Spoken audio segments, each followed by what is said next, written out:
Honorable members,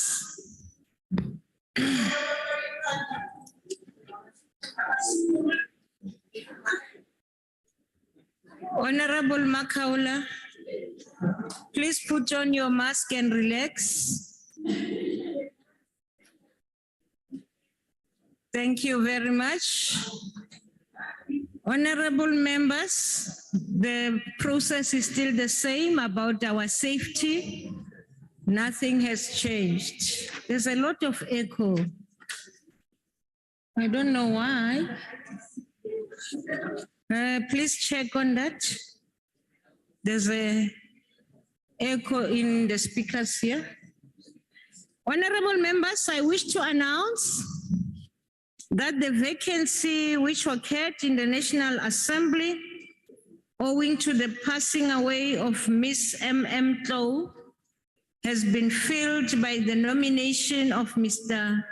X.N. Msimango with effect from the 7th March 2022.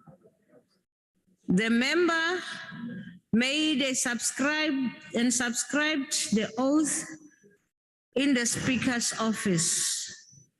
May I welcome the honorable member as he stands.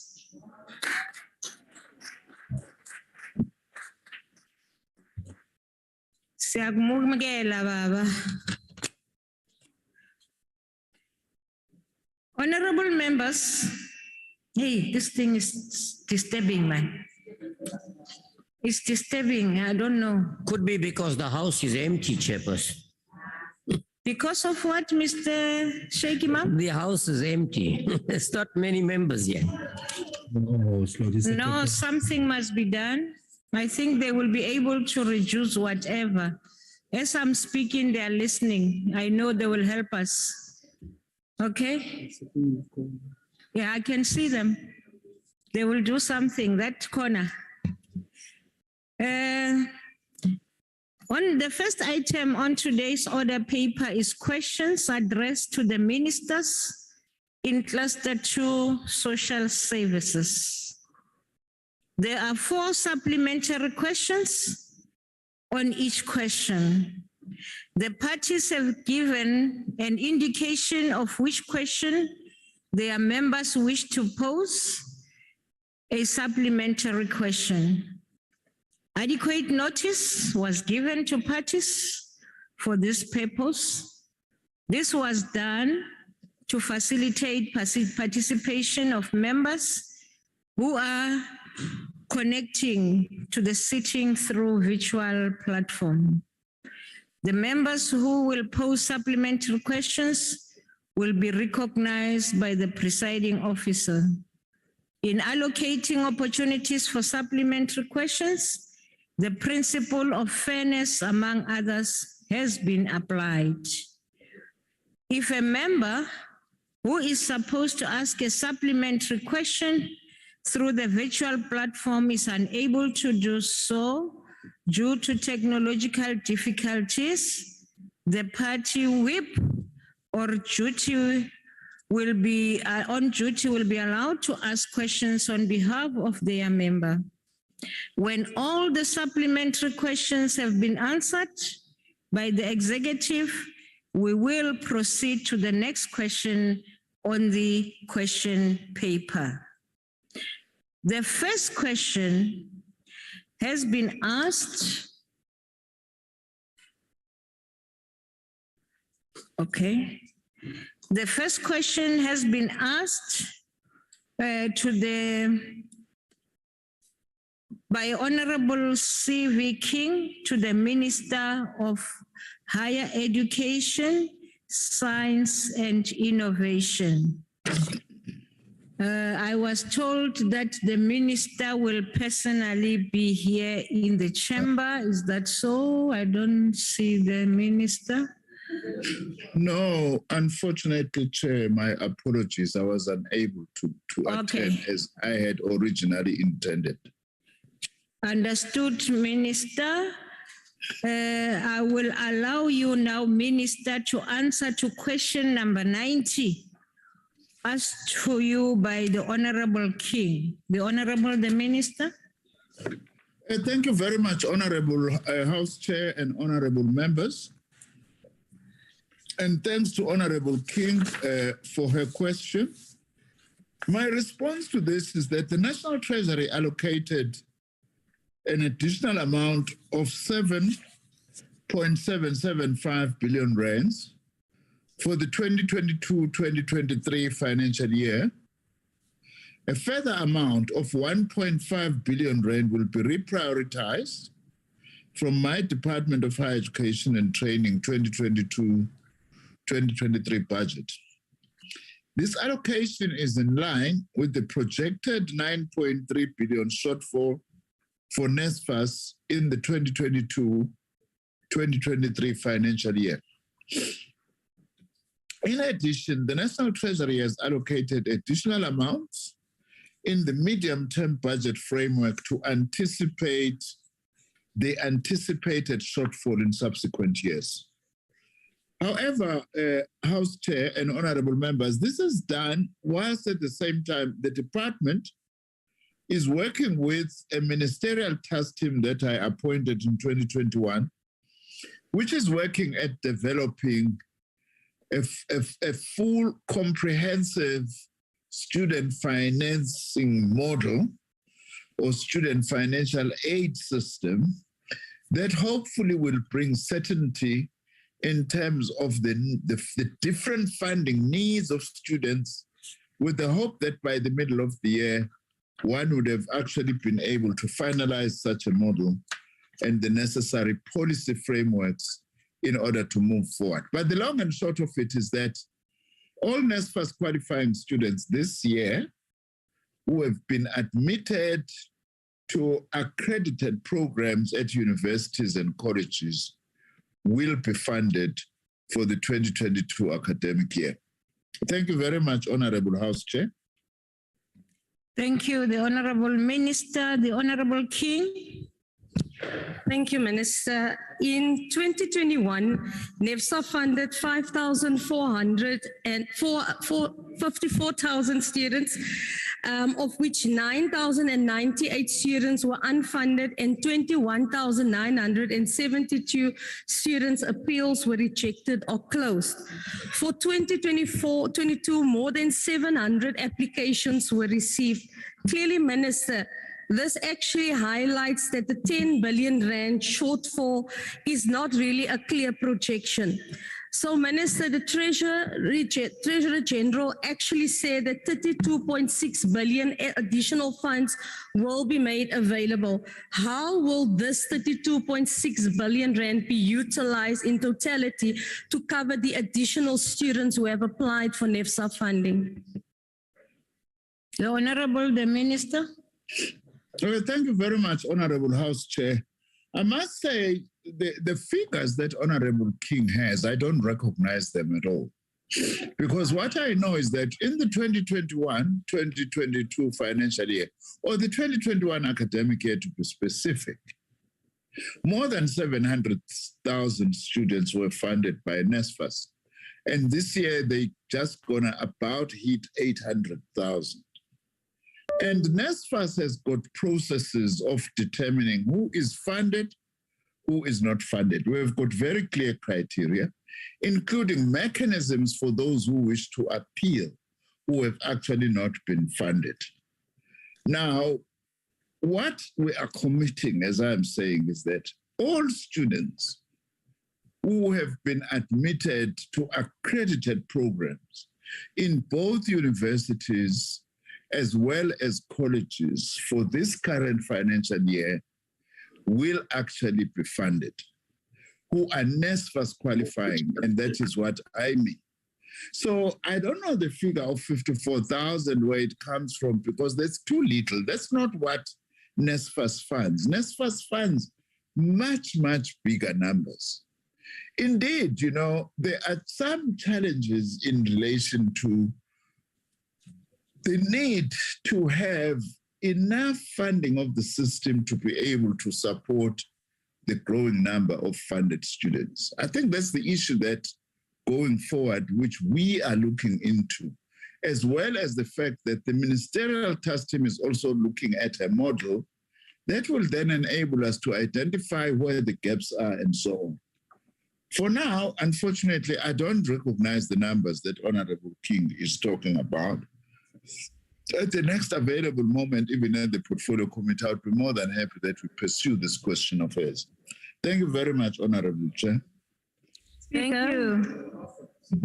Speaker, may I raise a point of order? The minister would know that NSFAS, he was in the meeting when NSFAS presented to us in December that 542,193 students were funded. So I would like to know where his 700,000 comes from. Honorable member, let's not forget that this is an oral reply question. So if you have a debate on the issue, you have to do it the right way. Thank you. The rules allows you to do that. Honorable Kwankwa? House Chair, is it possible to sort out this echo before we continue? Because we can't hear members when they ask questions. I also had a problem. Now we run the that risk of repeating what they've already covered in our But- follow-ups. Okay, let's just be patient. Let's continue with it. We can't stop, Baba. Please, they are working on it and I trust that they will come up with something. Yes. As we proceed, we call on the second follow-up question from the Honorable Matlazi. Thank you very much, House Chairperson. I think the minister, you'll agree with me that NSFAS of today is way better than NSFAS of yesterday. Though we'll continue having challenges, but these are teething challenges in a system that is progressing very well. Honorable Minister, in light of the fact, what sustainable funding model can equalize the supply-demand deficit in the system to meet the financial needs of NSFAS eligible students without negatively impacting other departmental programs? Thank you very much, House Chair. Thank you. The Honorable the Minister.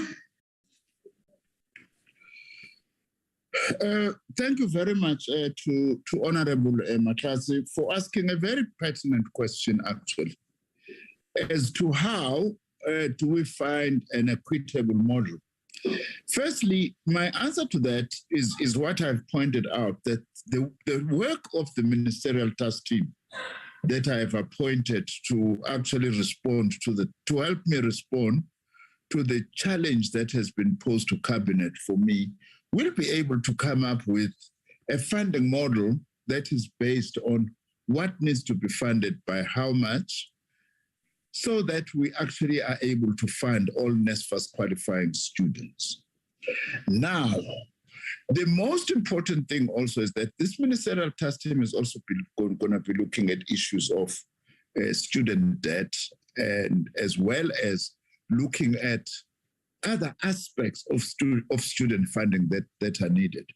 But Honorable Matlazi, we are hitting at the right issue, because also this team must also say, what are the implications of increasing student funding for the mainstream budget of the department? Because as things stand now, it's not healthy, the fact that we are going to be taking 1.5 billion rands from other programs of the department in order to support student funding, because that's self-defeating at the end of the day. We will actually be funding more students into a system that is less capable of effectively responding to their needs. But the task team report, I am expecting that it will address all that, such that government and National Treasury are very clear on what needs to be done in order to strike the right balance. So I agree with you with this concern. I hope that the team then will be able to give us a better answer so that government will be able to respond comprehensively rather than on a year-by-year basis as we are doing at this moment. Thank you very much, Honorable House Chair. Thank you. The Honorable Kwankwa. Minister, regularly, or rather on a daily basis, we get complaints from students about portal errors and delayed disbursements of allowances by the centralized NSFAS administration system. Has your department done anything to avoid or done anything about these portal failures to make sure that students are not unnecessarily denied funding or that their funding is not delayed, the disbursement is not delayed unnecessarily? Thank you. The Honorable the Minister. Thank you very much, Honorable Nkwankwa. Let me say that I do appreciate the concerns that you are raising, because I myself, my office is dealing with such on a daily basis. The issue is often like this, that whilst there may be glitches with the NSFAS system, which we monitor very closely, by the way, as the department, NSFAS itself does monitor the system such that whenever there is a problem, in my Facebook, for instance, students raise it all the time. We are able to right away raise the issue with NSFAS to say, are there problems? And then they are able to actually address them. But the other challenge that we have is sometimes the problem of communication between NSFAS and institutions. Because sometimes in some institutions take time to confirm to NSFAS the list of students who have actually been admitted, so that then NSFAS will be able to say, out of your list, these are the ones who were already informed, qualify for NSFAS, and therefore we're actually going to pay for them. That is why what I am now preoccupied with is the development is for NSFAS firstly to acquire a more advanced ICT system to be able to process issues. But at the same time, we are looking at the capacity of especially TVET colleges, because that's where the bigger problem is, to also have the necessary ICT system to be able to interact with NSFAS on time. So the problem sometimes comes from institutions rather than from NSFAS itself, despite the glitches that sometimes are there. But I am working towards upgrading that these institutions all upgrade their systems so that in future we do not have these kinds of problems that we have had. But so far, we've been able to deal with the problems, including the appeals that are there. And I would like to encourage members like Honorable Nkwankwa that sometimes if you don't get joy, please, as an honorable member, get in touch with me as the minister right away without any delay. Thank you very much, Honorable House Chair. Thank you. Mhlonishwa Tambo, ithuba ngelakho. Thank you, House Chair. It's Member Paulson that will be taking the question on behalf of the Honourable Tambo. Proceed. Minister, in November last year, you indicated that NSFAS has funded over 750,000 students in 2021. The number of students from poor households who are going to need assistance to further their studies is surely going to increase over the coming years.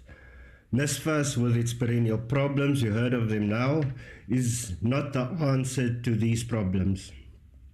Why are you resisting developing a comprehensive plan for universal free higher education in South Africa to ensure that not a single student is left out?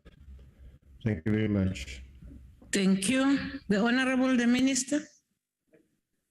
Thank you very much, Honorable House Chairperson, and to Honorable Paulson. Firstly, I would say in response to this question, I'm glad, Honorable Paulson, that we have come out with a correct number of around 750,000 students who have been founded. Unlike Honorable King, who spoke about 54,000 initially, which is why I was questioning the numbers, and then also then later says 540,000. No, not you, Minister. They are just making noise in the house. Proceed. I'm sorry. Okay. Yes. I was saying then also what Honorable King got wrong is that she's only counting university students. If you then include TVET college students, that's why the numbers go up to 750,000 that were funded. Now, I want then to say in the light of that to Honorable Paulson, that we are developing a comprehensive plan for student funding, but government policy is clear. We have no universal funding of higher education in this country. That's not government policy. Government policy is funding students from the poor and working class backgrounds who come from families who are earning not more than 350,000 rands per annum.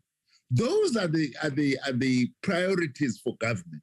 But in addition, I've asked this task team to look at what other system, which possibly will be a loan system, can then be found for those who come from families who are earning more than 350,000, but at the same time not rich enough or wealthy enough to be able to pay for their students.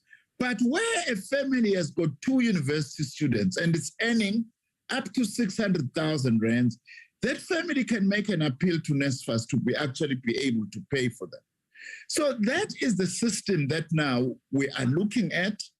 How do we tighten and make sure that the glitches in NSFAS are ironed out? And then how do we deal with what we call the missing middle? This position of the EFF really, Honorable Paulson, I'm sorry to say this, it's a very reactionary position. Thank you very much. Okay. I wanted to remind the Honorable Minister about the 2 minutes response. And so others to follow. Thank you. Mama. Honorable Paulson, do you want to say something? Yes, Honorable House Chair. Is that a point of order?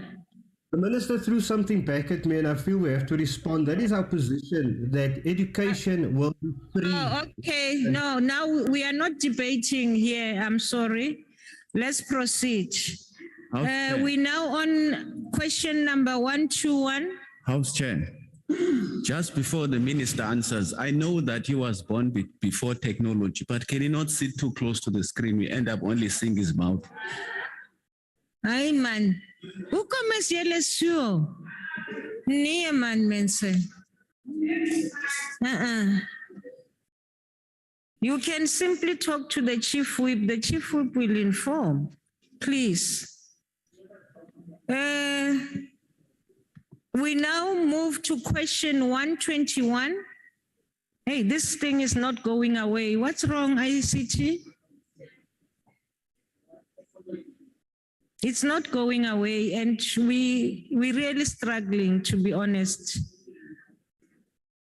When members speak, we can't hear them very clearly. I don't know what went wrong because we have been doing so well.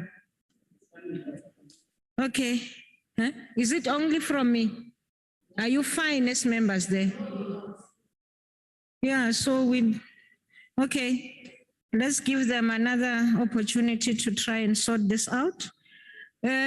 Question 121 is asked by the Honorable Tambo to the Minister of Higher Education, Science and Innovation. The Honorable Dr. Nzimande. Thank you very much, Honorable Chair. Thanks also to Honorable Nkwanko for helping me about how I look. Thanks to Honorable Tambo for the question.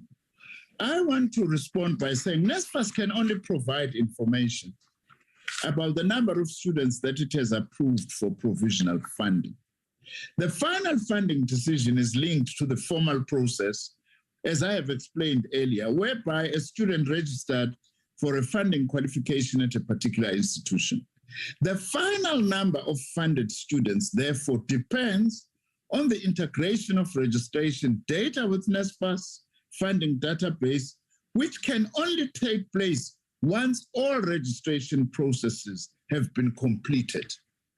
But in the meantime, I can be able to say that NSFAS is able to report that of the 645,000 applications received for university study, 635,331 applicants have received provisional funding decisions. Approximately 144,000 of these provisional funding decisions indicate that the applicant's request for funding has been declined. And approximately 130,000 of applicants do have the option to appeal. Approximately 97,000 of these provisional funding decisions indicate that the student's request for funding has been declined. So that is the picture at the moment. And lastly, NSFAS will receive the first tranche of its 2022-2023 allocation from the department on the 1st of April 2022. And then we will disperse funds for students where institutions have submitted complete and compliant registration data to NSFAS. Thank you very much, Honorable House Chair. Thank you. Is the Honorable Tambo there, or are you proceeding, Honorable Paulson? Yes, I am, Honorable the Chairperson. Proceed.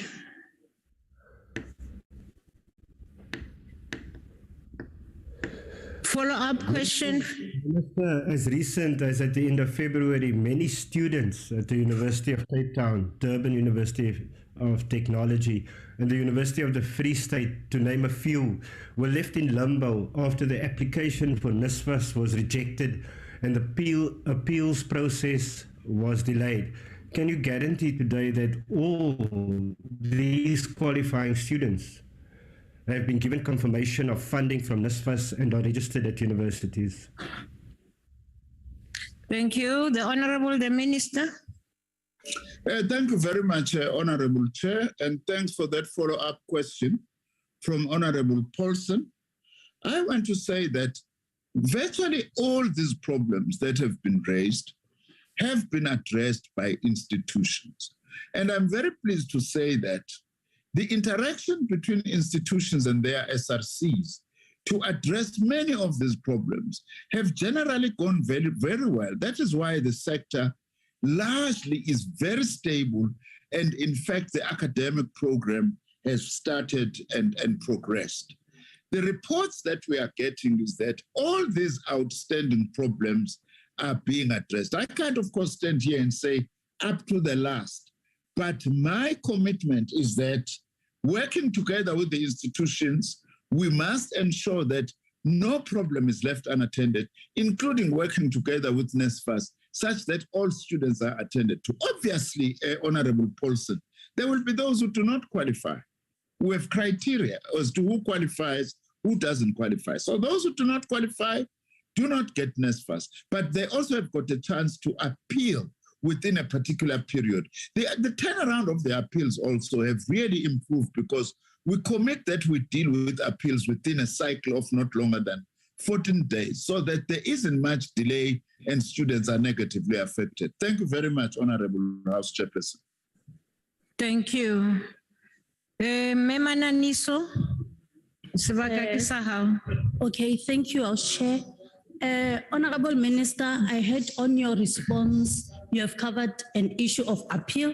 However, one wants you to take the House in confidence on what interventions are in place to enhance the NSFAS system, to improve its application, approval, and as well appeal process. I thank you. Thank you. The Honorable the Minister. Thank you very much, Honorable Manani. So that's a very important question that you are raising. Oh, Honorable Minister, just a minute. Honorable members, as said yesterday, this house is too small. So let's try to minimize on our loudness, please. I'm doing what you asked me to do. My mouth is straight with the mic, but I still can feel the echo. Anyway, Minister, you have your full 2 minutes to respond to Honorable Mananiso. I'm sorry for disturbing you. Thank you very much, Honorable House Chair. I was saying that the question that is asked by Honorable Mananiso, it's a very important question as to what interventions are being made to make sure that the NSFAS system is responsive. Firstly, one of the biggest interventions that have been made from towards the end of last year is that now students are able to get a response, most of them instantly as they apply. Unlike before, they would wait for weeks, sometimes for a month or two before they get a response if they qualify. Now they get the response, especially that category of students who are SASA recipients. They are able to get a response as they actually lodge their applications. The others who do not get their responses, like SASA, at the time they apply, NSFAS is able to come back to them within 48 hours, which is a very, very huge improvement to what actually has been happening before.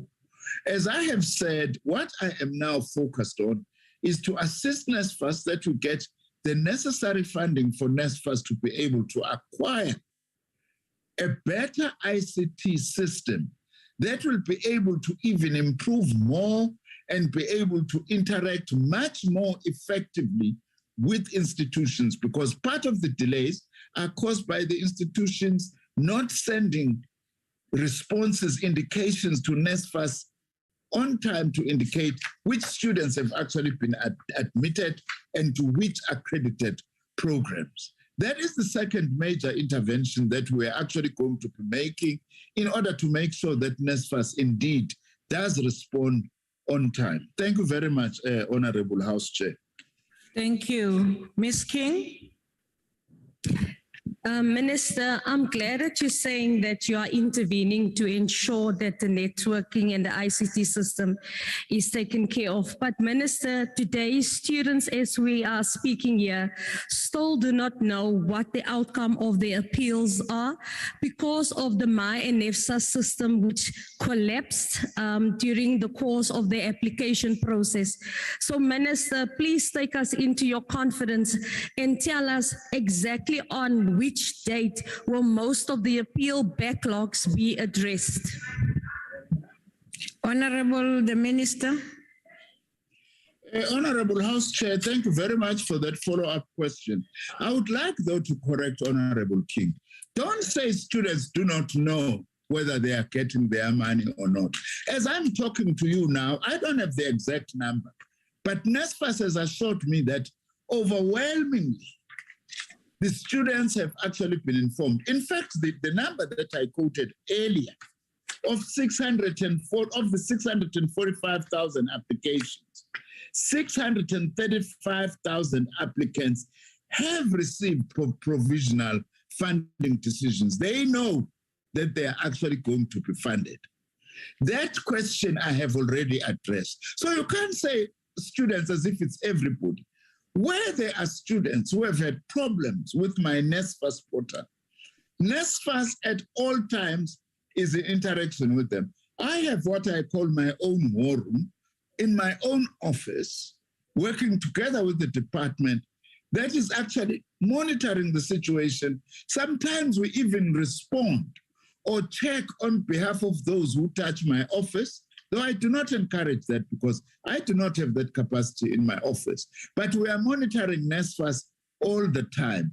You will be able to get an appropriate information. You are free to ask this in the portfolio committee when we've actually concluded the registration processes. And also it's important that we make sure that also students have got the right numbers, they do not change. Thank you very much, Honorable Chair. Thank you, Honorable Minister. The last follow-up question will come from the Honorable Stoller. Thank you, Honorable Chairperson. Honorable Minister, last year, the IFP received numerous complaints of payment from NSFAS of students that have stopped without any information, especially in the Mangosuthu University of Technology. What steps have been taken to rectify this issue in order to reconcile the student account, and what were some of these reasons for the cease in payment for approval applicants? Thank you. The Honorable the Minister. Thank you very much, Honorable Chair, to the follow-up by Honorable Stoll. Job, njengoba ngichazile, ngicuseke kakhulu kulonyaka ngisho nalapha e-MUT ukuthi kube khona ukuxhumana phakathi kwabafundi abamele abafundi kanye nabaphathi baleya nyuvesi ukuthi zonke inkinga ezithinta uNSFAS azixoxe zixazuluke. Bengakatholi okuqhamuka-ke lapha e-MUT yokuza kumina ukuthi hayi ngqongqoshe sesinenkinga engaxazululeki mhlambe sewungangenelela wena.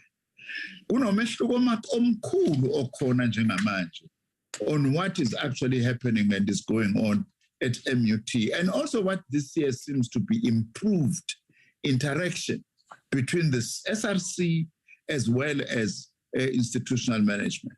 Kodwa ke job njengoba ngishilo nje makukhona okusalela ngane yakwethu okungalunganga okubonayo hayi ngocela ungishayele ngisho ucingo mina ngokuphendula sibone ukuthi senze njani silungise ngoba siumnyango senza konke isiqiniseko ukuthi izingane kufanele zithole uxhaso mazilithole njengoba vele iningi lazo sezilitholile njengamanje. Ngiyabonga kakhulu mhlali ngaphambili. Sithokoze Mhlonishwa. Okay, I'm happy. I know I'm and yes, yeah, and I'm not fine. Honorable Primrose. Yeah. Because he's never spoken. Honorable Primrose and all other members in front of your gadgets, please ensure that all your gadgets are muted.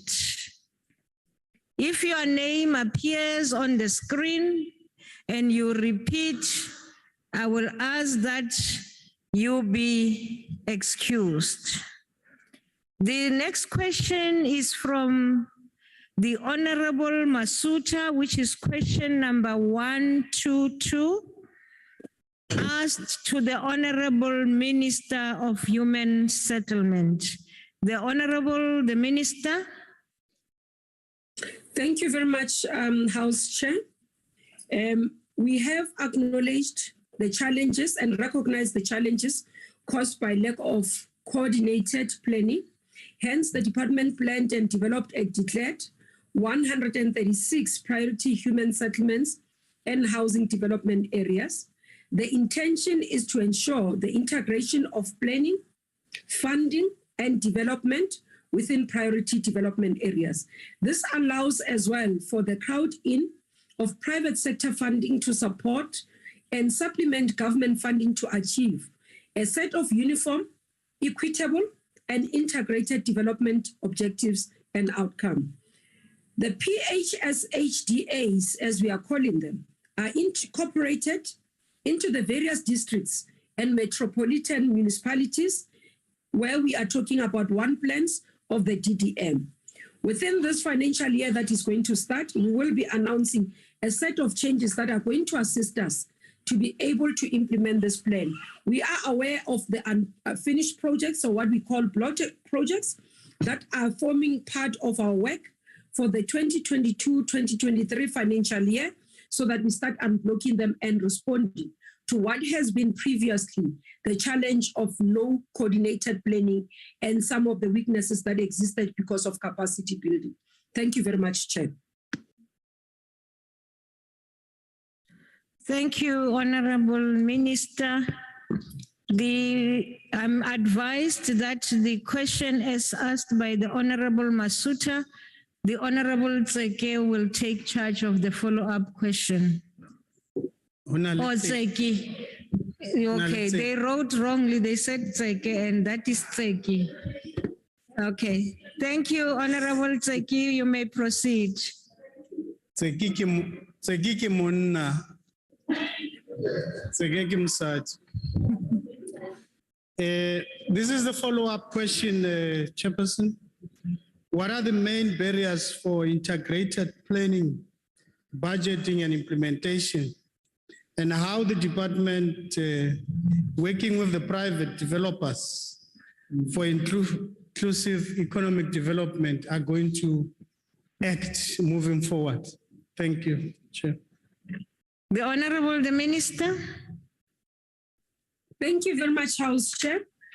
Major issue that would allow us, or the issue that will allow us to crowd in private sector investment, is to identify, when we identify these priority areas, to support them with bulk infrastructure. Major part, because when you look at what private developers want to do, they are inhibited because of this area of work, where it's costly for them to do, where it's services that relates to municipalities. So what we have done in terms of our HSDG, you would have heard when the Minister of Finance announced in terms of the changes in the budget, but also with the appropriation division of revenue bill that has been tabled, that compared to previously, we are now, in terms of non-metro municipalities, will be able to move in terms of directly from 2% of bulk infrastructure development to 5%, but the provinces have a leeway to increasing it to 30%. And this will be done as they submit their plans so that we can ensure integrated coordination, working together to ensure that what we are developing in terms of the infrastructure supports economic growth. Thank you very much, Chair. Thank you. As we proceed, we now invite the Honorable Muruti Mishra. Chair, the Honourable Thring, as I understand it, it will be taken the follow-up with your permission. Allowed. Proceed, Thank you. Honourable Thring. Thank you, Chair. Thank you, Chair. Honourable Minister, the challenges of bulk infrastructure as well as the lack of integration across all three spheres of government affects most departments. The ACDP has in this regard raised these challenges with DTIC.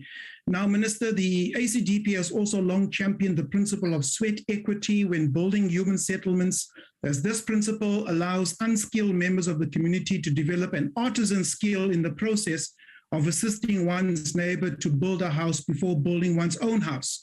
Sweat equity is Ubuntu in practice.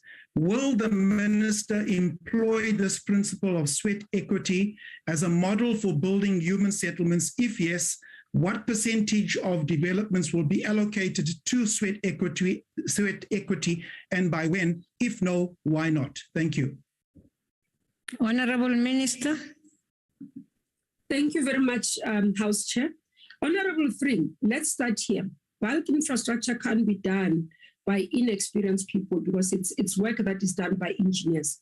So this is the work, what we talk about when we talk about bulk infrastructure, is the bringing of connection. For example, let me just simplify it. When you want to connect sewer from a plant to houses into a community, when you want to connect water from dams into communities, when you want to connect electricity from the grid into, so you can't take inexperienced people to do that. So that's why it's done by engineers, it's done by professionals. So that's the first thing. I think you are confusing things. Where we utilize artisans, for example, if bulk has been put and then you're connecting to the houses, there you can utilize artisans under supervision. And building of houses, yes, we utilize as well artisans. So the work is currently there. As part of our work in most of the areas, we do have learners that are trained.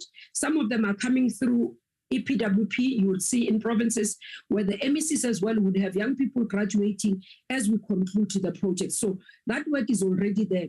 I'm not so sure about this SWET program that you're talking about, but it could be just the utilization of different ways of what is already existing in the programs that we are running. Thank you. Thank you. The Honourable Heron. Thank you, Chairperson. Chairperson, the question, as I understand it, is about the alignment or the misalignment between the different spheres of government spending and planning infrastructure where human settlement developments are taking place. And obviously the alignment and planning of socioeconomic infrastructure across all three spheres of government is critical if we're going to address deprivation and achieve meaningful outcomes of local economic growth and inclusion. And in 2011, the national government introduced the Built Environment Performance Plan, or the BEP, for our metros. And it was a requirement of the metros to prepare this integrated plan across the three spheres of government and including the SOEs in order to qualify for the Urban Settlements Development Grant, the USDG grant.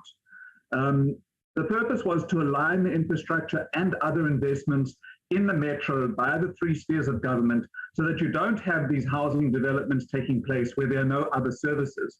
So perhaps the Minister can tell us, does the BEP or the Built Environment Performance Plan still play a role in the allocation of USDG and other funding so that we don't have these incomplete and poorly planned? Honourable Heron, I gave you extra time thinking that maybe you are not familiar with the rules.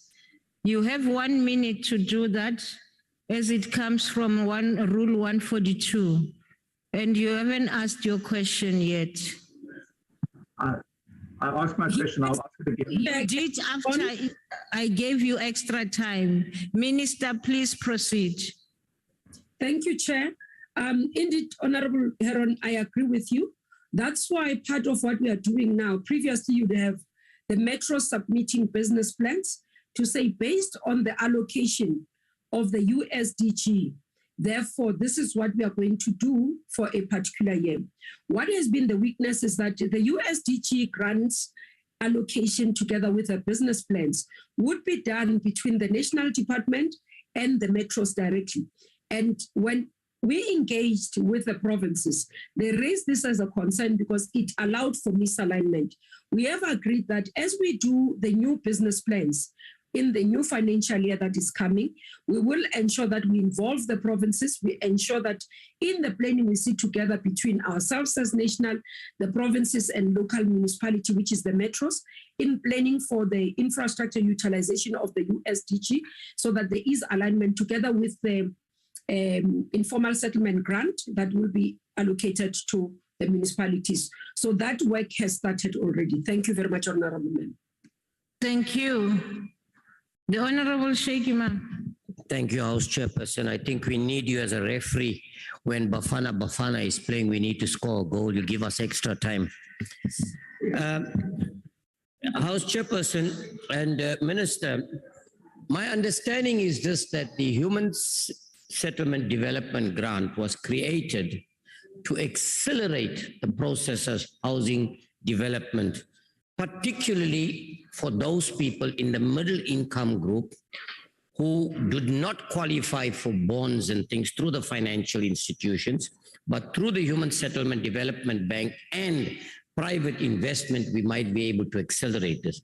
But what is very, very clear for the last couple of years, that clearly, and what you're saying is, I know you're addressing it, that we lack the capacity to be able to provide these service sites, to be able to accelerate this process. Now, Minister, would you consider also speaking to the Minister of Higher Education so that we could include in their curriculum those skills that you need at this local level to be able to accelerate that process? Thank you, Minister. You had a few seconds extra. Never ask again. The Honorable, the Minister. Thank you, House Chair. Let me just again clarify, Honorable Sheikh Imam. The HSDG, which is Human Settlement Development Grant, does not cater for social housing. So social housing program, it's what we call FLISP, or in short, from the 1st of April, we'll be calling it so that everybody can understand, Help Me Buy a House. Help Me Buy a House FLIPS that is currently run under SHRA together with NHFC is the one that is meant to close the middle, what we call the missing middle, where people who are not qualifying for BNG, RDPs are funded under HSDG. HSDGs is for our top structures in terms of our BNG, and also, as I explained, the 2% in terms of our infrastructure, and also allocation, some allocation for rectification program. So what he's referring to is what we are regarding under social housing program, where we are responding to the missing middle in terms of the application. And that program is running very effectively. Now we are reviewing it with the 1st of April.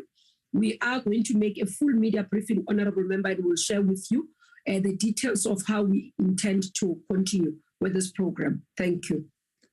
Thank you. We now proceed to question number 76, asked by the Honorable Hendricks to the Minister of Social Development. The Honorable, the Minister. I think she ran to the bathroom thinking that she was here all along. Let me take the next question. We will come back to the 176. I will now ask the Honorable Minister of Sports, Arts and Culture to respond to question 123 as asked by the Honorable Adams. Thank you very much, House Chair and thanks to the question asked by the member here, my department has already included the fight against GBVF amongst its flagship programs. To that end, and particularly at this point in the country's history, around the subject, specific initiatives have been put in place as part of our program. The example here would be the program backlogs, which is a campaign led by young women tackling this matter of GBVF from the prison of young women. Hulikane program, which is the conversation between men or fathers and sons looking at this matter, and all of them are linked to what we call SILAPA program, which is a program about wellness. It's a wellness intervention program about mental illness, substance abuse, issues of legal issues, financial issues, and so on. The victim opted to exercise her legal rights and subjected the matter to criminal investigations by the South African Police Services. At least the portfolio committee and ourselves were informed by SASCOC, by Swimming South Africa through SASCOC. However, the reported incidences against Swimming South Africa related to allegations of abuse by a coach and staff member gave rise to the urgent need for an evaluation of what processes were in place to deal with the full spectrum of safeguarding in sport without interfering with continuing legal processes. To that end, discussions on the subject have taken place both SASCOC and the portfolio, both within SASCOC and the Portfolio Committee of Sport, Arts and Culture. Amongst the practical measures, Chair, which we are looking in this regard. One is the development and adoption of safeguarding policy by SASCOC that will be cascaded down to all its affiliates and national federations. Two, in the process which has commenced from the department, looking at the possibility of making the provision of such safeguarding policy amongst the department's funding criteria. Three, the prioritization of schools by the department through the initiation of measures whereby proper vetting of personnel dealing with children in sport events is instituted. Four, the establishment of a subcommittee under the Safety and Security Commission to deal with the safeguarding of school children events. Five, the appointment of safeguarding officers at events hosted by the various provincial departments, which would collaborate with SAPS, convening of safeguarding workshops as part of the school's sport events. The last point, Chair, is the full cooperation and participation by my department with the envisaged workshop on the safeguarding in sport that the Portfolio Committee on Sport, Arts and Culture, led by Honorable Beauty Lulane, has resolved to convene. Thank you very much. Thank you. The Honorable Adams. Thank you, Chairperson. Honorable Minister, how does the department monitor and address sexual abuse minors and adults in the sector? I thank you. The Honorable the Minister. As I've responded, Chair, thank you very much. I proceed and call upon the Honorable Van Dijk. Thank you, Chairperson. Minister, it's just not true that SASCOC is serious about safeguarding when their own reporting email address for abuse victims and complaints on their website does not work and emails bounce back, as I've previously reported in a portfolio committee meeting. Minister, what have you done in this regard to hold SASCOC accountable for their lack of action to protect victims? The Honorable the Minister. Well, I think the honorable member will help her not just to throw a statement without substantiation. We have, in a comprehensive way, explained what is happening within the department, what the department is doing, what SASCOC is doing, what Swimming South Africa is doing, and also what the victim has done, which we support actually, that taking the matter to the law enforcement agency, which at face value comes across as a criminal matter, is what needs to be supported. And I think that the honorable member quite clearly, she prepared her speech before I responded. So I understand that. Thank you. Thank you. Honorable Madlingozi.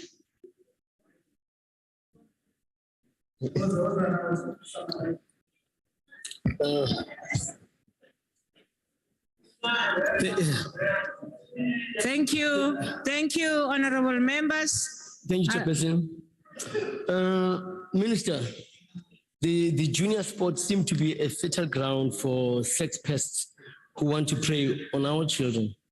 From tennis, and especially player turned coach turned rapist Bob Hewitt, to water polo, which was rocked by sexual abuse scandals from two coaches, Colin Rex at Parktown Boys High and Fiona Viotti at Bishop Diocese College.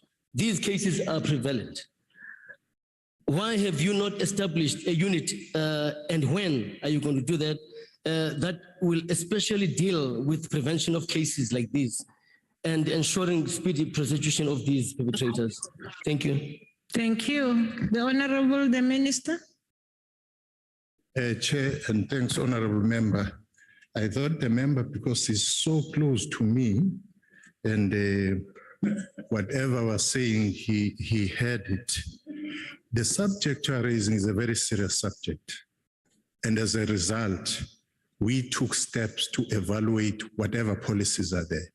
Not only for swimming, it came about through swimming, but it's a problem which we feel that all the sporting codes, all the national federations under SASCOC has to deal with, and hence the steps we have put in here.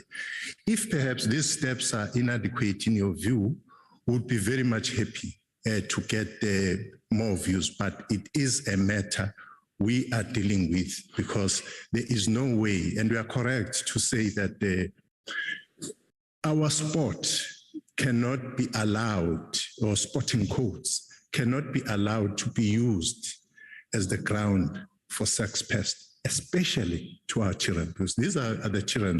These are the children we are talking about. But these are the steps, as I said, 6 steps here, which we've put forth, and we believe that they are going to help to alleviate this problem, because it has to be eradicated. Thank you. Thank you. The last question will come from the Honorable Mishwe, which I think is Mr. Thring. Mr. Thring again. Okay, Mr. Thring.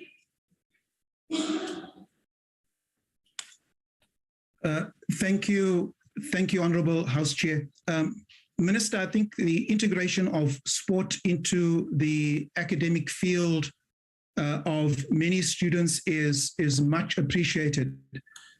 Within the rural areas in particular, however, we find that many of the sports facilities are absent. What is the minister doing to ensure that within our rural areas, our students in these rural areas are incorporated into the sports fields? Thank you. The Honorable the Minister.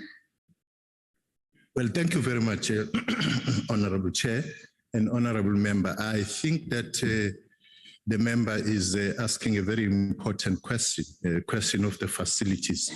I want to say, Chair, that with the finite budgetary resources we have as the department through transfers to provinces and district municipalities, we have ring-fenced the municipal infrastructure grant to ensure that we contribute in the building of facilities in our communities, because that's a big problem. Having said that, though, I must remind the honorable member and members that this is a constitutional matter. The provision of sporting facilities is the responsibility of local government and not the national government or the National Department of Sport, Arts and Culture.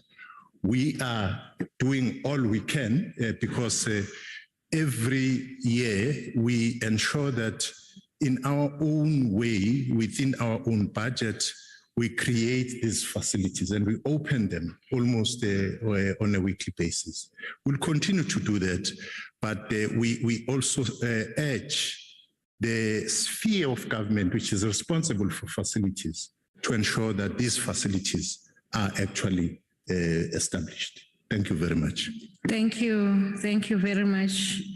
As I hand over to the Honorable Danji, I will now call on the Honorable Minister of Social Development. We understood, Honorable Minister, for your few seconds of being out. Please respond to question 76 as asked by the Honorable Hendricks. The Minister. Thank you very much. Sihlalo ngixolise kakhulu bengisatheshelele ngasendlini engasese. So sadlula ke ladlula elami ithuba kodwa ke sengibuyile. Ngicela ukubonga kakhulu umbuzo from the honorable member and indicates that the Department of Social Development in its portfolio has a number of prevention programs targeting youth at risk of gang involvement and addressing underlying socio-economic factors that push young people to join gangs in the first place. And I think that's what we really need to deal with. What pushes young people to join gangsterism?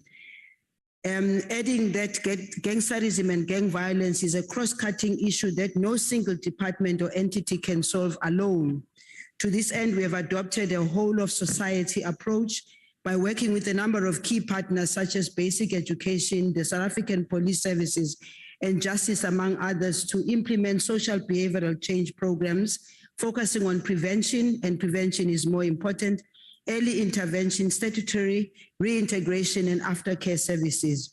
These programs include You Only Live Once, which we call it YOLO, targeting 15 to 24-year-olds, CHOMI, focusing on 10 to 14-year-olds, aimed at developing skills, empowering children to make informed choices to reduce HIV infections such as and substance abuse. Boys Championing Change, Men Championing Change, seeks to involve boys and men in advocacy and social mobilization campaigns. Risiha, a community-based prevention and early intervention targeting children and youth at risk. Kimoja, I'm Fine Without Drugs, a national substance abuse prevention program implemented in all 9 provinces. Specialized community-based probation services, which includes diversion, pre-trial and pre-sentence psychosocial support to children and youth in conflict, psychosocial support as early intervention programs to create resilience amongst children. These interventions seek to involve and empower young people and their families as active social actors in their own development rather than passive recipients of services, with specific reference to questions. And in addition to the aforementioned interventions, we're working jointly with civil society and community-based organizations to implement the follow program in Cape Flats, Rhythm of Life, Playing Through the Forest Wake-Up Call, Stop to Start, school and community-based life skills parenting workshops, and the holiday program. These interventions are targeting children and youth at age 10 to 18. And Honorable Chairperson, there are 4 interventions seek to complement ongoing national efforts, notably the anti-gang strategy led by the Minister of Police in a number of areas. Recently, and I call upon other honorable members when they have requests with the Department of Social Development to do so. We recently went with Honorable Mari Sukes of the ACDP in Lavender Hills and surrounding communities to address similar challenges raised by Honorable Hendricks. We are also working with Father Patrick Norton of the Salesian Institute Youth Project, which is specifically targeting youth at risk from the Cape Flats. Going forward, our plan is to scale up collaborative interventions in this nature that empower young people and communities in which they live to deal effectively with gangsterism and associated challenges. I therefore urge all members to join hands with government and communities across the country to wage an unrelenting fight against gangsterism and illicit drugs. But we must also go deeper into why are we here and why are the drug lords in Maine always roaming the streets or sending children out into the streets. I thank you. Thank you very much, Honorable Minister. The Honorable Hendricks. Thank you, Honorable House Chair. Honorable House Chair, the response of the Minister gives us hope, and we are concerned about the Cape Flats. And I want to know if the Minister will extend the same courtesy to Al-Jamaa like she did to the ACDP to visit an outfit that has some plans to combat gangsterism on the Cape Flats with an eye on the socio-economic response. Thank you. Thank you very much, Honorable Minister. It will only be with utmost commitment and pleasure to respond to Honorable Hendricks. As I said, I respond actually to all members of Parliament who would like us to come through as the Department of Social Development. In fact, I was having a conversation earlier on before the start of this sitting with the EFF member, Umam Kaula, who was talking to me about some of the progress in the areas where she comes from. And I'm still indicating that any member who'd like us to come through, we will come through. Thank you. Thank you, Honorable Minister. The second question goes to the Honorable Bilankulu.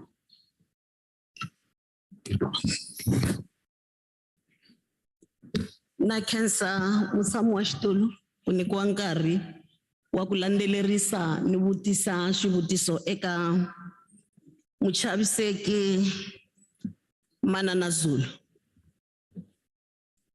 Honorable Minister, I heard you answering the question that has been posed by Honorable Hendricks.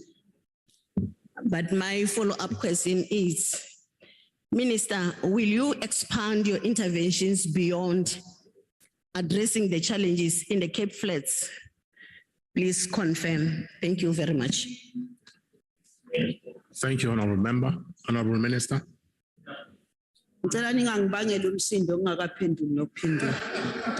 Ngicela nje ningabuzi, mangabe nifuna ukubuza imibuzo, buzani imibuzo ngizoniphendula.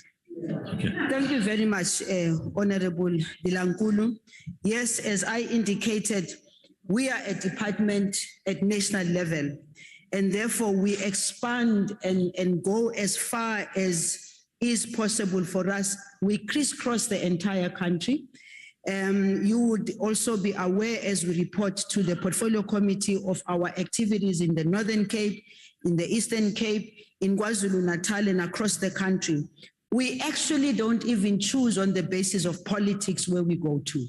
We go and address the issues as they are being brought to our department by all honorable members. And all honorable members, as I said earlier on, should you, particularly those members who know of hotspots, because we'd like to target those hotspots. But thank you also, honorable member, for asking the question, because when we indicate that the issue of drug and drug trafficking and drug abuse is something that has to be dealt with by all of us in community and society in general, because these people, from the drug lords to the users, they live within our communities, and therefore we must take responsibility and ask our communities also to take responsibility so that we can be able to address this once and for all. Thank you. Thank you, Honorable Minister. The Honorable B.S. Masango. Thank you, House Chair.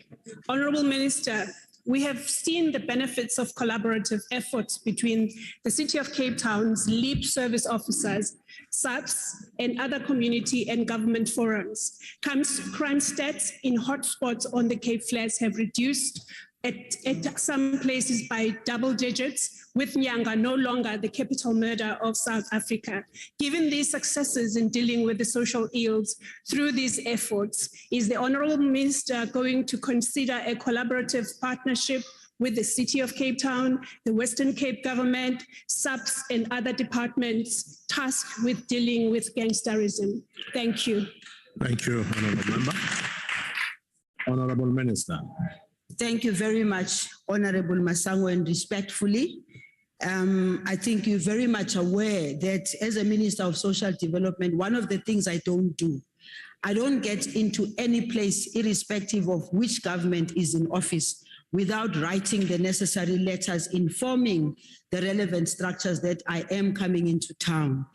You can also check that with your MEC Minister of Social Development and any other. Even when I come to the Western Cape, I do send communication because I truly believe that a collaboration and work that we need to do, sometimes we have to realize that the challenges that are on the ground sometimes and many a times are just beyond our politicking. Those are issues that we need to deal with. I am on record, you can check that out. Every time I go anywhere, including in the Western Cape, I do write the necessary letter requesting that the provincial authorities join me when I go to, in fact, even the one place that where Honorable Sakers invited me, thankfully, the province and the local structures were there because I invited them to come along, because I believe that some of these issues need us to put politics aside and deal with the real challenges that are facing our people, the real needs of our people. I thank you.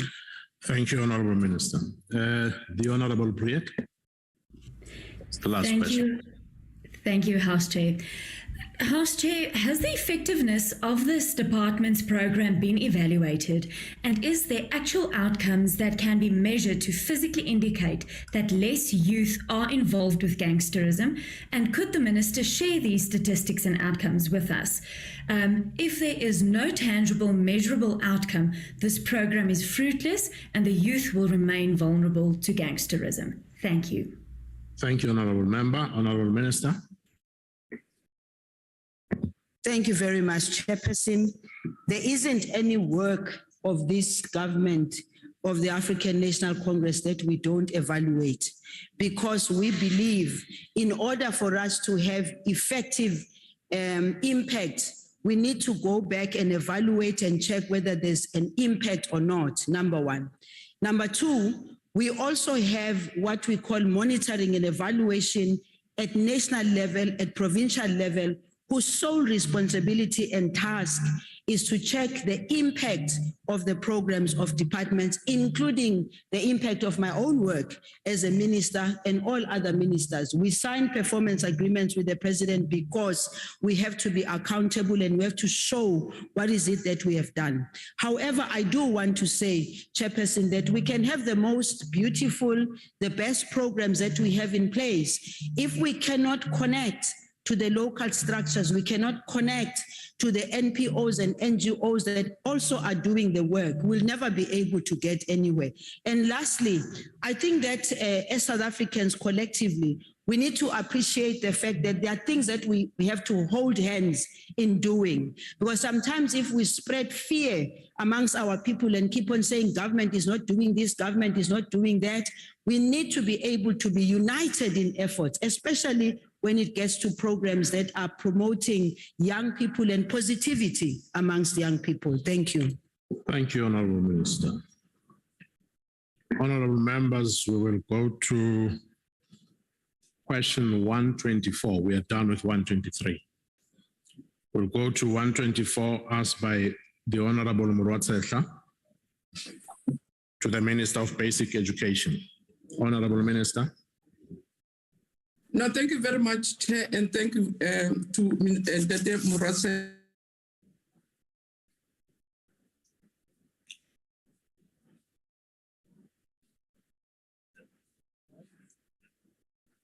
activities or programs.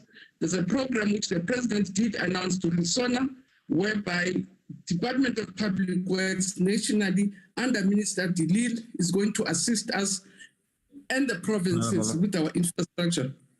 Honorable Minister, asikuzwa kahle. Oh. Yeah, you are not. Let me check. Oh.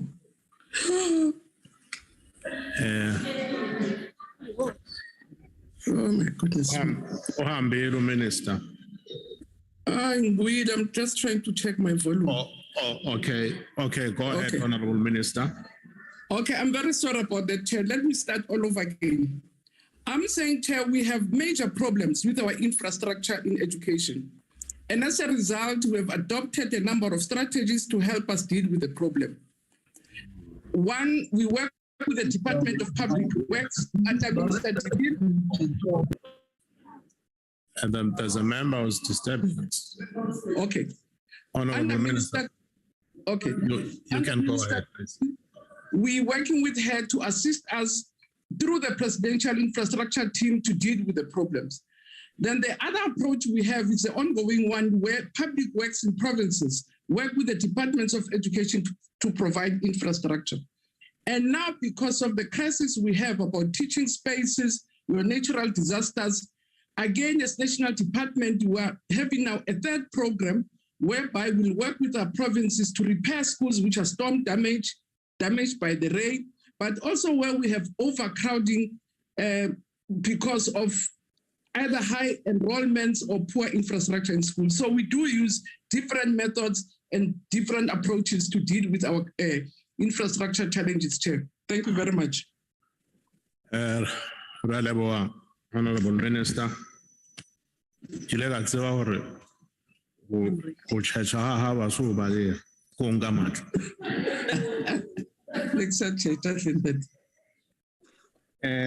the Honorable adjourns will take the first opportunity. Thank you very much, Chairperson.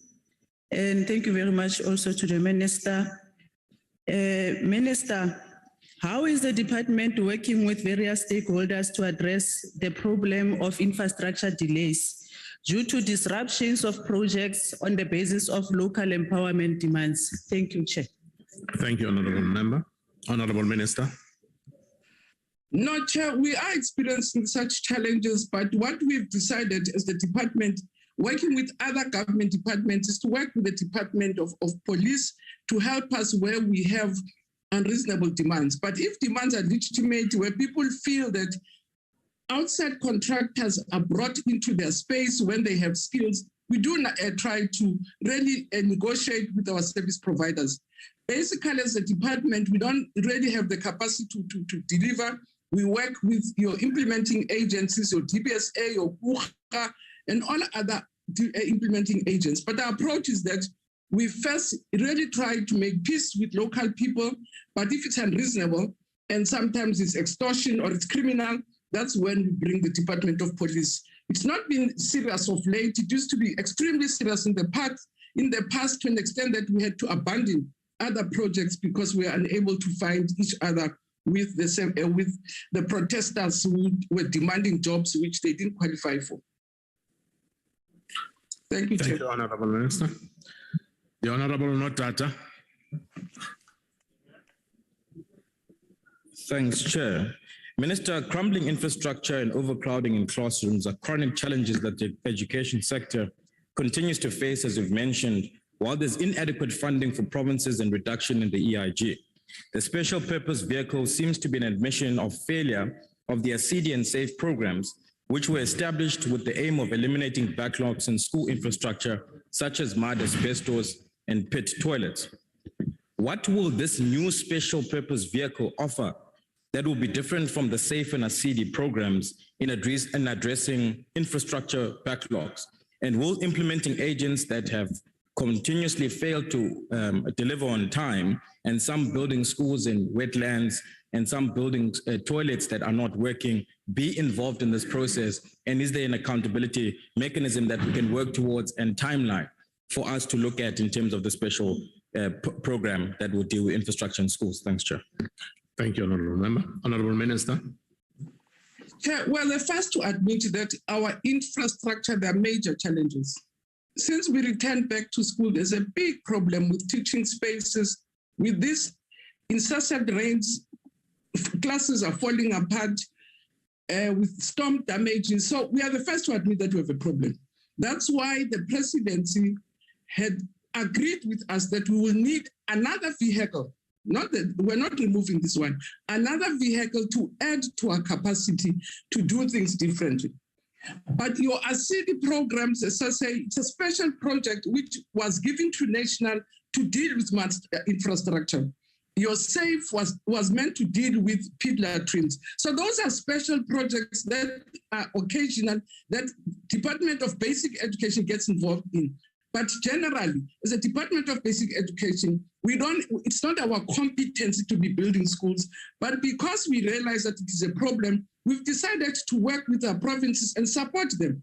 And the member is right that quite a number of problems have really created problems. You're implementing agents, and as the previous member, my member advanced, your infrastructure mafias which disrupt work on the ground, and all those are being attended to because it's not just one problem that is confronting us. It's quite a number of things. So I'm very confident that these special agents, it is going to help in adding capacity. It's not going to be the only one. It's going to add capacity to our work because we're admitting there are problems in terms of our school infrastructure. Thank you, Chair. Thank you, Honourable Minister. The Honourable Mashabela. Thank you very much, Chairperson. Minister, early last year, your department announced that it was suspending about 2,000 infrastructure projects across the country because there was no money. So, Chairperson, I'll be taking the question for Honorable Mashabela. Now, yeah, sorry about that. Now, Minister, in the Eastern Cape, it was announced that it had stopped all kinds of infrastructure projects in the province for the same reason that I stated above. This is despite the fact that there are still mud schools and schools with no water and sanitation in that province. So, Minister, what are the sustainable short and long-term plans that you have as a minister to resolve the problem of school infrastructure in the Eastern Cape in particular? Thank you, Chairperson. Thank you, Honourable Member. No, thank you. The Honourable Minister. Okay. No, thank you, Chair, and thank you, Member, for the question. Indeed, with the budget cuts, in order to create space for money to pay for, to deal with the COVID-19, we did experience budget cuts, and as a result, had to revise our plan and only deal with emergency. And the problem is not only in the Eastern Cape. The problem is national. There are problems in Limpopo, there are problems in KZN, there are problems even in Gauteng, for instance, with overcrowding. So what we've decided is, I say there are three approaches. That's why we had approached Treasury and also the National Department of Public Works, that we need help and extra capacity and extra resources, which the Minister of Finance is working with us. But on our side, we also said, in terms of speeding up, it doesn't help to be looking for contractors going out on tender. Provinces like Gauteng have already piloted your self-build projects, where if it's not big infrastructure, it's additional classes, the staff room.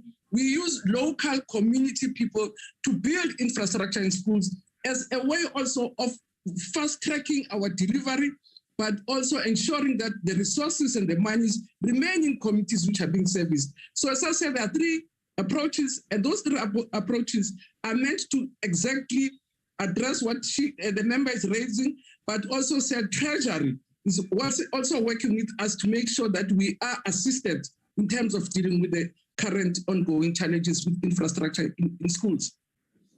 Thank you, Honourable Minister. Sonisha Nkwankwa. Mama Minister, uba ke ndakhumsha ngale English yam ka NSFAS abazundiva eXhorha. Mandikale ndithi Minister, pha eXhorha sasiye kwindawo ilali apho kwakususwa khona izikolo zodaka. Awuzawusimamela apha endlebeni yakhe befanele ulapha xa engena into translate. Ndithi ke ngoku mama pha eXhorha iproblem is that bathetha ngentoba izikolo zabo banikwa nje grant about 100,000 or more. I can't remember the specific amount.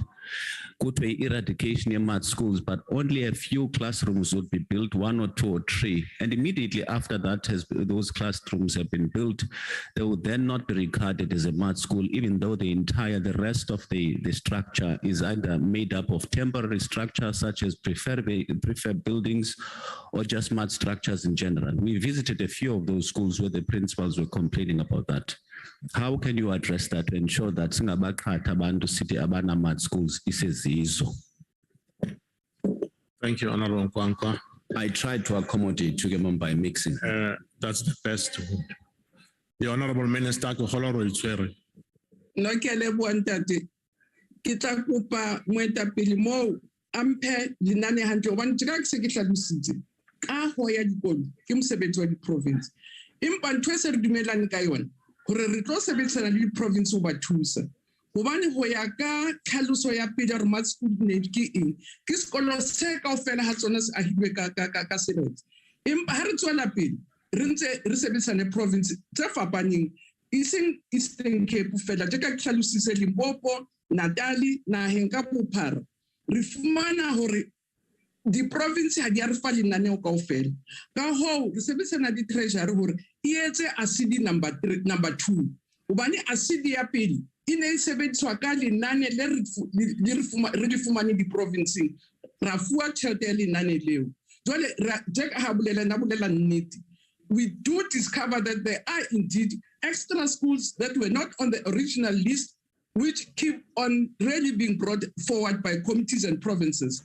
And that's why, again, Treasury, we're working on ACD 3, ACD 2, because ACD 1 was informed by the numbers that were given. And as he correctly says, in some areas, the school is not on the list. It has not been given to us as a math school, but we encounter it. So indeed, with the new programs, with public works, that's where we're going to also go back to remediate where there are existing problems, as the member correctly states. Thank you, Honorable Minister. That ends the series. The Honorable Van der Veld to the Minister of Basic Education. Honorable Minister. No, thank you very much, Member Van der Veld, and also thank you for the question. Chair, as the Department of Basic Education, we have adopted what we call the National Reading Sector Plan to improve reading for meaning amongst 10-year-olds. And the National Reading Sector Plan is premised on 10 strands. The first strand is to strengthen teacher capacity. The second one is strengthening the capacity of the sector itself to be able to deal with the matters. The second one is direct support to learners, where we have really coaching and training around reading. But we also are working with committees to make sure that there's parental support. There's also community support.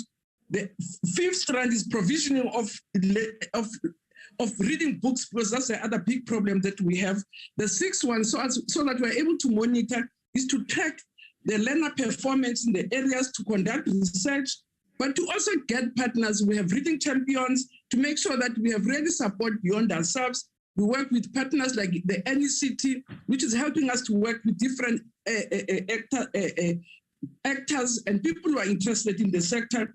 There's also advocacy, there's reading across the curriculum, and we are monitoring the program. So those are the 10 main strands that we have. And the member will know that we also have what we call the early graded reading assessment, where we assess the current capacity of our kids. We also have what we call the primary school reading program improvement plan, because again, that's where we think it has to start.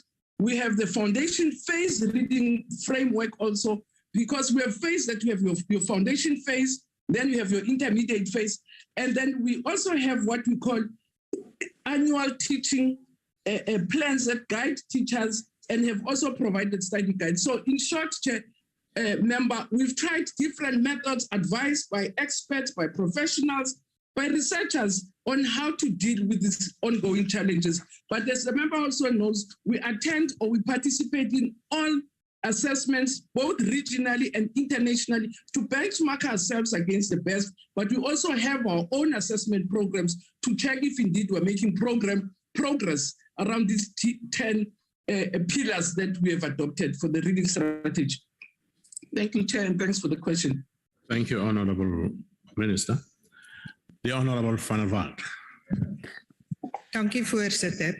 Minister, I have no doubt that you understand and want to improve the issue around mother tongue education.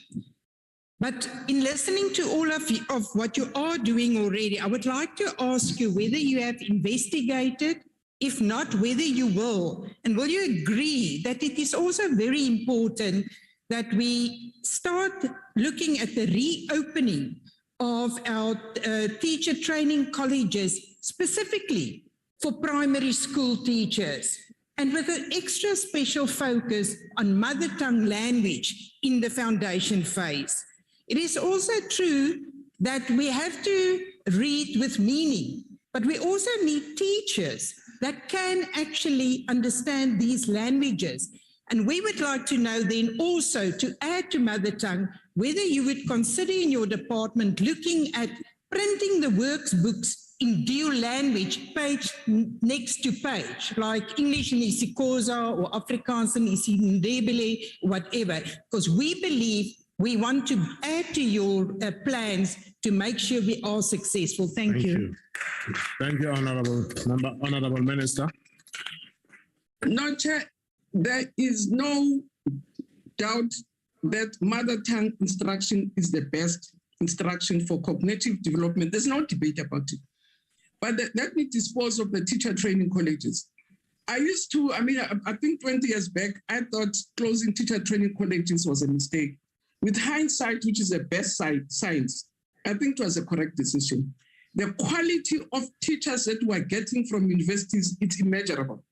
So, and member will know your education system can be better than your teachers. Your teachers are the anchor of your education system. And to give them the best is to get the best. So I now am a convert to say we should not reopen teacher training colleges. We should continue working with universities and get the kind of products that we're currently getting from the young new graduates that come from colleges. In terms of mother tongue, I'm fully in agreement with the member. And the member, I think, will be aware that the Eastern Cape is really leading, when they call themselves the place of legends. On this one, they really are legends. For a solid 12 years, they've piloted with mother tongue instructions and did all the things that the member is saying. They piloted Zulu and Sotho and tested this year the learners that started off standard 4 in learning in Xhosa, when they're in grade 11, compare them with those who were only taught in English. And they find that those that were taught in Xhosa and Sotho far exceeds. So we agreed with the member that mother tongue is good for cognitive development, but because of our history, it's taking lots of investment, lots of research, and we are at the point where we think as a sector, learning from Eastern Cape, we're going to be able to spread the mother tongue. So we're in full agreement. And the advice, as I say, highly welcome. Thank you, Honourable Minister. The Honourable Advance. Thank you, Chairperson, and thank you, Minister, for the response. Minister, what factors contributes to learners struggling to read with meaning by the age of 10? And how will the ECD migration contribute in improving learning and development outcomes of children? Thank you, Chair. Thank you, Honourable Member. Chair, one of the major problems, especially for African kids, where the majority of kids in the learner, is for them to be expected to learn in a foreign language from the word-book. So it's a major problem for cognitive development if kids are not allowed to or are not enabled to learn in their mother tongue. So it's a major problem, especially for African kids. And that's why, as I say, we change policies. And I think the solution is mother tongue instruction and working and continue to build on what the Eastern Cape has started, and the other provinces are already beginning to pilot. For me, that's one of the major problems. But secondly, the other thing is also access to reading materials, that your affluent families' kids have access to reading materials, they read quite early. And that's why your ECD, early childhood development, if we strengthen that net, it will help us to deal, for instance, with remediation quite early, so that if kids have got visual problems, they have speech problems, we're able to remediate before they come to school. And so that any other thing that really will hamper or will stall their reading or even their learning will be dealt with in the ECD program. So by the time they come to school, they are school ready, but the sector also understands where the shortcomings, where the crises are, and where the difficulties are. So we think it's going to give us a solid foundation for children's development. Thank you very much, Honorable Minister. The Honorable Tembegwayo.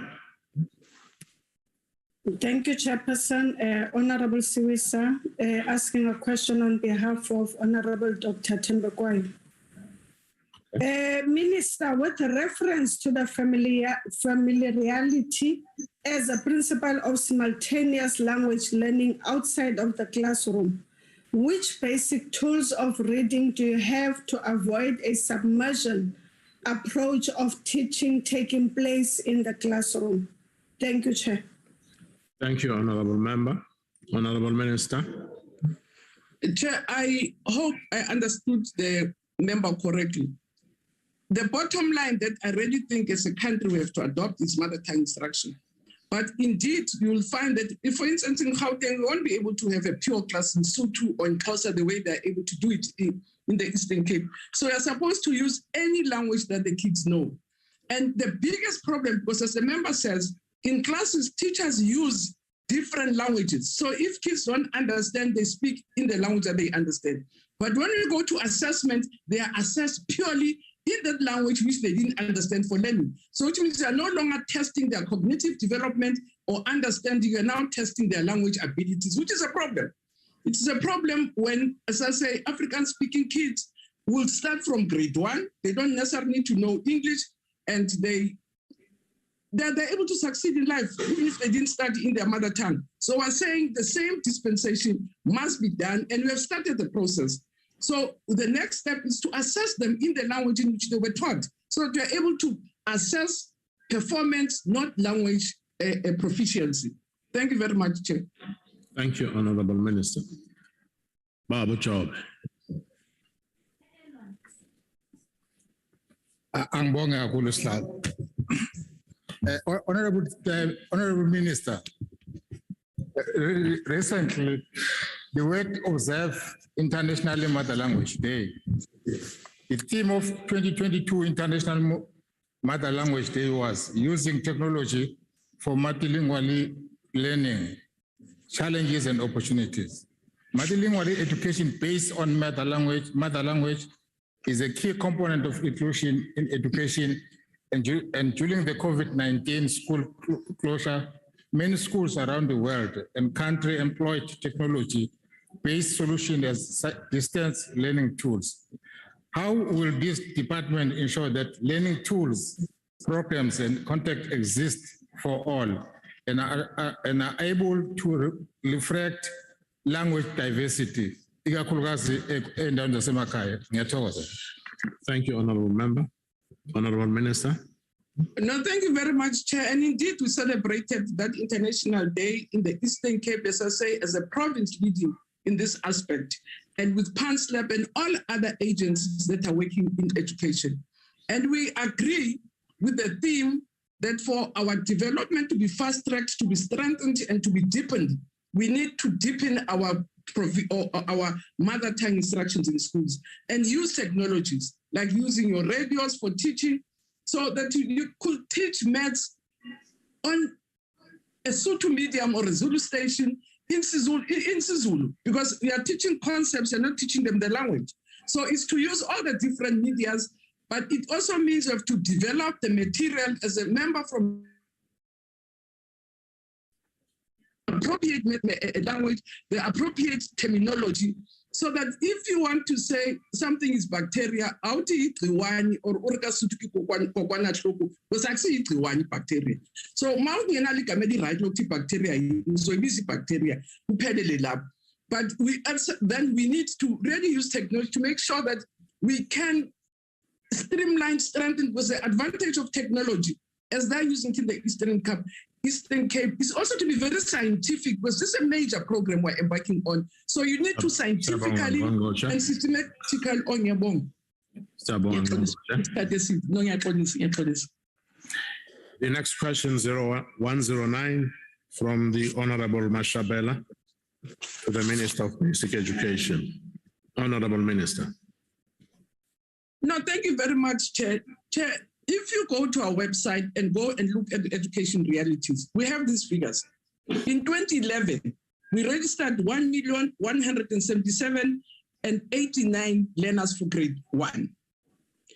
We can't give you the 2012 statistics for grade 12 because we only release statistics in September when we have verified information from first term, second term, and we're only able to give you clean information data around September. So I'll then share the 2011 data for grade 11, not 12, as the member had asked. So for grade 11s in 2021, we had 954,069 learners. And the question was, what is the cost for? Where are the others? Indeed, Chair, as a country, up to grade 9, we have almost 99% school attendance. In grade 10, we see a huge dive, and we were quite fortunate that State South Africa conducted research for us to say, what are the challenges? So some are challenges that we're aware of, but some of the challenges that I would say surprised me. One of the challenges that came is your cognitive challenges of your FET curriculum, that when learners go to grade 10, they're expected to specialize. There's only one narrow curriculum. That's why we now have a 3-stream curriculum, which caters for children's gifts, interests, and abilities. That's the first thing that we've done. We've also picked up that because of that age, they are teenagers and there are social difficulties in our communities. You experience unwanted pregnancies, teenage, juvenile delinquency. Hence, you see lots of kids trapped in drugs and others getting to prison. It's one of the problems that we have. And that's why we're also strengthening our social support program to learners. What surprised me was also that some learners live out of poverty. It surprised me not so much that I'm not aware that there's poverty, but I had thought as government we had done some work in terms of no-fee school nutrition, scholar transport, free books, that it will help us to protect quite a number of learners. But State South Africa tells us that when they become conscious of themselves, they really sometimes feel too embarrassed to come to school with broken shoes, torn shirts, and as a result, they leave school. And that's why we're working with social development. So we have identified the different reasons why we see this dive after grade 9 and are trying to deal with it in different ways, including curriculum support and strengthening our teaching at your senior phase before they go to the FET phase where they drop in big numbers, but also start them young. And that's why we're investing so much in ECD to set out very solid, strong foundations for them to be able to continue their education. Thank you very much, Chair. Thank you, Honorable Minister. Honorable Mashabela. Honorable Chair, taking a question on behalf of Honorable Mashabela. Minister, over the past decade, we have observed consistent higher rates of school dropouts in this country. It was reported last year that the lockdown had contributed to the highest rate of dropouts in history, with over 500 learners who were meant to be in school, not in school. This is a crisis, Minister.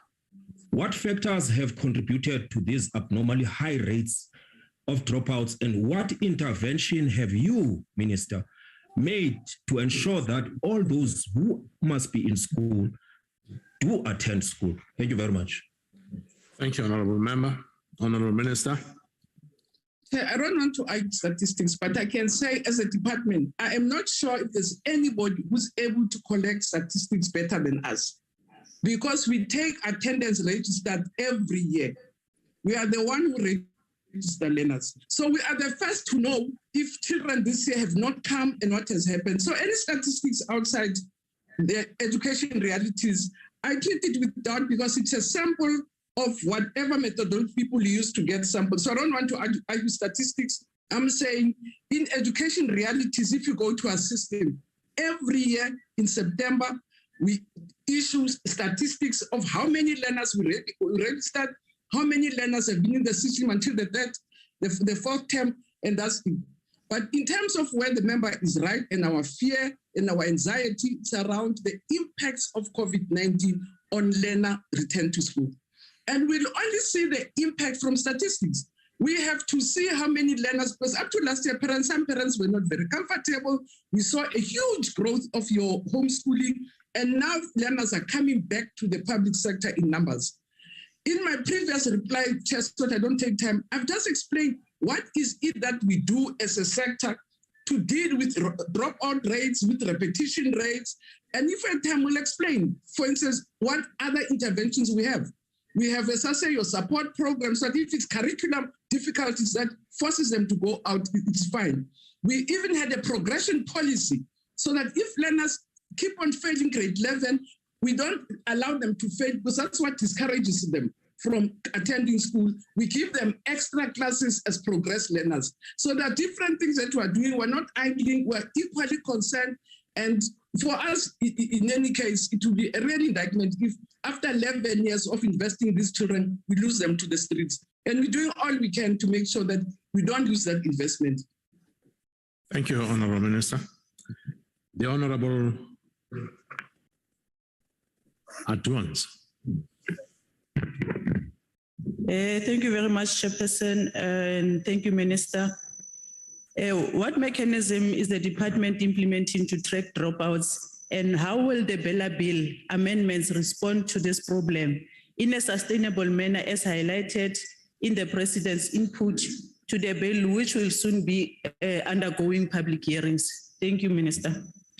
Thank you, Honorable Member. The Minister. Chair, as I say, the question of dropout rates is an old problem. It's not a new problem. But what we can say as a country, we are very encouraged that we are increasing our retention rates. That's why even this year, even last year, we had the highest number of learners writing matric. So which means our efforts to really deal with dropout rates, it's paying dividends. And the member will know that we've done quite a number of things. And I think as much as we should be concerned as South Africans, but we should not be alarmist, because as a country, we are one of the few countries in the third world which is able to retain as many learners as who are retaining the schooling system, which is not a consolation. We shouldn't lose any one of them. So we are putting in place different measures, including schools. Schools do follow-ups. They send people to check where learners are. Have they moved houses? Are they unwell? Are they still alive? Because they're also human beings. You'll think that they've dropped out until they really, the maker has called them. So schools do follow up. Even ourselves are doing all things through the curriculum, through support, just in terms of what we've identified. Even our curriculum changes are meant to address some of the problems that we identified. The three-stream curriculum is supposed to have your, I can see the chairs raising their head. So the three-stream curriculum chair, it's supposed to really help kids, because the dropout is at grade 10, 11, and 12. In terms of curriculum, career choices, support that they get, but also strengthen your social support, so that if it's depression, kids have lost parents through COVID, there's the adequate safety net to protect them against other things that might have confronted them socially, which are not necessarily educational. Thank you, Chair. Thank you very much, Honorable Minister. You're right on time. Honorable Notata. Thanks, Chair. Minister, according to your own department's full basket of reporting, for the 2021 matric results, the Free State was the province that achieved the highest pass rate. However, if we consider the number of learners enrolled in grade 10 in 2019 to the same cohort to actually pass matric in 2021, the dropout rate was one of the highest in the country. This reporting may be encouraged by the league table reporting, which encourages provinces to drop low-performing candidates to improve their own pass rates. Despite the fact that some learners might have failed or some have gone to TVET colleges, this dropout rate remains very high, with 3.3 million youth not in education, employment, or skills training. and the department recently reported that there's over 160,000 learners that did not return this year. The reality is that these learners don't have skills to participate in the economy and might end up living a lifetime of poverty. Minister, will you consider the DA's proposal that the President acknowledged in his SONA reply as a workable suggestion for the department to work with DSD, DHET, and provincial education departments to develop a learner tracking and tracing and retention mechanism for learners who actually drop out? Thank you. Thank you, Honourable Member. Honourable Minister. Not that. Uthatha into ozibhe ngathi uzise kuthi ngathi zivela kuni. That's sometimes my problem. But let me leave that one. Mhlambe into epolitiki ukuthi into enhle uyazithathela uyi-own. What I am saying, it's not possible to really, it's much. We're still dealing with registration. Anybody is going to come with statistics and say Nancy Lena drop out. As I'm saying, it's simple. You'll hear from us that not that more September. Where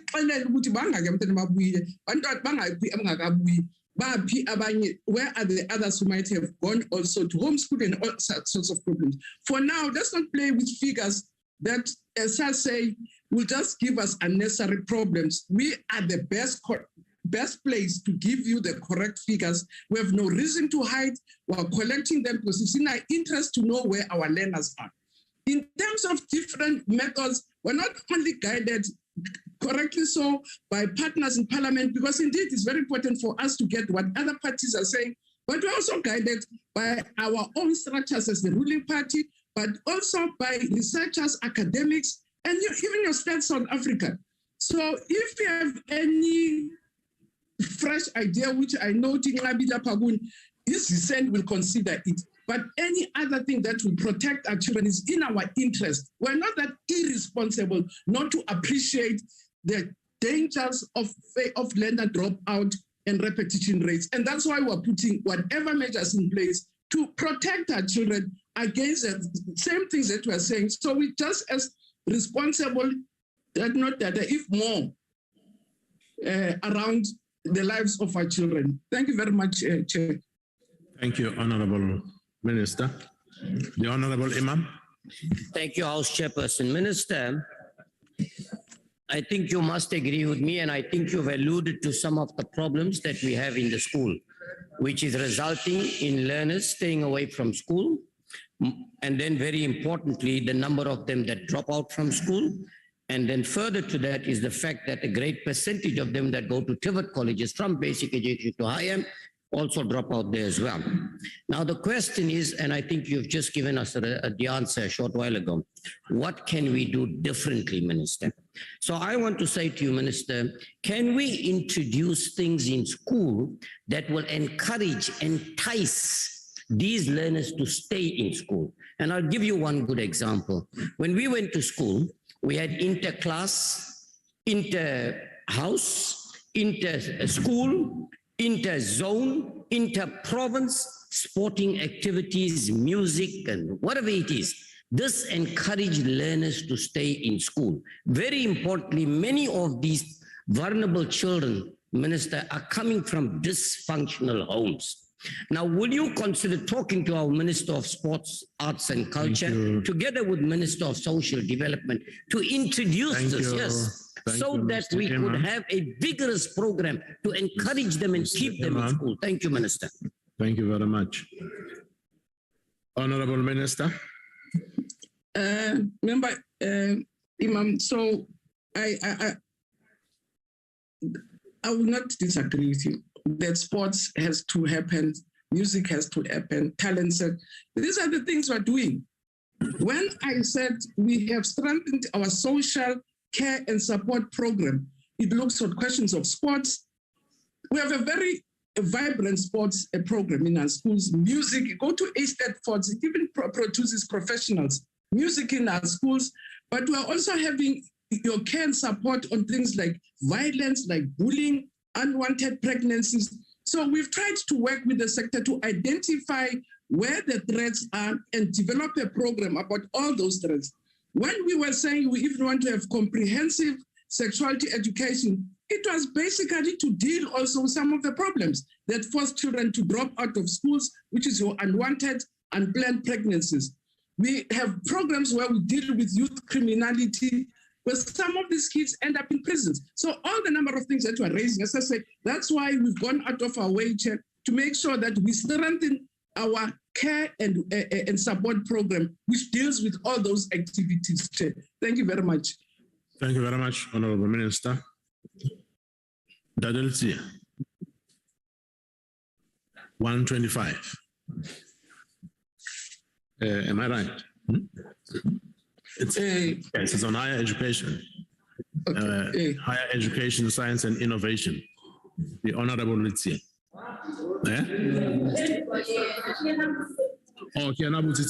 Honorable Chair, I thought I'm answering first. Okay. Okay, sorry about that. Yes. Thank you, Honorable Minister. Honorable House Chair, thank you very much. And thanks to Honorable Letsie for the question. My answer is that currently Higher Health, which is our implementing agency assisting us with all matters related to health and wellness in our post-school institutions, has finalized guidelines that institution will follow in determining various matters around vaccination. I'm currently studying these guidelines before I can release them for implementation by all of our institutions. However, in the process of the finalization of these guidelines and in relation to vaccine mandates and management of the academic year through Higher Health, I have urged all our institutions to ensure that the policies and procedures they put in place have been widely consulted on campus. Because whilst Higher Health has come with guidelines, but these have come a little bit later when institutions had already started making consultations. I have said, continue to consult, but make sure that you try and reach the widest possible consultations, and also guided by the Constitution, by the way, which says that no right is absolute. Those who pushing for their right not to vaccinate, they do have that right, but also those who have vaccinated, they have a right also to feel protected, so that you don't have an imbalance. At the moment, though, I'm very pleased to say that there are a number of education awareness drives that are being conducted by Higher Health. My department, working with Higher Health, will work very closely with universities management and colleges management and SRC to ensure that we encourage staff and students to get vaccinated, because vaccination is safe and saves lives. There is also a ministerial task team that is engaging all our stakeholders, which is chaired by our Deputy Minister, Honorable Putimana Mela, which is also meeting to discuss with the stakeholders on how best to deal with the challenge of vaccination, so that we make sure that we've got inclusive discussions with all the stakeholders. Thank you very much, Honorable House Chair.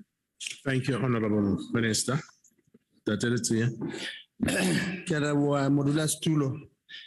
Ke lebohe ministera ka o araba potso ya di vaccine hantle tjena. Minister, I am one of the very few people, I think, in this house who are very happy that your ministry, the department through Higher Health, are in the process of finalizing these guidelines in relation to vaccine mandates and management of the academic year. As we Minister, cannot allow universities, in my view, to have plans or their plans in isolation. Over and above those guidelines, Minister, what are you doing to ensure that students are not excluded from accessing the higher education by these vaccination policies in different institutions? And what are you doing about institutions now that are refusing students access to higher education? Thank you very much. Thank you, Honorable Member. Honorable Minister. Thank you very much, Honorable House Chair, and thanks to Honorable Letsie for an appropriate follow-up question. Well, I just want to say that whilst we encourage everyone in the post-school education and training system to vaccinated. As I have said, this must be balanced also with the constitutional right to education. Otherwise, we must protect both rights of those who are saying they won't vaccinate, which is unfortunate, but also we must protect the rights of those who have vaccinated to remain safe. We can't be focusing only on the rights of those who say they won't vaccinate. Therefore, that is why, as I have said, we are encouraging an inclusive discussion and an inclusive debate. The institutions, the way that they've been operating makes sense because whilst they've been pushing and insisting rightly so that students and staff must vaccinate, but they have not turned some students down. That is what I am saying they should not do in order to ensure that they get admitted to academic programs. But this does, Honorable Letsie, pose a problem. How do you balance these rights when you have in the same lecture room those who have vaccinated as well as those who have vaccinated and be able to actually cater for both?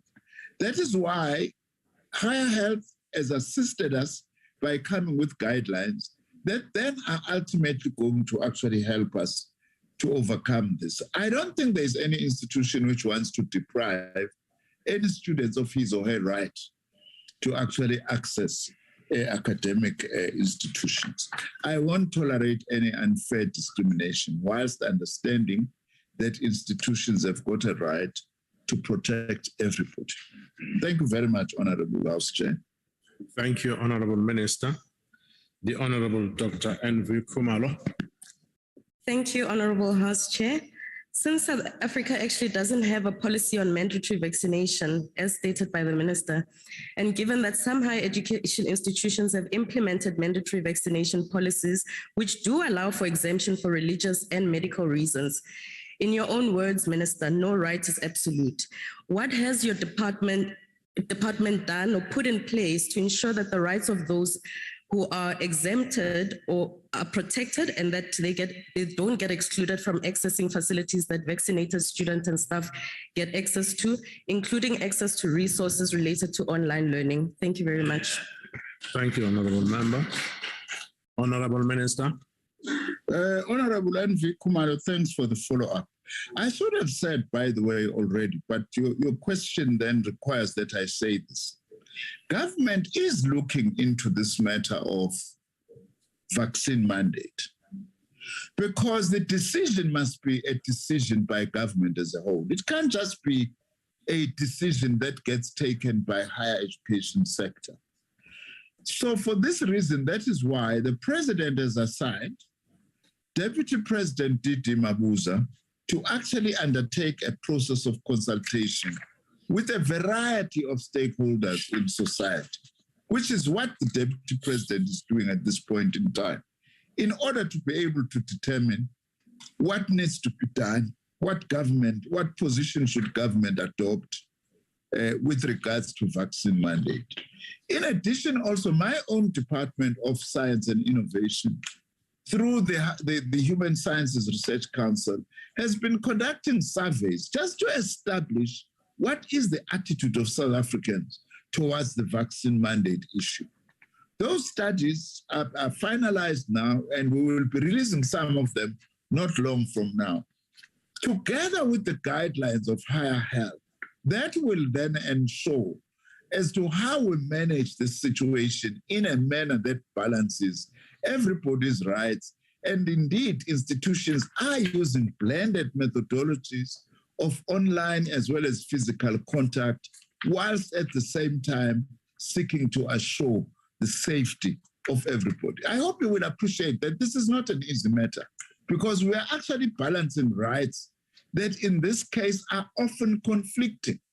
That is why the guidelines by higher health are important, and the ones I've already issued have discussions, because the institutions that are following certain policies now have had fairly wide consultations. Some of the policies that they have adopted have actually been accepted by their own university or college councils. Thank you very much, House Chair. Thank you very much, Honorable Minister. The Honorable Shangwa.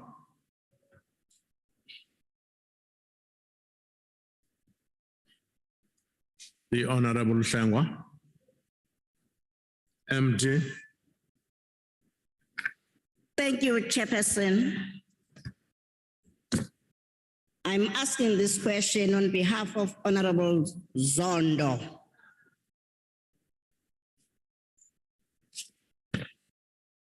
Minister, Honorable Minister, vaccination set aside, has your department considered the operational and logistical requirements that will have to first to be implemented nationally, as well as time delays inherent in meeting such requirements?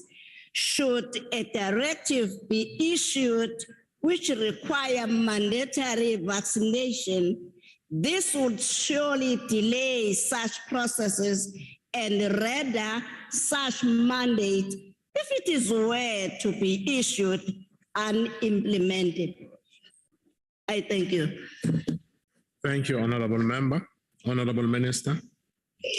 Thanks, Honorable House Chair. Sorry, I didn't hear who the member was, other than saying that she is asking on behalf of Honorable Zondo. Thank you for the follow-up Honorable question. Shengwa. Oh, Honorable Shengwa. Okay, Mashasha, thank you very much. I just want to assure you, that were we to adopt a mandatory vaccination policy, as the higher education sector, we are more than ready to deal with that, because higher health has actually long been rolling out vaccination programs in our post-school education and training institutions. Even in rural areas, by the way, we have got mobile clinics that have been visiting TVET colleges and even university campuses that are in rural areas, pushing this whole thing of vaccination. And Higher Health has long been ready, has been working together with the Department of Health. Were we to go the route of vaccine mandates, I am quite confident that we'll actually be able to meet that with the capacity that we've built with Higher Health. But also in addition to that, Honorable Chair, people, of course, some people have got their own methods and ways, some use their medical aid schemes to go and vaccinate with their own medical practitioners or go to particular clinics or chemists to be able to do that. But on our side, I want to assure you that there would actually be no insurmountable challenge in terms of vaccinating or ensuring that everybody who comes into our campuses is vaccinated were we to go the route of vaccine mandate. That is why we've got this huge campaign of encouraging everyone in our sector, staff and students, to be able to go and vaccinate. And we are quite comfortable that we'll be able to do that through Higher Health. Thank you very much, Honorable House Chair. Thank you very much, Honorable Minister. The Honorable Three. Thank you, Honorable House Chair. Honorable Minister, Section 12, subsection 2C of our Constitution grants all South Africans the right not to be subjected to medical or scientific experiments without their informed consent. The Nuremberg Code and the Universal Declaration of Bioethical and Human Rights of UNESCO, to which South Africa is a signatory, both inform that preventative and medical interventions can only be carried out with the prior free and informed consent of the person concerned based on adequate information. Additionally, science has revealed that the COVID vaccines lose their efficacy after about 6 months, and those who have been vaccinated are still able to contract and transmit the virus. Now, knowing these and other indisputable scientific facts that the mandates and that mandates negatively discriminate against students, will the minister call for all educational institutions of higher learning who have instituted mandates to have these mandates unconditionally removed, in keeping with the President's promise to the nation in February 2021 that vaccine mandates will not be instituted on South Africans? I thank you. Thank you very much, Honorable Member. Thanks very much, House Chair, and thanks to Honorable Tring. Honorable Tring, as I have said, we have said we are calling upon everyone to vaccinate because vaccines are scientific. You yourself, Honorable String, you would not be sitting in Parliament today, being alive, even asking me this question, were it not for the fact that you were vaccinated right when you were born. The fact that you do not have polio is as a result that at some stage as a child, you were actually vaccinated. Your body is carrying vaccination. I actually find that some of your argument actually is anti-vaccine. You are part of the anti-vaxxers. Now you have a right to adopt that. But anti-vaxxers also have no right to prescribe to those who want to vaccinate and be safe as to what actually needs to be done. That is why the route that government is following is the correct route. On a point of order, Chair. Let the deputy president. Let the deputy Honourable president. Member, just hold your horses. Honourable Minister, you still have time to answer. Let the deputy president lead the consultation process because Sorry, Chair, Honourable Thring was raising a point of order. Honourable Minister, can you hold? Honourable Swallows, what's the point of order? No, the Honourable Thring was raising a point of order, but I presume it related to the Minister casting aspersions against his character and labelling him as being an anti-vaxxer, when it is well-known fact that we are not an anti-vaxxer. Thank you. Honourable Swartz, I don't think that is proper. Honourable Thring cannot begin to go into an argument with the Minister. Honourable Macpherson, Menir Macpherson, please. He cannot go into a debate with the Minister while he is answering the question. No, sorry, Chair. He was raising a point of order, though. I don't have a problem with him raising a point of order, but remember that the Minister is responding to his question. Now he goes into a conversation with him. Thank you, I won't Chair. allow that. Thank you very much. Chair, may I then raise the point of order from Yes, my what's side? your point of order, sir? On terms of Rule 85, it is my assertion that the Minister is casting aspersions against the Honourable Member, and I'd ask you to look at the Hansard in this regard and make a ruling at an appropriate time. The basis is that he asserted that Mr. Thring is an anti-vaxxer, when our position on this issue is very well known. Thank you very much. I will look into that and come back to you, sir. Okay.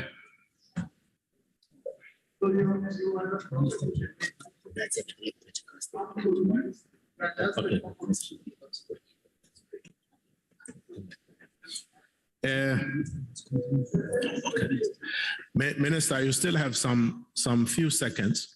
If you are done, it's fine. But if you can still continue, if you have something to say further. Yes, yeah. No, thank you very much. I just want to say quickly, Honourable House Chair, I'm willing to amend my position and say the Honourable Member Thring is not an anti-vaxxer, but his argument is similar to that of anti-vaxxers, if that is actually going to help. All what I wanted to say is that the reason why we are emphasizing consultation is to balance everybody's right. And scientifically, vaccines do work. I want to say in my capacity as Minister of Science in this country that vaccinations do work. It's not today's thing.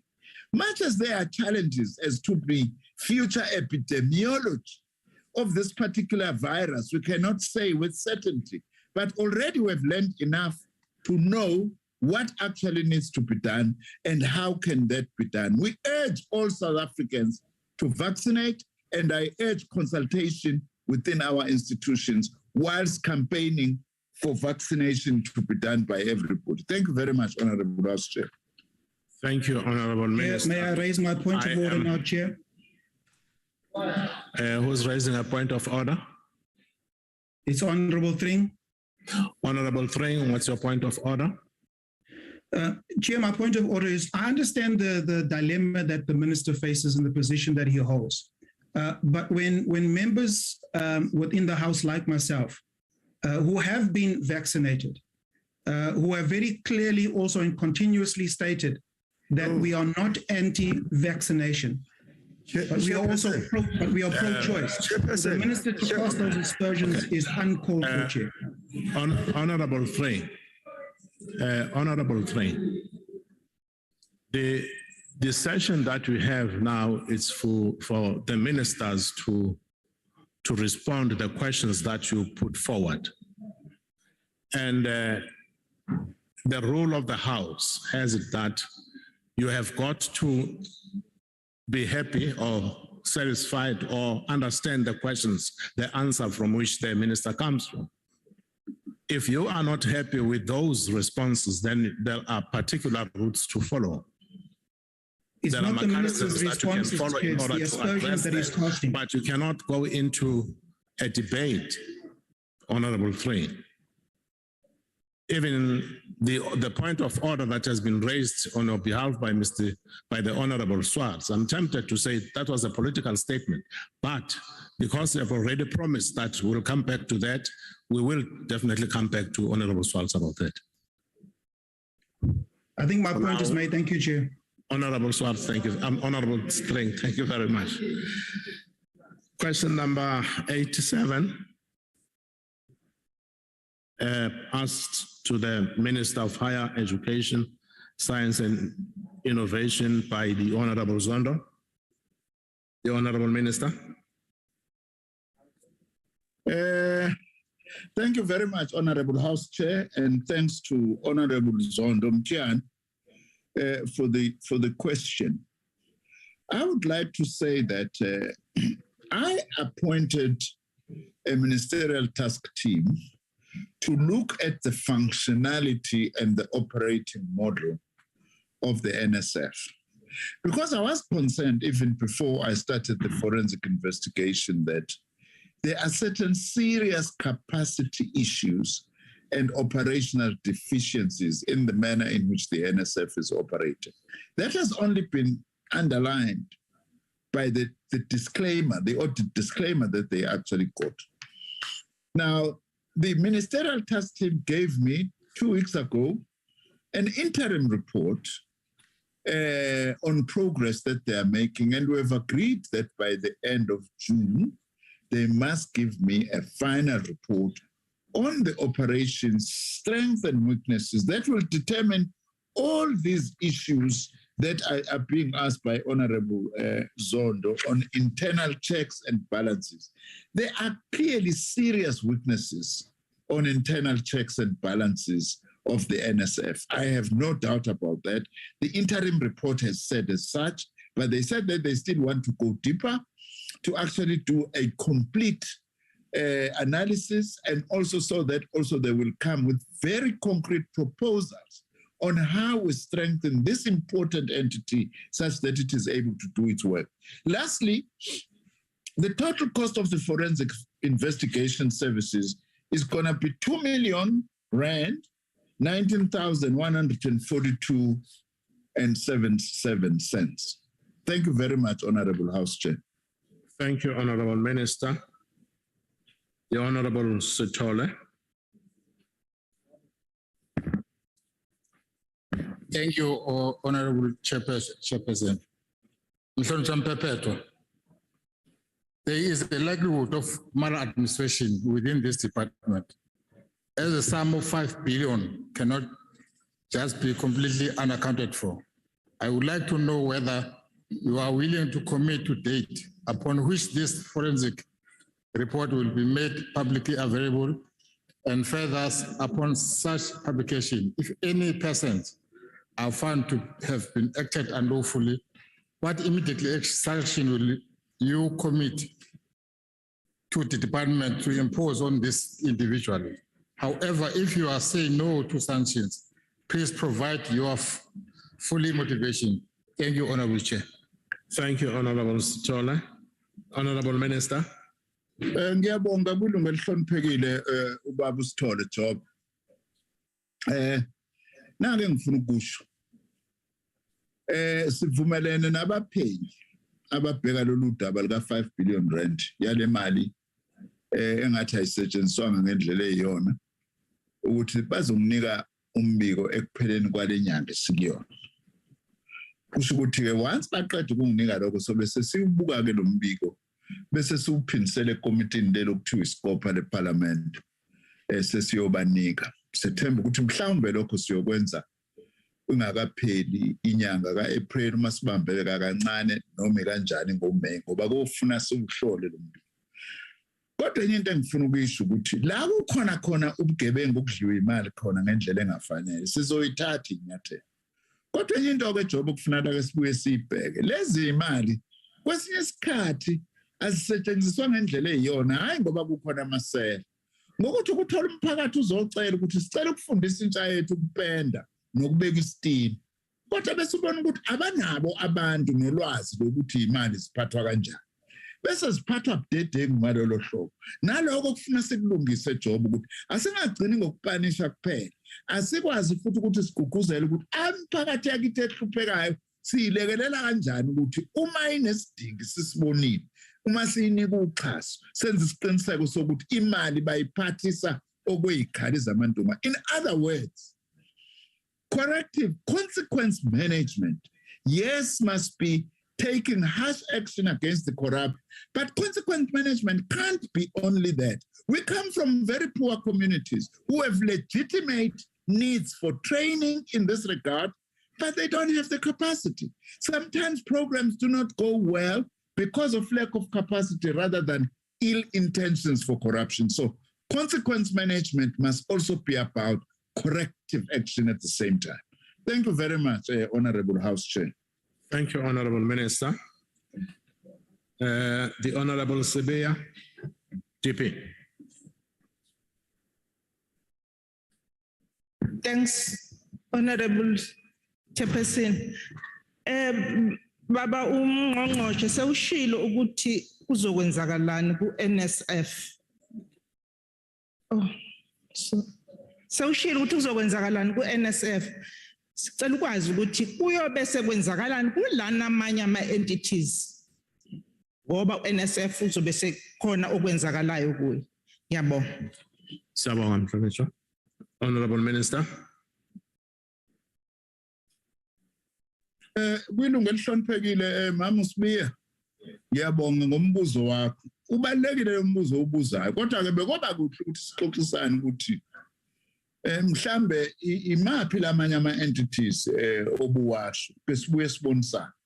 Ngingakujabulela futhi ukuthi ubulethe lokho noma sesiqhubeka sihlangane ekomiti. Kodwa engifisa nje ukuthi ngikwenze ukuthi ukukhululeke emoyeni. Kuwo wonke ama-entities angaphansi kwami, zonke izinto ezitholwa umhloli mabhuku kahulumeni u-Auditor General ezingalungile, ngenza isiqiniseko ukuthi ziyalandela.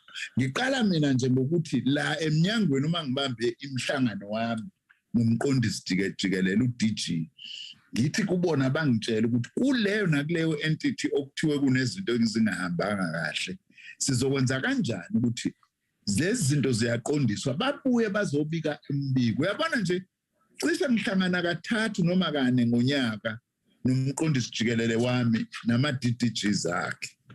Ngine-item nje emile ngithi standing item, corrective actions for the Auditor General's reports. Ngoba iyo into leyo engiyigadile ukuthi sonke isikhathi ngazi ngomhlangano nangomhlangano sesihambe kangakanani ukulungisa inkinga la sibona ukuthi zikhona njengokukhomba kwamhloli wamabhuku kahulumeni u-Auditor General. Ngakulolo hlangothi lena ngicela siqiniseke. Makukhona okunye ke futhi Mama Sibiya ukhulekile nje ukuthi ke uze kumina njengelungu elihloniphekile ungithinte usho ukuthi hayi Minister kukhona engingakuboni lana sokwazi ukuthi sihlale phansi ngikwazi ukuchaza sibambisane ngendlela vele esihlale sibambisana kahle ngayo. Ngiyabonga kakhulu ngalombuzo wakho. Siyabonga Ngqongqoshe. The Honorable Seveke.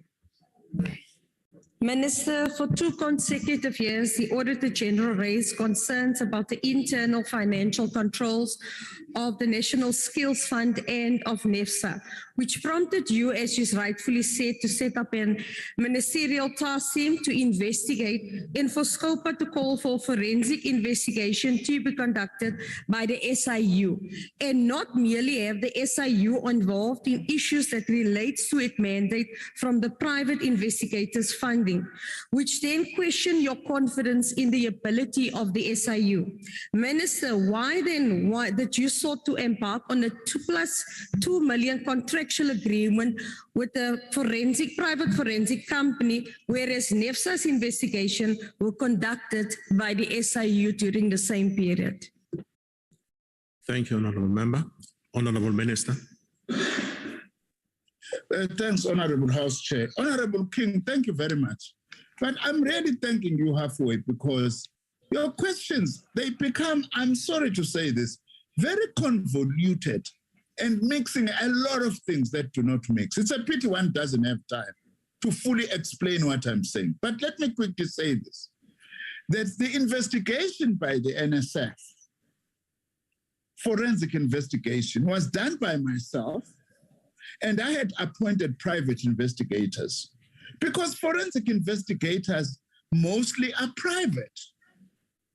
By the time Scopa said, why don't you ask the SIU? I'm not against working with the SIU, but I had already contracted a private forensic investigator to do the work. I wasn't running away from the SIU, as some people often claim. I had already signed an agreement. And I've said, if there are any things from this forensic investigation that would require the SIU to look into, I will consider that.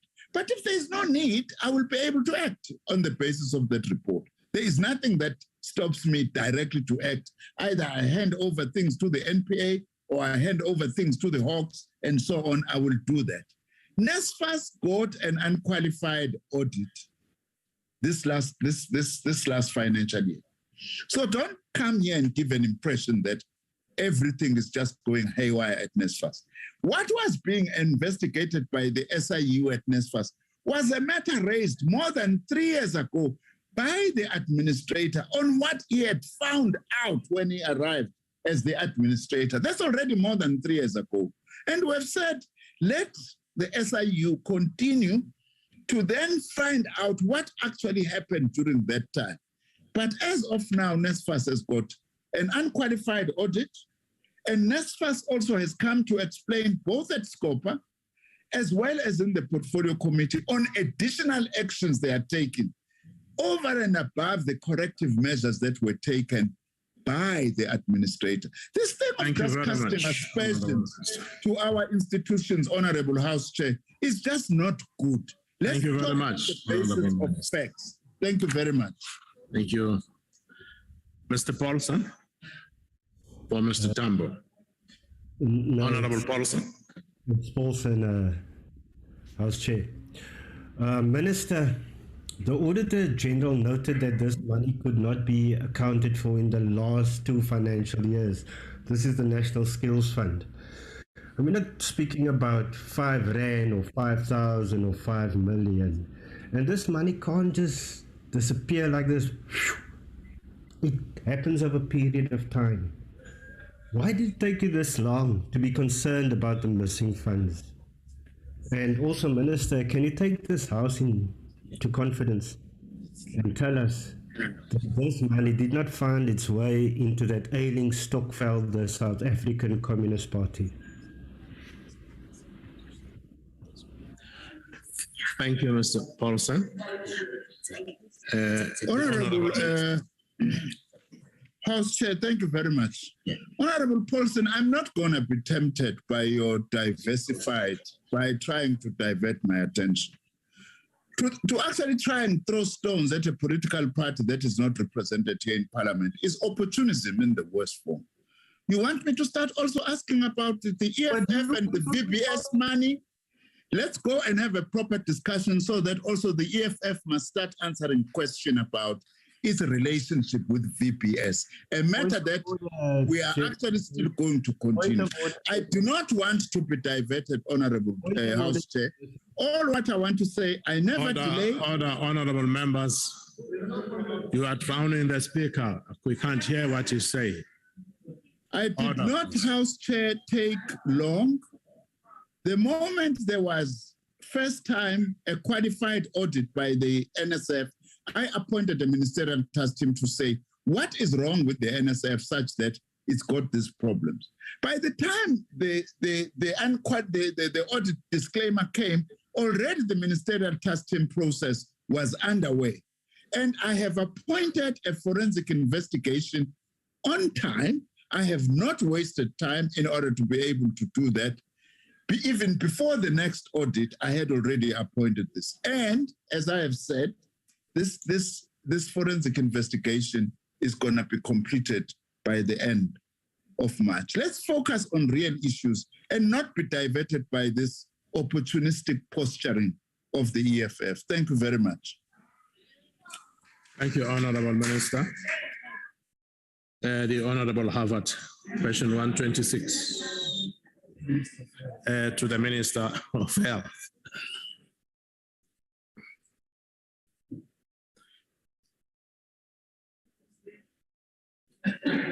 Thank you very much, Honorable Chair. I didn't hear you that it was my turn.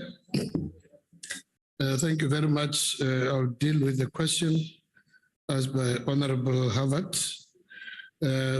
Honorable Chair and honorable members, our vaccination program is able to administer more than 250,000 vaccinations a day, actually up to 300,000 more,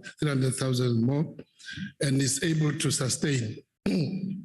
We do have adequate stock to reach our target of 70% of adult population and beyond. At the current moment, while we are just approaching 50% of at least one dose for all adults, we still have more than 20 million doses of both the Johnson & Johnson and the Pfizer vaccine combined. The challenge we face is to attract more South Africans to come forward to receive their jabs so that they can all be protected. This is very important. We understand that because of people feel that the fourth wave has not been very severe with fewer admissions and fewer deaths. Some people feel that they are now safe, but we know that all scientists and experts are telling us that in another 8 to 10 weeks, we may be experiencing a fifth wave as we get closer to winter. So I want to just alert South Africans that it's not yet over. So we are working with all our provinces and also private sector. As you be aware, a number of private sector participants, pharmacies and other providers, also NGOs, in making sure that our facilities for vaccination remain in place. We also have a project management unit in the department which is focusing on this. We recently, just over 2.5 weeks ago, with the leadership of young people, launched the Kireti program, which is run by young people to attract more young people to come forward to receive vaccinations. As the Minister Nzimande indicated earlier on, working very well with Higher Health, especially with Deputy Minister Manamela. We're together, also with my neighbor here, Minister Zulu, when we launched this youth program 2.5 weeks ago. Also with basic education, we are doing a lot to outreach to schools. In some of the provinces, there's agreements between our district health and the district health education, basic education, to visit schools and provide vaccinations. Many businesses also are providing facilities for vaccinations. We have reduced the interval for boosters, and we have also added the mix and match, where if you had a J&J, one dose, or even with a booster, you can now have a Pfizer. If you had 2 Pfizers, you can have a J&J as a booster. So we're all ready to make sure that as we reduce the restrictions and uplift, as the President will announce at some stage, the replacement of the state of disaster, these facilities will remain ready so that South Africans can get vaccinated and be protected. Thank you very much, Honorable Chair. Thank you, Honorable Minister. The Honorable Harvard. Thank you, Honorable House Chair. What support is the department providing for different social and economic sectors in developing vaccination policies to increase the vaccination rollout? Thank you. Thank you, Honorable Member. Honorable Minister. Thank you very much, Honorable Chair. Our unit, which is managing the vaccination program, is very agile and very responsive. Anytime we get a request for partnership and assistance, we are always there with the private sector, with government departments, with public entities. Anytime we get a request for cooperation and support, we are always there. Where we may need additional expertise, there is a wide range of experts out there who we always rope in case there might be a particular matter. Just to give an example, when there was an issue about the basic education, the opening of schools and improving vaccination, we also brought in pediatric specialists to make sure that we can even add more information in terms of the safety in that sector. So anytime any sector wants assistance, private, public, we are always making sure that we provide the necessary support. Thank you. Thank you, Honorable Minister. The Honorable Sangwa.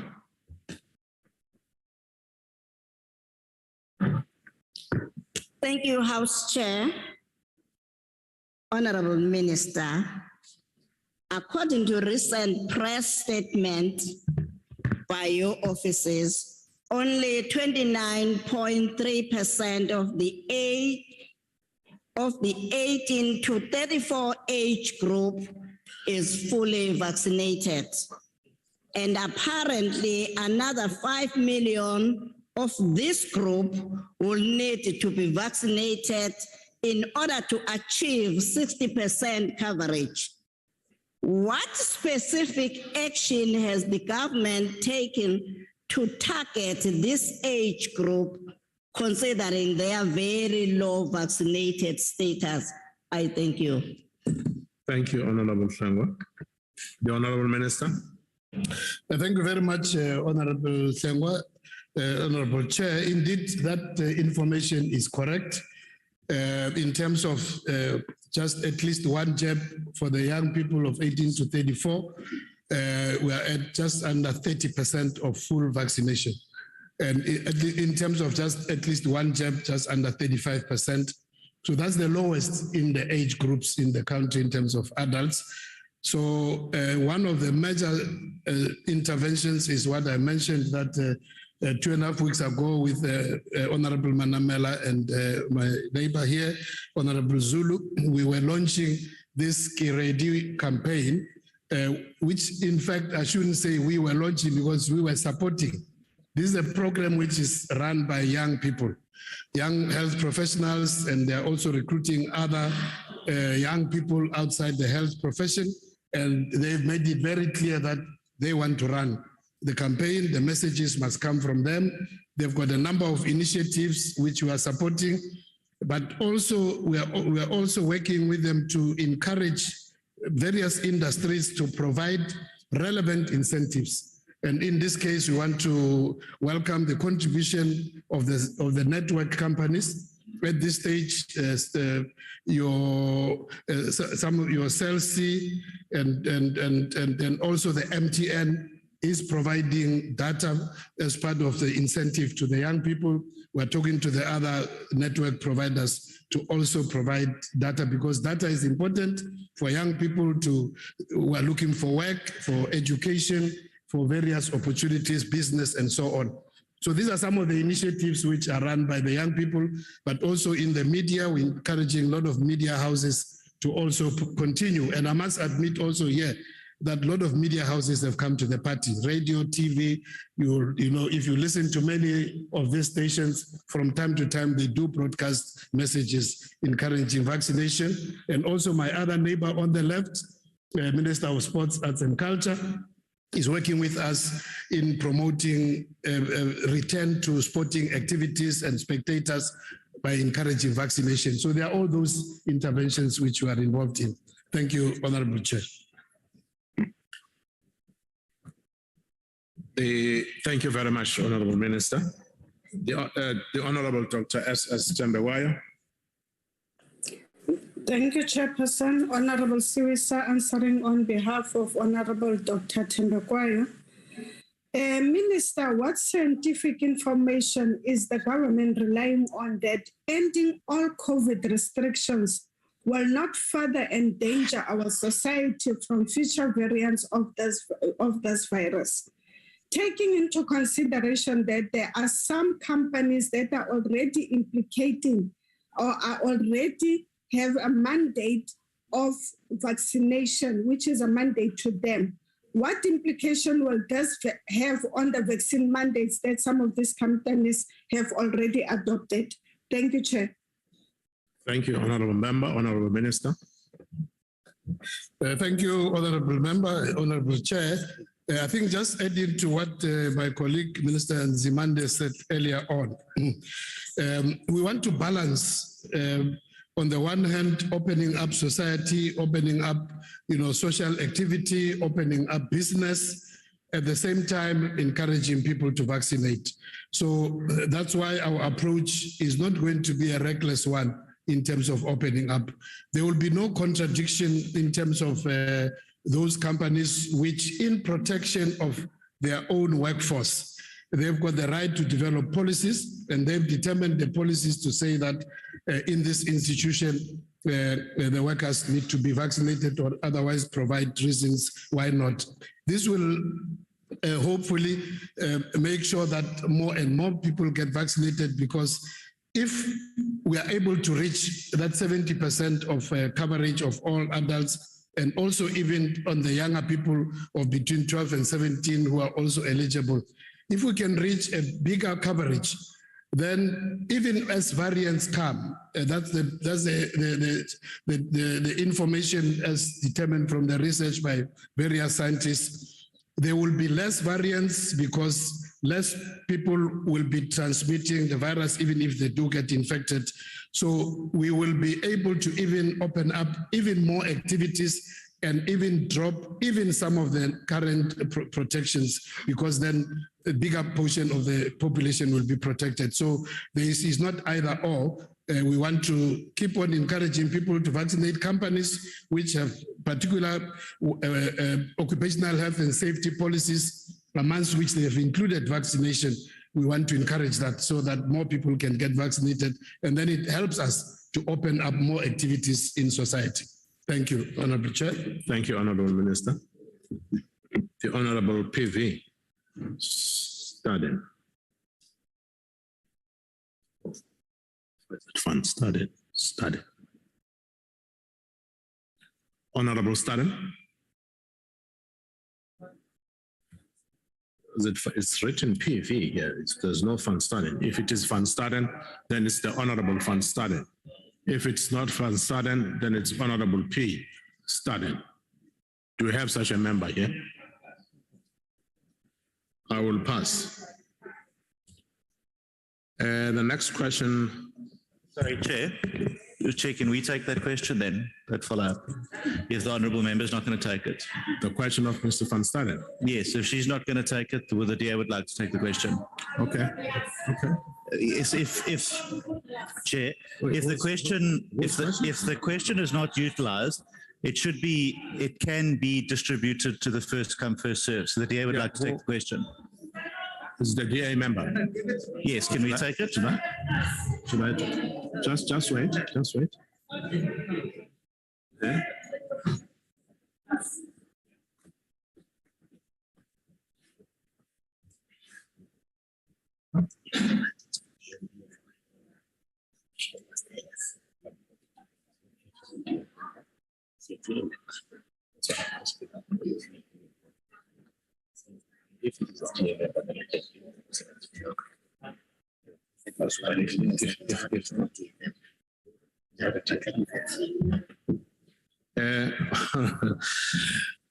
It's not clear who is Mr. Van Staden or Mr. Staden. Is he FF plus? Mr. Macpherson when's engine manje? So FF plus. Man. Chair, if I may, if the Honourable Member is not going to take the question, it can be distributed to Honourable Macpherson. Please, Monikang's father, so please. The party is not here. You are not representing that party. Honourable Chair, on a point can of we order. go to question 100? Sorry, Chair, on a point of order. Is the honourable member from FF plus? Yes, honourable member from FF plus, not you, Mr. Van Staden. Honourable Chair, may I just say that Honourable van Staden has a problem with his signal, but I'm not ready to do a follow-up question. Okay. Thank you very much. Sorry, Chair, on a point of order. Honourable members, order, honourable members. Order, honourable members. Honourable Macpherson, what's your point of order, sir? Chair, you'll recall that before the House... Honourable Sorry, members. Chair, if you're going to ask, can you ask her to shut up if she's asking me to shut up? Honourable van Staden. Okay, honourable members. Nangabe ufuna ubuze ehlele hlala qhubeka Macpherson njalo. May I suggest that before COVID, if there was no one to ask a follow-up question, it was to the chair's discretion then to reallocate the question to another party that wanted to take it. Honourable Macpherson. So I would ask for your discretion to reallocate. Thank you very much. Thank you very much. Honourable Macpherson,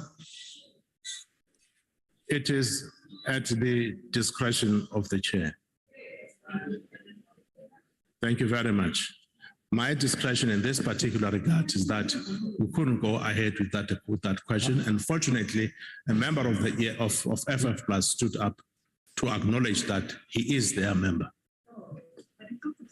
Thank you very much. We will deal with that later on if we have a problem. But for now, can we go to question number 100? Sorry, Chair, House Chair. Sorry, may I rise? So I understand Mr. van Staden is on the platform. Honourable Swans.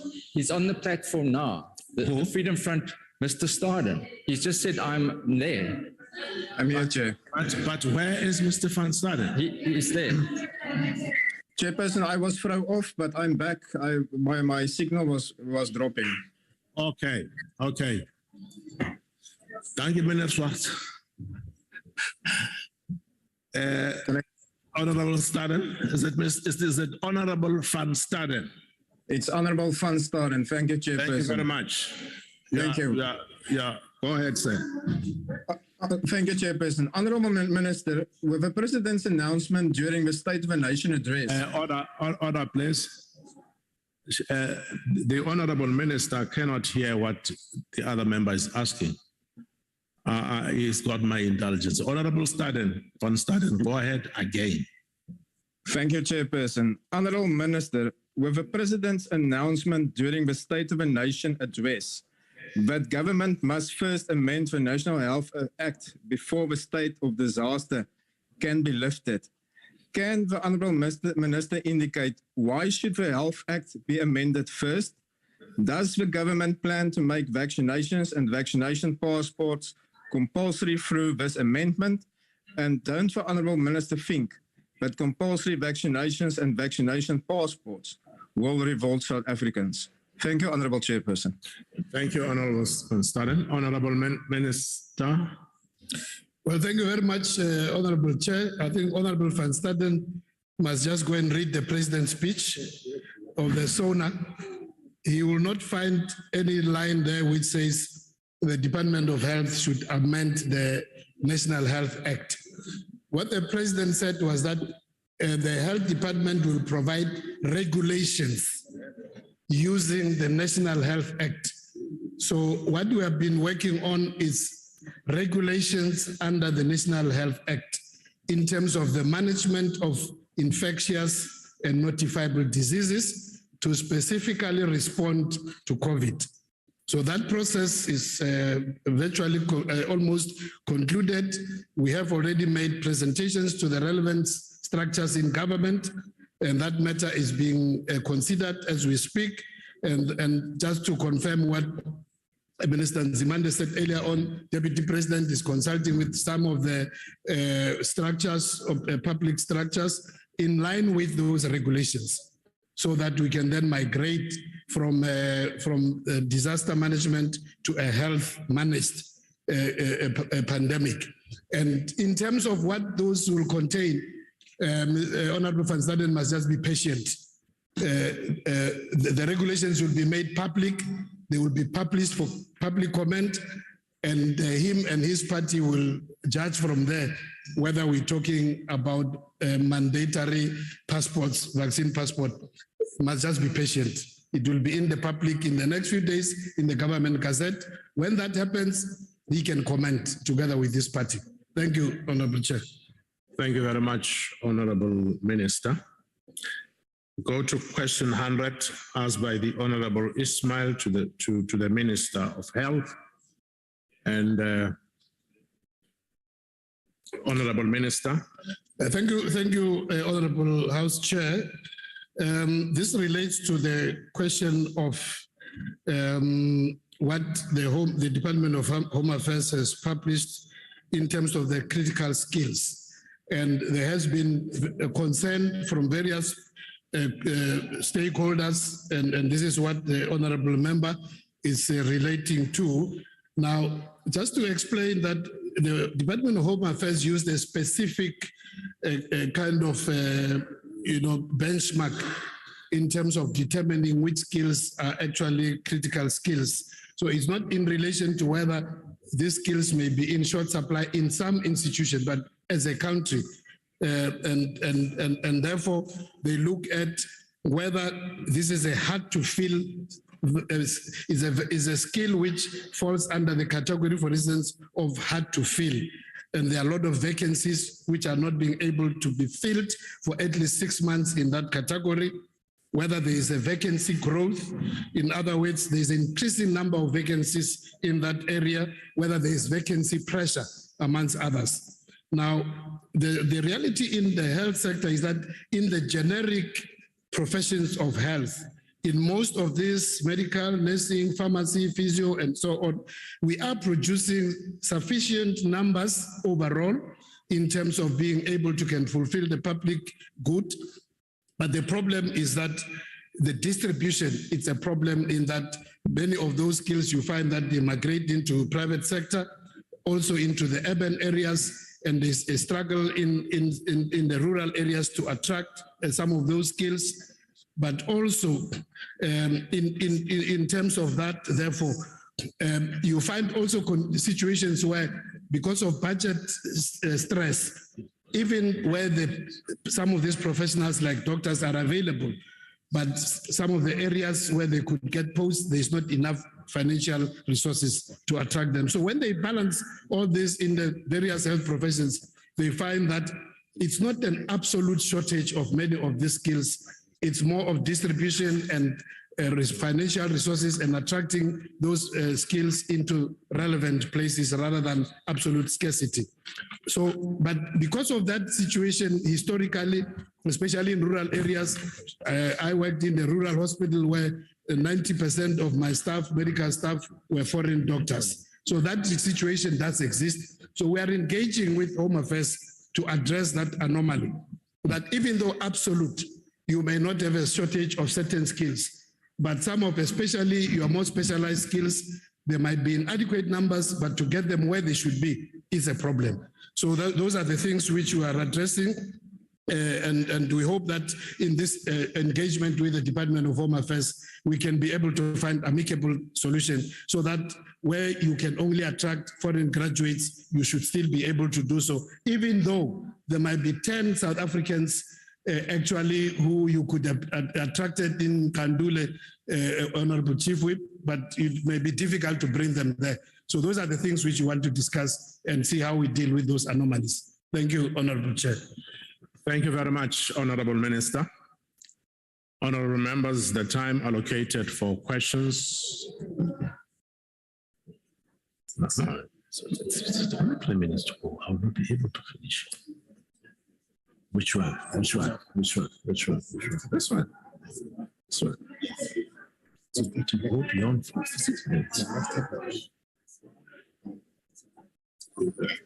Oh, okay. Okay. I'm advised to take the honorable members, please. I've been advised to take the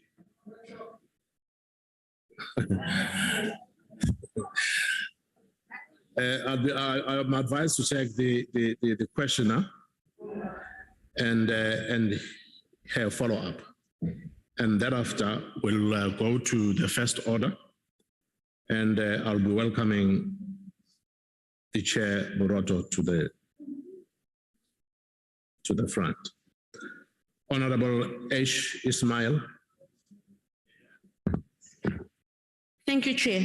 Minister, let me remind you, during the COVID-19 pandemic, hospitals had to postpone elective surgeries as healthcare workers fell ill amid existing shortages of critical care nurses in theaters and ICU. Now, South Africa currently has 1.1 nurses per 1,000 people, as compared to China, that has a 3.1 ratio per 1,000 people, and the UK, that has an 8.4 ratio per 1,000 people. Further to this, Minister, South Africa currently spends 83 million rand a year on Cuban doctors. Now, it's a sad reality that government values political connections over the health and well-being of its own people.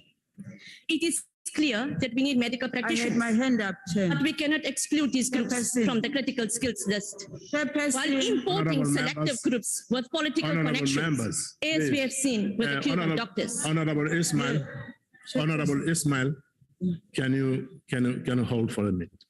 Honorable members, I've got time right in front of me.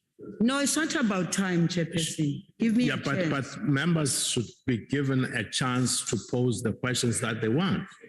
No, but Honorable Zulu, what is the point of? Yeah, it will be helpful, Chairperson, to assist because, you know, as ministers, as we sit here, when members do not give us the question properly and read very fast, it's difficult. Then it becomes difficult to answer the question. It's just my request that the honorable member please not go too fast so that we can hear the question. Thank you very much, Honorable Minister. But for the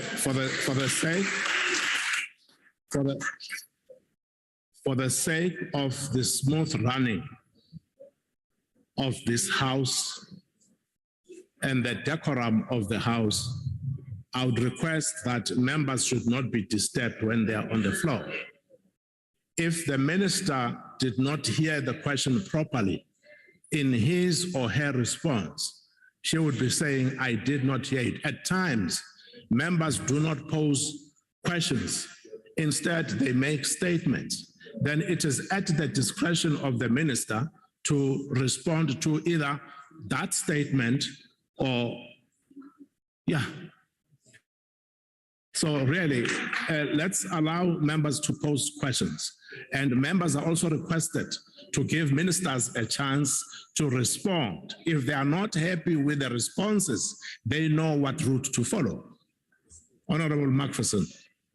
Thanks, Chair. The reason why the minister can't hear is because her own members behind make a noise continuously. So if you correctly have asked them to allow the speaker to make the question, then the minister will hear. So if you can ask her own colleagues to... Honorable Macpherson. Honorable Macpherson. Honorable Macpherson. Honorable Macpherson. Please.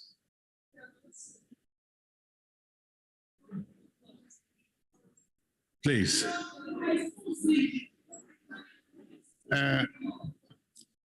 Honorable Ismail, I will give you a chance again. Do I have all my time, Chair? You have your time. No, thank you. Go ahead. Please, you have your time. Minister, I hope you can hear me now. Honorable members, please just give her a chance. Honorable members. Minister, honorable members, what we also need to consider is that we come from a large house where we could not hear such big noise. So we have to moderate our voices in order to suit this environment. It's rather too small. Please, Honorable Ismail.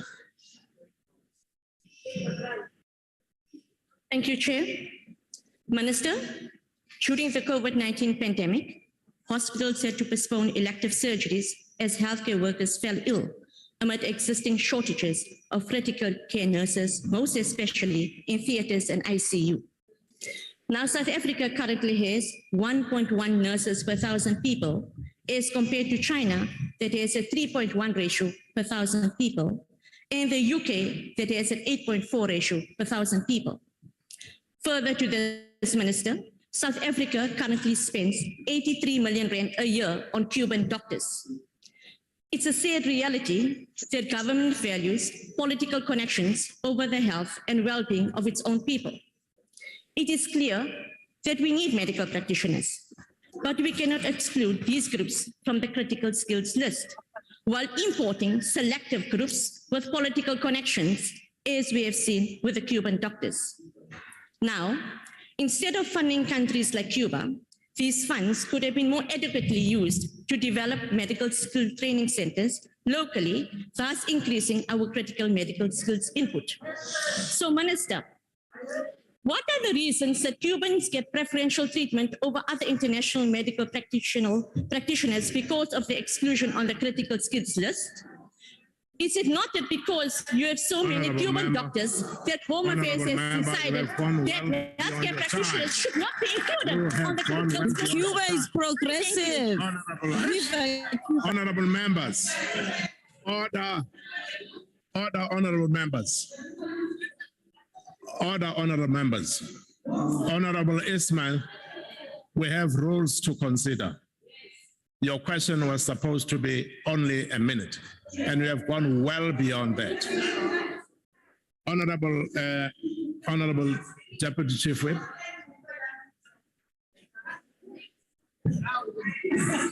Honorable Deputy Chief Whip of the majority. Thank you very party. much, Honorable Chairperson. Thank you very much, Honorable Chairperson.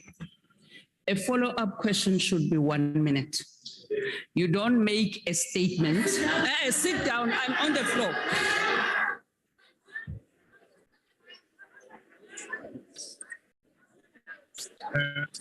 Just hold on. Honorable Macpherson, if you're going to behave this way, I'm going to request you to leave the House. You are disrupting this proceedings. Honorable Macpherson, order, please. Honorable Macpherson, you were asking questions while you were seated there. Now, I do not know what is happening with you. You are on your feet now to continue with the disruption of the House. I'm asking you, please do not do this. Otherwise, I will request you to leave the House if you go on with this. Please, Honorable Deputy Chief Whip. Thank you very much, Honorable Chairperson. As House Chair, as I was saying, a follow-up question should be 1 minute. And you don't have to ask more than one question. The honorable member asked 3 questions. Then the other thing, Honorable House Chairperson, the question, the follow-up question should emanate from the original question, not a new question. Thank you very much. Thank you very much, honorable members.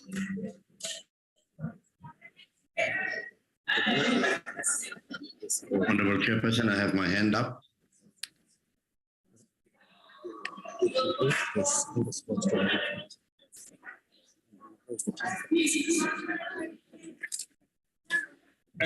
Honorable members, thank you very much. Order. I will not allow you, Honorable Macpherson. Honorable members, in response to what the Honorable Deputy Chief Whip has raised, I would like to read this to you. A member who asks a supplementary question may make a statement or express an opinion, but the time allowed for the first supplementary question is limited to 2 minutes, the first.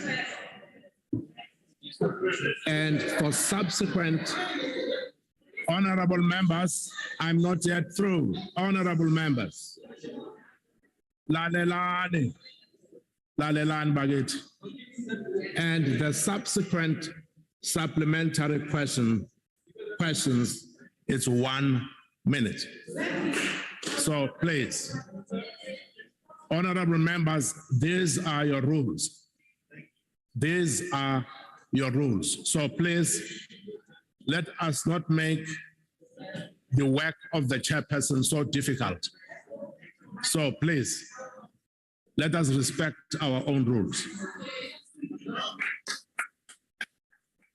And the time for questions and the time allocated for questions has expired. Outstanding replies received will be printed in Chairperson, on a point of order.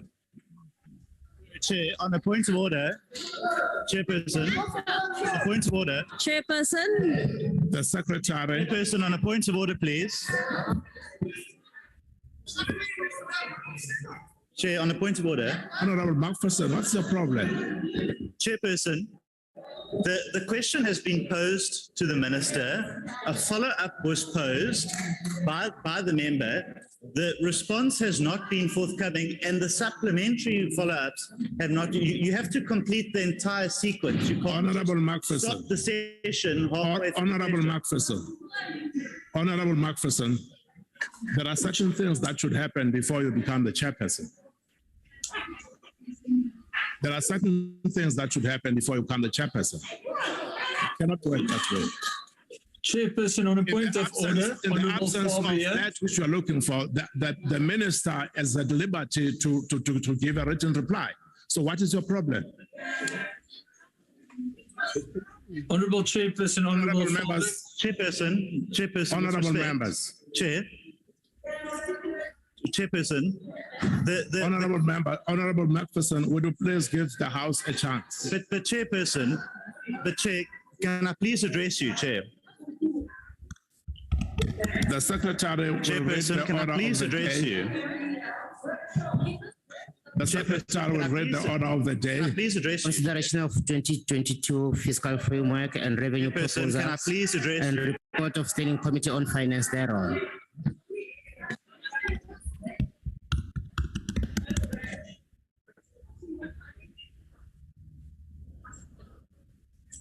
As I welcome Honorable Boroto.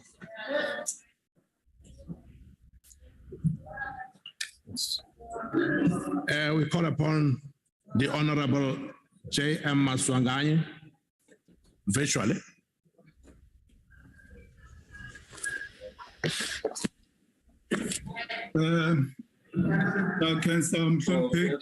it to the Rules Committee. So much Zulu.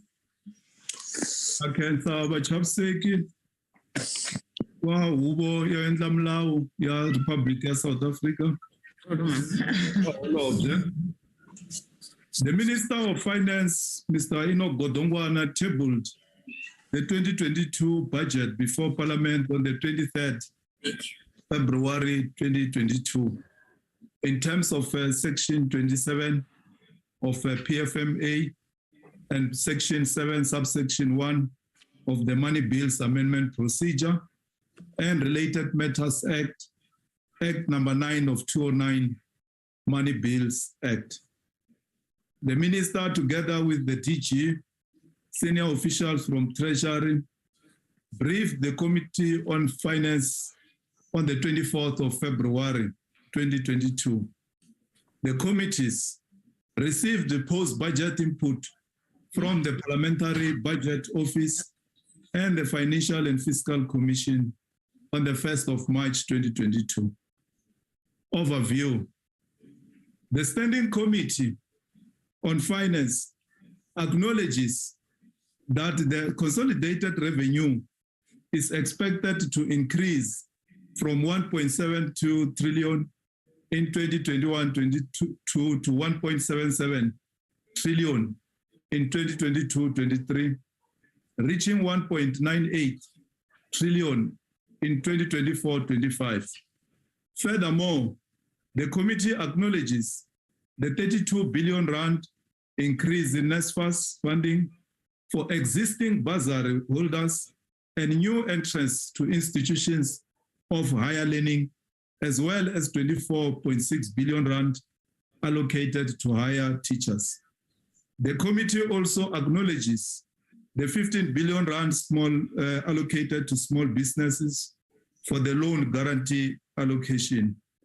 We further also acknowledge on the positive note the 90 rand increase on the social grant. The global and domestic economic outlook and recovery has improved since 2021 midterm budget. As a result, there has been additional tax generated. The additional 61.7 billion rand collected is above projections. The upward revision shows an improvement in personal income tax, corporate income tax, and VAT. It was estimated that the global output will increase by 5.9%, but is expected to moderate to 4.4% in 2022. Inflation is expected to continue rising in 2022. Price pressures will average about 3.9% in advanced economies and 5.9% in emerging and developing economies. It is unclear, Chairperson, whether the 2022 budget's macroeconomic and fiscal policy assumptions took into account the conflict between Russia and Ukraine. This conflict will affect the global and the domestic economy outlook and pose significant risk to the 2022 fiscal framework. In essence, the macroeconomic assumptions and considerations underpinning the 2022 fiscal framework will change in the current year. South Africa, Zimbabwe, and Russia are major global producers of platinum group metals, the PGMs. Economic sanctions on Russia may lead to increased demand for South Africa's PGMs at higher prices. However, there is a looming food price inflation, with Ukraine being a key agricultural producer, amongst other things, maize, wheat, soybean, and sunflower oil. The prices of these produce have gone up significantly.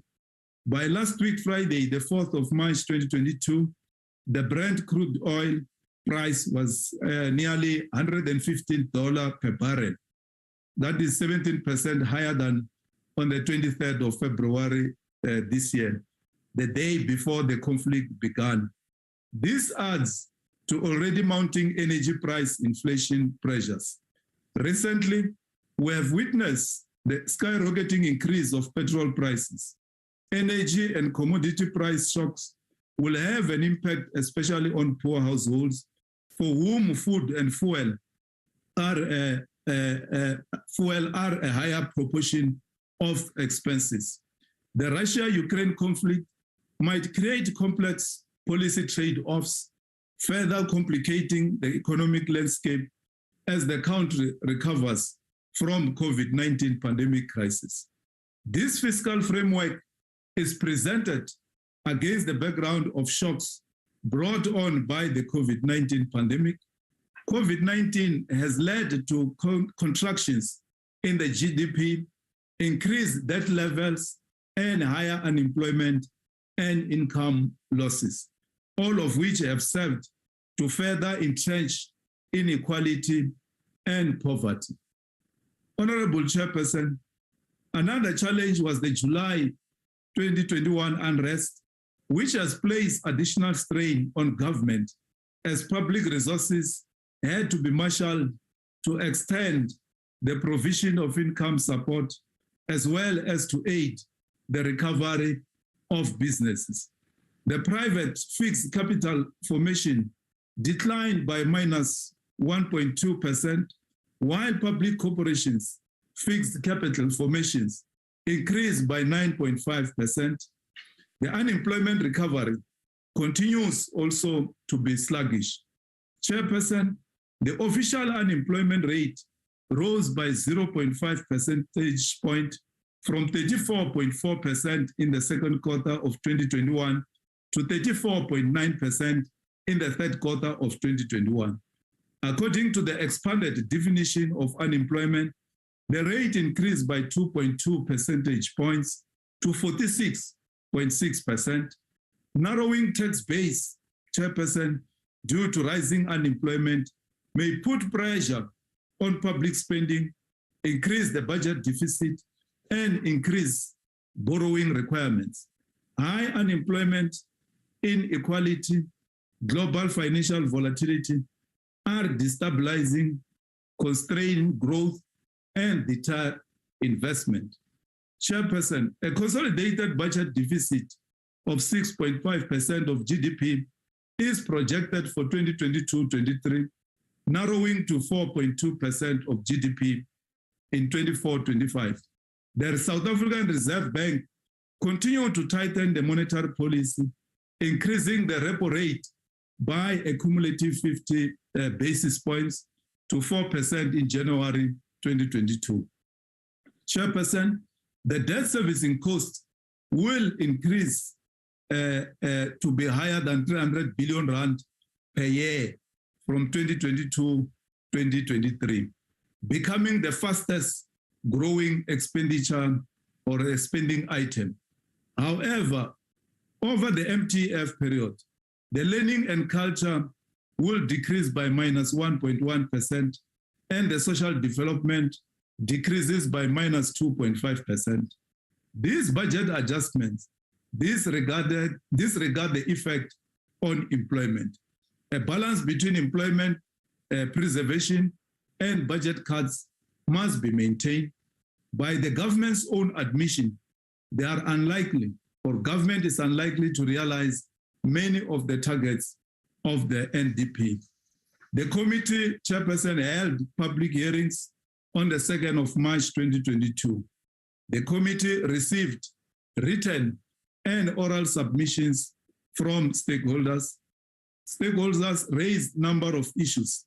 Amongst those is that they expressed concern about SARS conduct during VAT audits and withholding of VAT refunds. To this effect, we recommended that SARS and the stakeholders concerned should meet within 3 months to deal with these issues. Stakeholders also raised the issue of a planned or a looming retrenchment of almost 6,000 South African post office workers, which they believe can be stopped.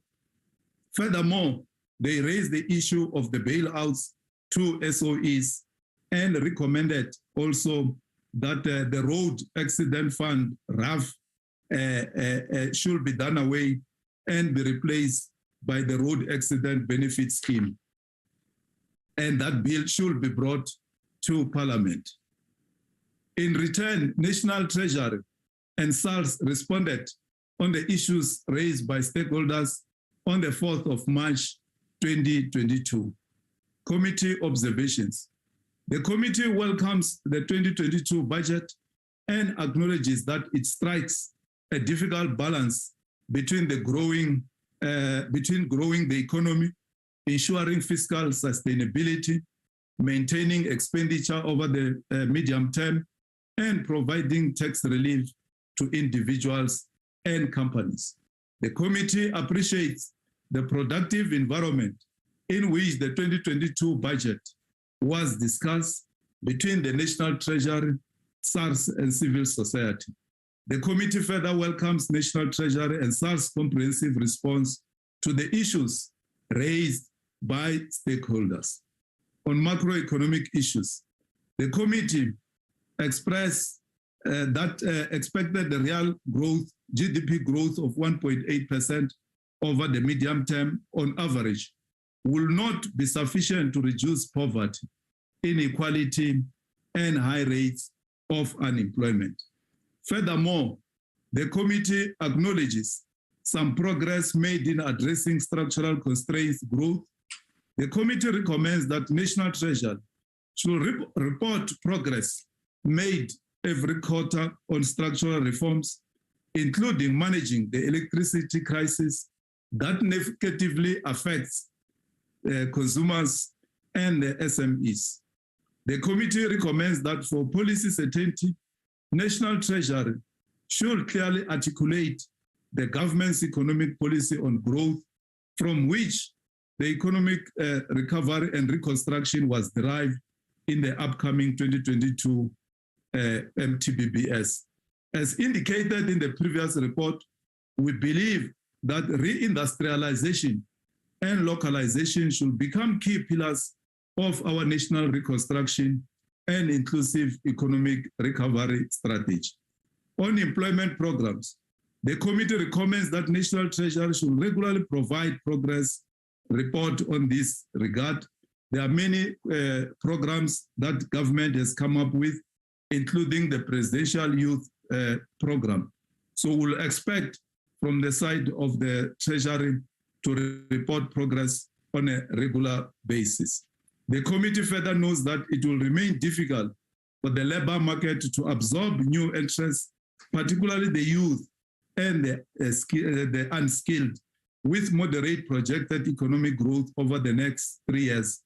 Given the phenomenal high level of unemployment, the committee urges the government to seek to avoid the job losses pending in various public entities and negotiate with trade unions, management, and other stakeholders in this regard within the relevant regulatory framework and norms. The committee notes the proposal to decrease the corporate income tax by 1 percentage point, part of which is the government's intention to restructure the tax system by reducing avoidance opportunities, expanding the tax base, and encouraging the investment. However, we believe that the committee is not convinced that a reduction in this CIT necessarily will lead to investment of this saving into the economy. Therefore, the committee recommends that Treasury should encourage the private sector to reciprocate in return, to stop holding the money and invest their money in the economy. On expenditure, Chairperson, related to debt-related issues, the committee observed that gross loan debt now expected to stabilize at 5.43 trillion, or 75% of the GDP in 24-25, a year earlier than projected in 2021 budget. The debt level as a percentage of GDP nonetheless remains high, and the country might face a debt trap. The committee recommends that National Treasury reports quarterly, as we have reiterated before. Honorable Maswanganye, ongelukkig is the date is nou om. In conclusion, Chairperson, we also recommend that government should consider— Honorable member, your time has expired. Well, the committee recommends in conclusion, Chairperson, that government should procure local assembled cars. That in itself— Honorable— Okay.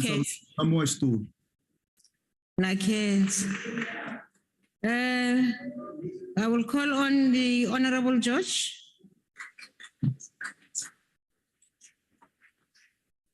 Thank you, Chairperson. The fiscal framework is the national budget for the next 3 years. It estimates how much money government will receive in revenue, how much it will spend, and the difference between the two. Since 2008, government has spent more than it received, and the deficit has ballooned to 386 billion rand for next year. Interest repayments will be more than 1 trillion rand over the next 3 years. Many South African households know the burden of debt and how difficult it can be to break the debt cycle without taking decisive action to earn more, spend less, or both. Unlike struggling households battling to make ends meet, as inflation rises and the cost of living spirals upward, government has the luxury of access to other people's money in the form of tax, and this has made them lazy. Year after year, Scopa hears how billions of rands paid by hard-working taxpayers have been irregularly and wastefully spent, and nobody gets held to account. This is the culture of corruption that has taken a grip around the throat of our public finances. Taxpayers won't pay tax when they know that their money is being wasted. Money is already tight enough. The tax base continues to shrink as skilled South Africans head abroad to escape a debt trap created by a government increasingly out of touch with the reality that South Africa has run out of money and no amount of borrowing can fix what the ANC has broken. The fiscal framework is a powerful reflection of the choices that government has made. Government has not been able to lift the revenue numbers. It has not earned more because our economy is not growing. Yes, it is true that COVID smacked our economy really hard at a time when we could least afford it, but we were already on our knees before the pandemic reached our shores because government chose the wrong road for our economy. It chose to position an incompetent government as the primary economic growth enabler. The vehicle for this growth was to be the state-owned enterprises. Year after year, while the state-owned enterprises underdelivered, yet overpaid the cadres deployed to loot them, one finance minister after the next bailed them out to the tune of nearly 200 billion rand and counting. The opportunity cost of this has been the economic growth that we never had, and the exponentially higher revenue we never received, the jobs that never resulted, the poverty cycle that never got broken, the houses for the homeless that never got built, or the schools to feed eager young minds, or the hospitals to heal the sick. Enormous damage was done.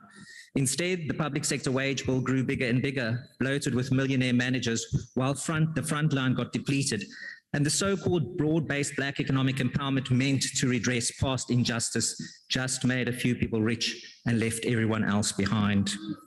It was refreshing to hear President Ramaphosa talk of the business sector generating the jobs that government knows it cannot deliver. And it was also refreshing to hear the new finance minister speak in the same direction. I hope, Minister, that you will break the mold that your predecessors wouldn't or couldn't. The DA will not support this fiscal framework because it would look much better if the minister was actually going to do what he and the president say they will do. We need to attract capital into our economy for it to grow. And as our economy grows, GDP will rise and revenue increase. Investment will come from local and foreign business and from domestic savings. There was nothing in the budget to enthuse business. A much stronger signal from government is needed. Reduction of the bloated, unaffordable public sector wage bill, changes to labor regulations to encourage employment, an actual stop to the SOE bailouts, tax holidays and tax exemptions for startups, removing tax barriers to savings, and a cut in the tax on fuel. All of this is possible, but none of it happened, and that shows on the fiscal framework. The silence on the new state-owned enterprise to oversee the others must end. Hard-pressed taxpayers want to know if any of their hard-earned money will be thrown into this madcap idea. They know a swimming pool when they see one, no matter how hard government argues that it's a fire pool. Our energy crisis with rolling blackouts again today, and the looming water crisis will never be solved if there isn't any tangible action. The problem is credibility. The ANC government spoke for itself when it abstained as the United Nations voted against the Russian Federation's illegal invasion of the Ukraine. In the likely event that this war drags on, sanctions against Russia will impact on its allies as well. And the ANC has painted us firmly into that corner. As financial pressure piles up on Russia, its ANC friends who celebrated with cocktails while its tanks rolled across the Ukrainian border will put their own interests first and drive our economy further into the red.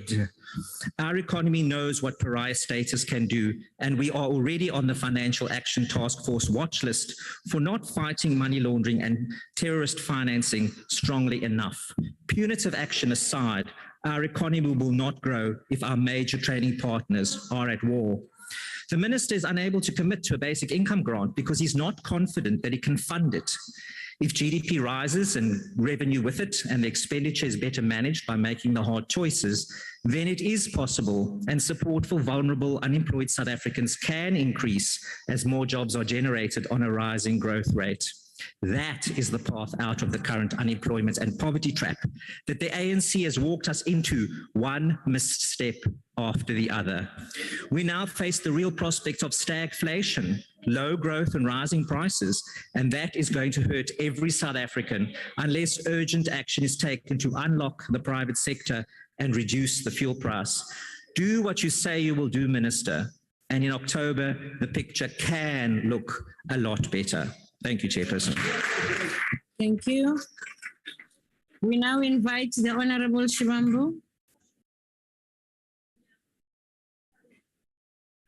No, thank you very much, House Chair. The Economic Freedom Fighters rejects the proposed fiscal framework as introduced by the Minister of Finance during the budget speech last week. We know that after the budget, there were talk shops called public hearings, which under balanced circumstances were supposed to interrogate the budget and present superior alternatives to an otherwise neoliberal and right-wing budget whose aim is to consolidate, deepen, and strengthen the white capitalist establishment on the supposition that such will in the future trickle down to ordinary people. We take note that for the first time since 1994, the biggest expenditure item on the budget is debt services cost, meaning that the state will spend 301 billion rands paying the interest of the more than 4.7 trillion debt that the South African government owes to different domestic and global financial institutions, which regrettably include the IMF and the World Bank. Many other countries in the African continent, including Ethiopia, Angola, Tanzania, Egypt, Kenya, and many others are borrowing money and entering into developmental partnerships with financial institutions from different parts of the world. What is markedly different about these loans and partnerships is that they result in significant and impactful infrastructure development programs and building of new industrial zones, which in turn create jobs and reduce poverty.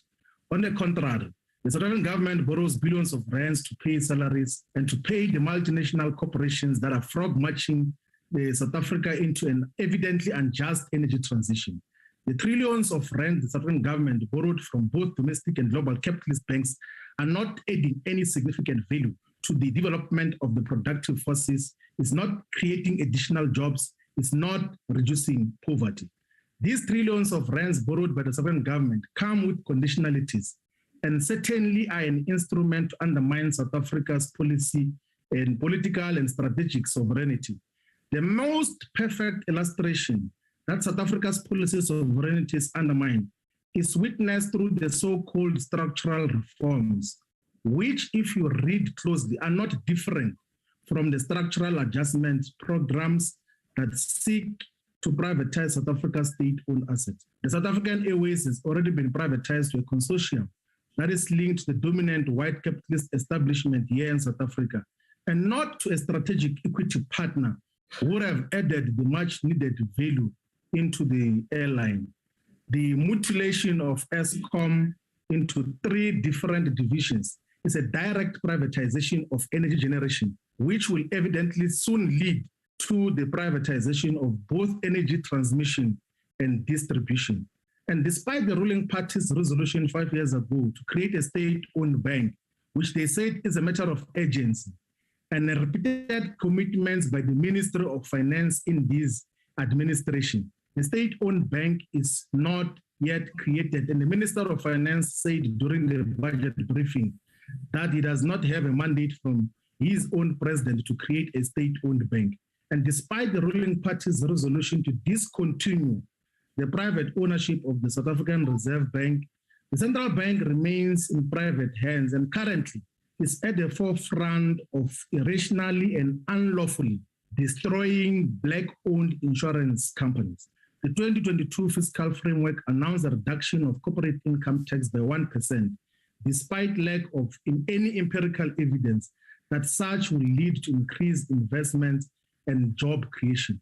Since 2020, South Africa has lost more than 2 million jobs, and almost all these jobs were lost in the private sector. Yet this government still insists that jobs must be created by the private sector. There is currently more than 11 million people in South Africa who need jobs and cannot fund them. Yet the budget does not say anything concrete and believable to create jobs for the people of South Africa.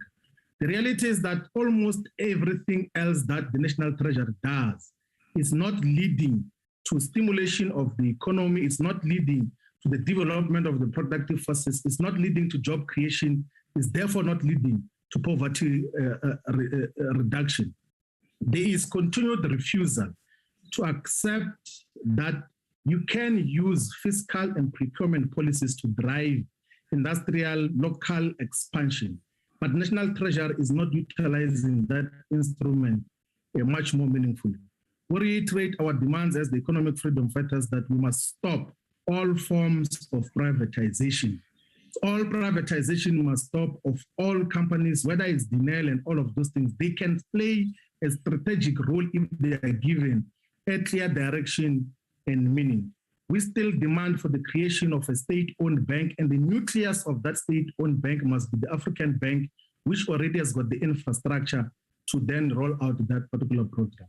We then call again that the bill which we have introduced as the EFF to discontinue private ownership of the central bank must be passed by this parliament before the end of 2022 so that we can join more than 90% of banks in the world that are owned by central government. We demand that there must be a clear plan in terms of industrial expansion, but also we should explore developmental partnerships, not just burdening the South African fiscals with loans from the callous and rapacious multinational banks and domestic institutions without any meaningful contribution to the South African economy. We reject the bill, the budget with contempt, and we know because it is not going to create anything. Thank you very much. Thank you. Thank you. We now, okay, thank you, honorable members, thank you. Isikhulumi esilandelayo umhlonishwa inkosi Buthelezi. Thank you very much, House Chairperson. During the Minister's opening remarks of the 2022 budget speech, he stressed that the 2022 budget was designed to strike, and I quote, a delicate balance between growing the economy, fiscal sustainability, and supporting livelihood, close quote. The Minister further advised that economic growth will be subdued and that over the medium term, it will not be sufficient to reduce poverty and inequality in South Africa. Honorable Chair, at the outset, the Minister told the country that there has been no high-level arrest and prosecution for those who have stolen money from the state, whether this was from corruption related to COVID-19 or state capture. When communities ask why they have no electricity, while the water has been cut for months, where they can provide better for their families through tax relief, the answer is simple. Government has done nothing. On taxes, Honorable Chair, the Minister, instead of increasing excise duties on products such as cigarettes, which affect the day-to-day running of our hospitals and place a health burden on our primary healthcare facilities, when heart disease, cancer, and lungs infection make up long lines in queues at clinics, the Minister chose to increase the taxes on much healthier alternative to smoking cigarette, which is vaping. It's our view as the IFP that this needs to be reviewed, as imposing taxes to vaping would discourage the industry from growing. Government should instead be increasing policing and clamping down on illicit trade of cigarette, which is killing companies that are operating legally within our borders. I'm certain, Honorable Chair, that fewer teenagers would get hooked on smoking if there were less cheap illegal cigarettes available. While welcoming the increase in revenue allocation to local government, we are of the view that this money is not enough. When we say this, we mean that councils who serve the people directly require the requisite revenue to do so. This call for an increase in funding is not so that it may be pocketed by officials and politicians, but it is meant for delivery of services and building capacity within the state. Furthermore, Honorable Chairperson, we must not govern inability to retain skills in local government. This fear of government, as we all know, has been around for 22 years now. How is it that this fear has been and still neglected? One does not see the 22 years of experience in this sphere of government, hence our municipalities are falling apart. Lastly, Honorable Chair, our state-owned entities continues to fail us as a country. ESCOM has grown into a bottomless pit for state resources, and 88 billion rand to further build out ESCOM is travesty. Denel is a shadow of its former self, and many other SOEs are crippling our economy. Honorable Chairperson, plain and simple, government must do better. Government must be better and must change course to focus on the needs of the majority of our people. The IFP supports the report. Thank you so much. Honorable Vessels will be the next.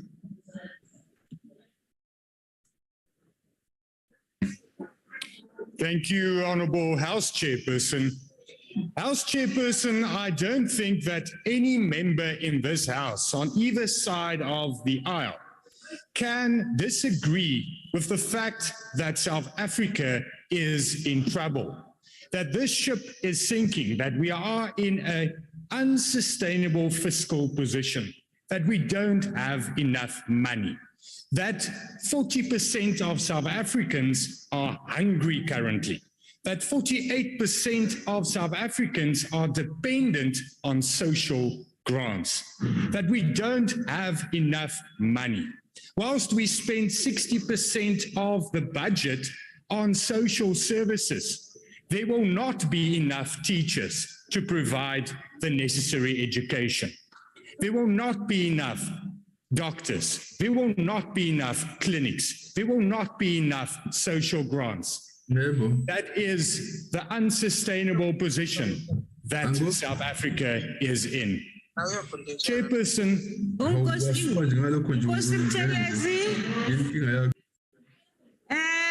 Babu Telezi, mute. You may not be aware that you did not mute and you are now in another conversation. Please mute. Proceed, Honorable Vessels. Thank you, House Chairperson. House Chair, whilst the ANC is blind to the reality, the fiscal framework will remain inadequate. Whilst there is no implementation of structural economic reforms, the fiscal framework will be inadequate. Chairperson, whilst members of the ANC regard big businesses as the enemy, we will not get out of this crisis.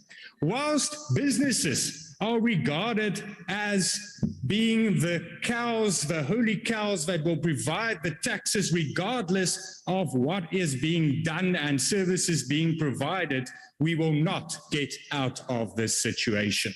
Chairperson, government should earn tax.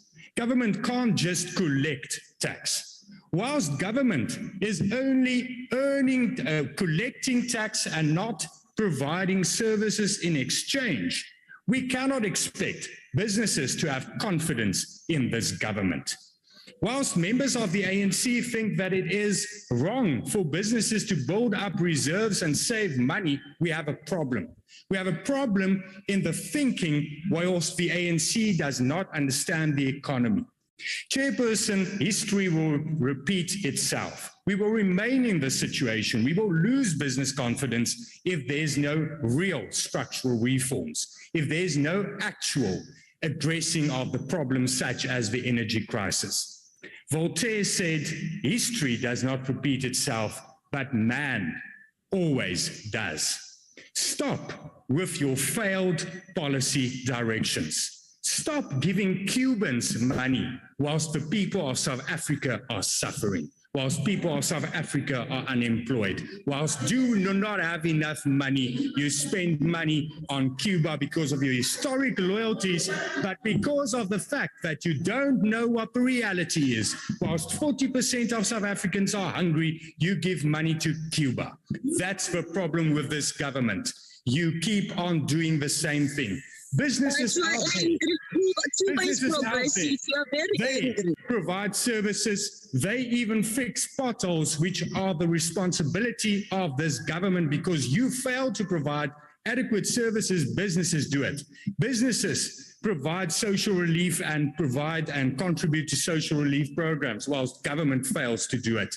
That is what you should recognize, the role that big business can play in this country, and start acknowledging that. Start acknowledging the reality and stop implementing failed policy. We need to get this ship going again. We all have the potential to get South Africa going. We have businesses that can create jobs and get us out of the situation. But then you must start playing your role. You must start doing your jobs. Thank you, Honorable Vessels. Thank you. Honorable Chabalala, I'm giving you a warning. You do that again, you will be out of this platform. You don't just touch the button and speak. Are you proceeding to speak? I'm saying I'm sorry, Chairperson. But the warning is given. Thank you for that. Honorable Swart.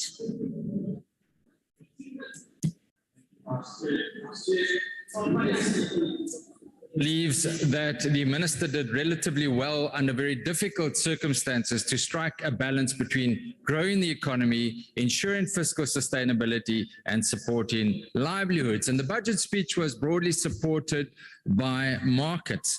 And it is clear that the minister is attempting to stick to the much needed fiscal consolidation path by allocating part of the 182 billion rand tax windfall to debt reduction, but also addressing much needed social support in extending the 350 rand social distress grant.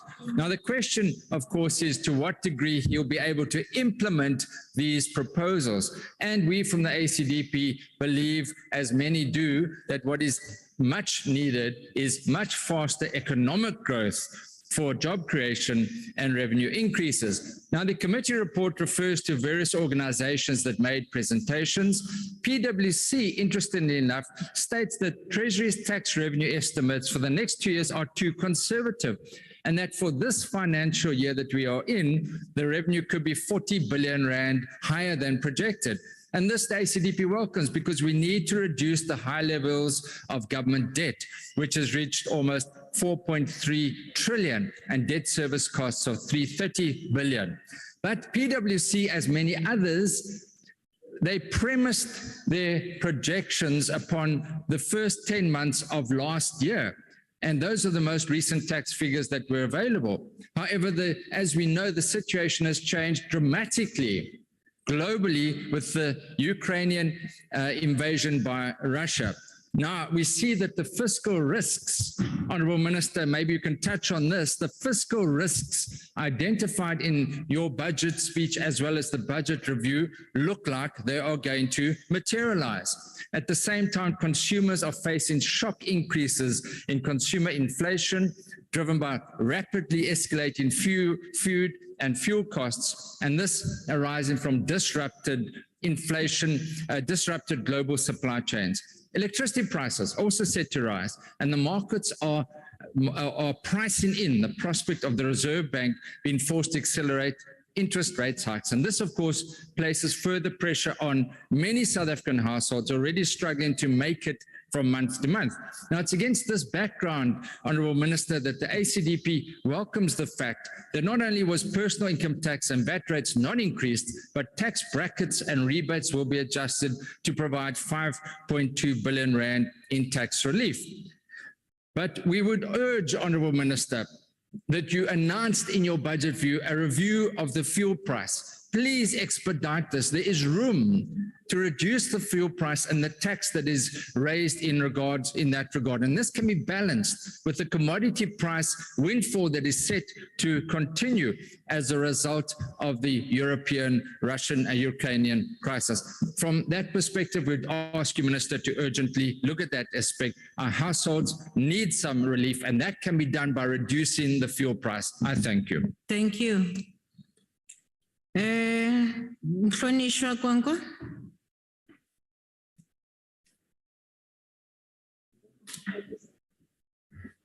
Thank you, House Chair Ndiyazishayela Mhlekazi Zandla. South Africa's economic growth rate used to be around 4% during the mid-2000s. Now it is at around 1.9%. In fact, it has been forecast to be at about 1.8% over the medium term. The forecast rate of growth is not enough to ensure that we're able to reduce unemployment, reduce inequality, as well as poverty in South Africa. While plans in the past have been put in place to try and industrialize the South African economy, not enough has been attended to or done to address the challenges that are faced by those who are supposed to benefit from the program. We welcome the government's decision to use a portion of the revenue windfall to reduce the borrowing requirement as well as our debt. However, we do not support the government's decision to reduce the corporate income tax rate. We want to cite statistics in support of our argument. Between 2003 and 2012, the number of personal income taxpayers grew by 7%. Since 2012, however, some of these gains have been eroded with a decline of 2% in the number of taxpayers according to SARS data. The decline is very worrying, as you might admit. It is a direct result of the weak economy and its failure to grow, which has reduced the ability of firms to grow and increase salaries. This moves in tandem with the increase in the high unemployment rate, or there's a direct correlation between this and the increase in the unemployment rate. Even worrying is that in 2020, there were only approximately 5.2 million individual taxpayers. These 5.2 individual taxpayers represent about 10% of the population, and they contribute anything between 40 and 60% of the tax revenue for the country. In other words, over the past few years, a smaller proportion of taxpayers has become responsible for an increasingly large proportion of total personal income tax rate. In other words, the challenge is that the burden for tax, in order for us to increase revenue, falls squarely on the shoulders of personal income taxpayers, while there is no credible evidence or empirical evidence to show that reductions in corporate income tax rates in the past were able to get the private sector to invest in the economy, to forget about their investment strike, create jobs, and do exactly what is expected of them. In other words, we keep on rewarding the private sector for its mediocrity and its failure to play its part. High income taxes, as you know, economic growth theory is very simple. High income taxes result in lower levels of consumption and savings. These in turn translate into a lower economic growth. I want to also make an example about the question about CIT. Instead of having a blanket reduction in the corporate income tax rate, we should follow the examples of what is done in some parts of the world, such as Germany, where if companies, for example, invest in rural economies, such as BMW that is based in Bavaria, which is considered to be a rural province, they pay a lower income tax rate in order to incentivize them to go to— Please check your monitor.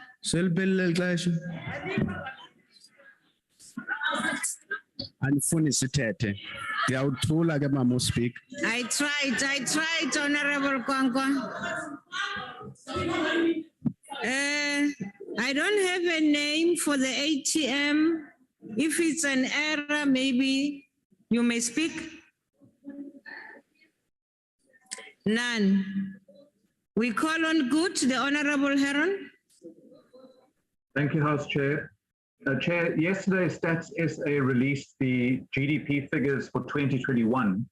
Growth topped out at 4.9%, falling just below projections, but leaving us about 2% below where we were in 2020 before the pandemic struck.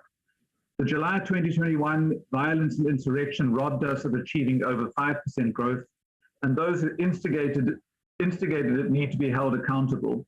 We're yet to see consequences and prosecutions. The Select Committee's report laments that domestic savings, especially those that arise out of a reduction in the corporate income tax rate, are not being reinvested into the economy to create jobs. But it's important to remember that the environment conducive to private sector investment in our country, economy and jobs is a stable one where law and order is maintained and where there are consequences for the kind of destruction that we saw last year. The alarm bells in the GDP results are the sectors which have not recovered, especially those that are labor intensive. The report before us is consistent about inclusive and job creating growth being our most pressing priority. But there's something going horribly wrong for the construction sector. The construction sector has seen a steady decline since 2016, and this is alarming for a number of reasons. The construction sector in decline means public housing is not being built. It means the private developer of residential or commercial buildings is not investing, and infrastructure is not being built. A construction sector in decline means a labor-intensive sector is losing the jobs that we need, low-skilled, semi-skilled, and skilled. And the construction sector in decline is a force multiplier of decline. For every job in the construction site, 7 jobs are lost in the supply chain.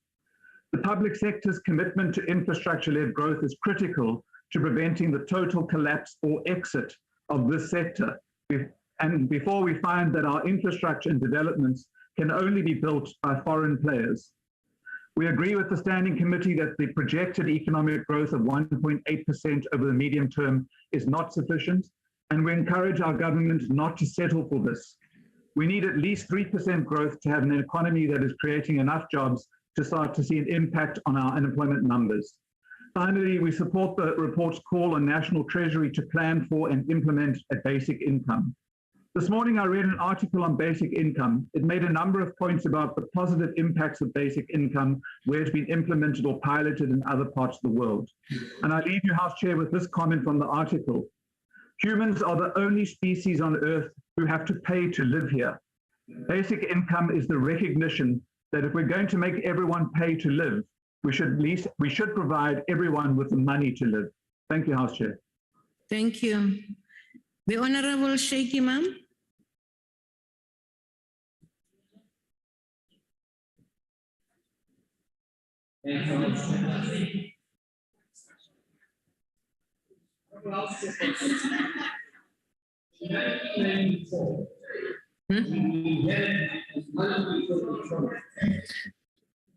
Today, 28 years later, we still have a very unequal economy.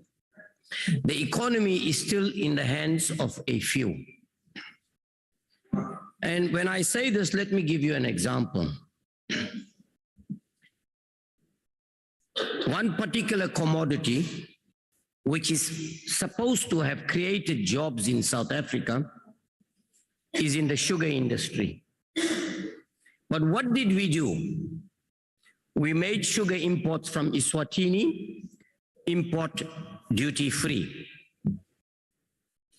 Who owns this company? Business leaders in South Africa. Okay, so they are making their profits through Eswatini.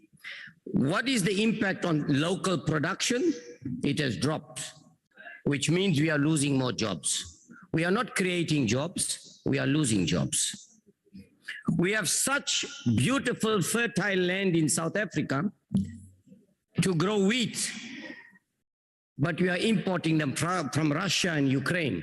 Now the price will shoot up. Cost of living will increase. So, are we actually creating jobs in South Africa to boost economic growth? No, we're not. Let's look at Eskom. Level 4 from today, level 6 shortly. How are you going to expect businesses to thrive and succeed? So there can't be economic growth. Let's talk about the state of the municipalities alone. They can't even provide you with water. How are you going to get economic growth in the country?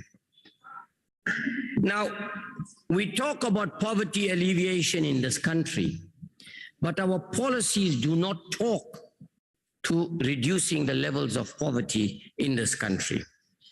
Now, the debt service cost alone is going to be equivalent to 333 billion rand a year in the medium term, which is going to be 1 trillion rand. Most of that money is not used towards economic growth or infrastructure development. It is used for consumption. How are we going to boost economic growth in South Africa? If you look at the fuel cost rise now, which is expected to go to 40 rand, I'm told, per litre, what is it going to do with the cost of living? Even the 90 or 100 rand increase we gave for social relief is not going to help. So we need to put additional measures in place. We speak about manufacturing industry and local industry. Yes, indeed, that's where we can create our jobs. But yet we rely on imports on almost every other product. Have we created a conducive environment for manufacturers to thrive, to be successful? No, we have not. So it means we need to relook at our policies, particularly with our imports and things into the country. You have reduced your social grants over the medium term by 2.5%. Monitor, honorable member. The National Freedom Party will support the report tabled here. Thank you very much. Thank you. Mchaviseki, Manako.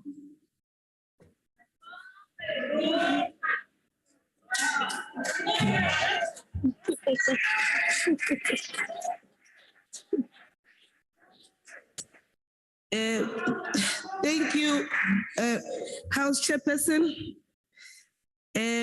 Honorable Ministers and Deputy Ministers, Honorable Members. As we debate Budget 2022, it is important to always be conscious of the historical significance of the moment we are living in. Our economy is still emerging from the devastation of COVID-19 global pandemic. Today, we are faced with the prospect of unprecedented inflation owing to skyrocketing oil prices. Yesterday, we celebrated an International Women's Day. It is important that the history of this special day, especially nowadays, when the history of the world has been rewritten by some countries, media, and some political parties in this House. The 8th March was the first celebrated when women gained suffrage after the 1917 Socialist Revolution in Soviet Russia, and subsequently celebrated as a public holiday in communist countries. It was only decades later that it was adopted by a feminist movement in the West. While the economy and fiscal outlook of our country remains bleak, there is a glimmer of hope and evidence of much stronger than expected revenue collection. The ANC supports government commitment to chart a course towards higher level of growth and fiscal sustainability. We also support government efforts to ensure that our country does not descend into debt prison, as we know the perils of losing a sovereignty we have witnessed with many countries. We share government's concern about proportion of money that has been spent on supporting some of the large ailing SOEs. However, the ANC calls on government to develop a clear policy guideline on its decision to support SOEs, instead of leaving this to the discretion of the Minister of Finance. There is a need to consistent application of the policy, because the consequences of losing some of the critical SOEs, such as the South African Post Office, could be dire to millions of South Africans. The government did not increase taxes on individuals, and this should restore consumer confidence and support economic growth. Despite there being no substantial tax hike, there is still room to improve the efficiency of collection. The lowering of corporate income tax to 27% has been welcomed by the business sector, with the substantial subsidies and exemption afforded to various sectors in the economy. We believe that there should be enough incentives for long-term investment and growth. However, as the President said in the State of the Nation address last month, South Africa needs a national social compact where each one of the social partners and government commits to building our country together. As we ask this House to accept this fiscal framework and revenue proposal, we call on SARS to focus on collecting tax on non-compliant individuals and companies. We congratulate SARS for the recent successful search and seizure operation, particularly those targeting illicit economy. As the elected representative of the people, we have a responsibility to ensure that the revenue collected through taxes is used to uplift our people and to transform our country from the ravages of apartheid and colonialism. We note that the recent improvement in revenue collection cannot be attributed to economic growth. We are reaping the rewards of the global commodity price. However, the downside of this is that the net energy importing country, the record-breaking oil and the gas price are likely to wipe away some of these modest gains. Government must therefore ensure that it drives the negotiation at NETLEC on the social compact to a successful conclusion. The social compact must provide sufficient protection for the most vulnerable members of our society. The ANC welcomes the extension of the COVID social relief for the distress grant. We want to ensure the civil society organization who came and made presentation to the Joint Committee of Parliament that the ANC has listened to your submission and we have heard you. The report of the Judicial Commission on the State Capture makes for sobering reading. The numerous loopholes in our procurement system that makes it possible for some corrupt state officials and their private sector partners must be closed immediately. In this regard, we call upon the Minister of Finance to expedite the introduction of the public procurement bill, which will be tabled before Parliament this year. Honorable members, we must work together to strengthen our oversight mechanism to ensure that we do not react after terrible things have occurred in government departments and entities. We must ensure that every rand and cent collected is used only for the purpose those of which they are allocated. The oversight work of all committees must increasingly focus on identifying the inefficient in government programs and quality of expenditure. We must be unapologetic and speak out to the executive and accounting officers in various government departments that the quality of spend of public funds directly impact on the tax morality of South Africans. We can no longer accept the fact that a portion of our hardworking citizens are consigned to second-grade infrastructure provision and poor government services. If government at all levels is able to guarantee the delivery and maintenance of quality infrastructure and reliable public services, our citizens and business will be happy and pay a little bit more tax in order to raise quality of life for all South Africans, compatriots who are in this together. I thank you. Thank you.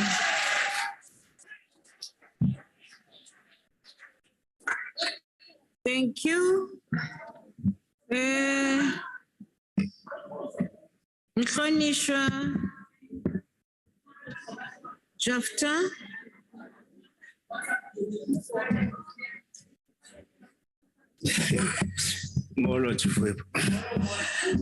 Thank you, Honorable Chair.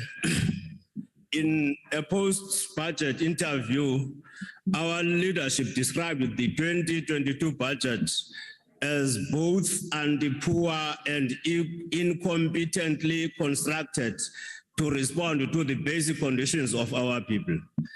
The leadership highlighted the declining allocation to education, health, and social services, which are regrettably crowded out by our debt to GDP ratio. We also reflected in our meeting that our debt service costs, which saw an allocation of 1 trillion rand over the medium-term expenditure framework, is a recipe for social decay.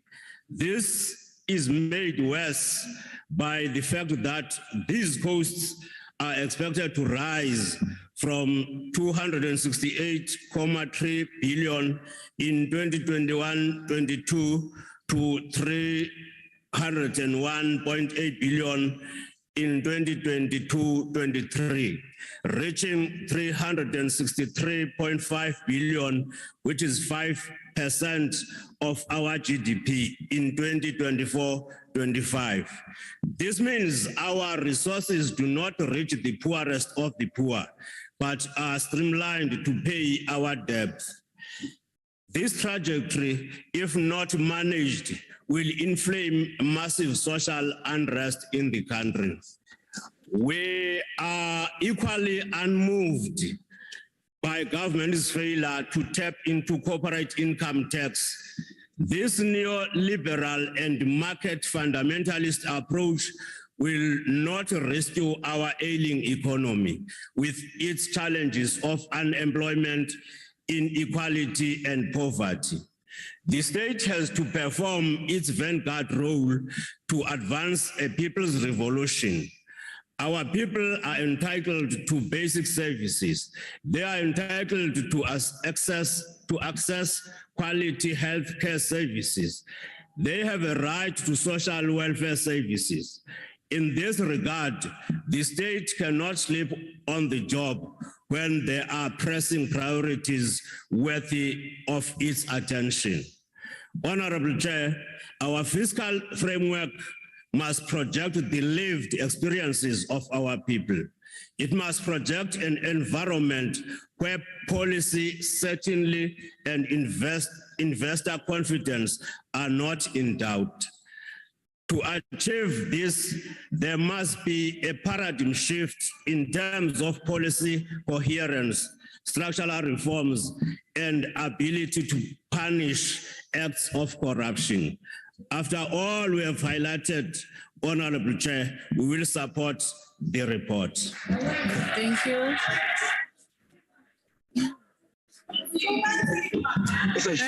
Thank you very much, members.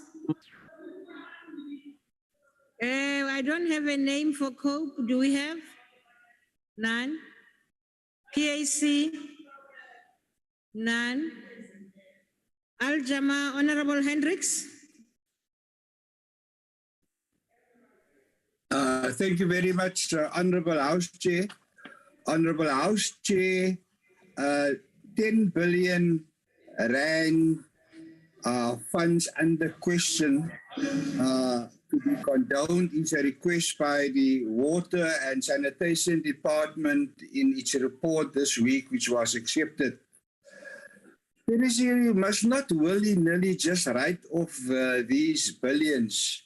It is so bad that there was also a call for ministers and deputy ministers since 2012 to be fired or face consequential management for many more billions gone down the drain.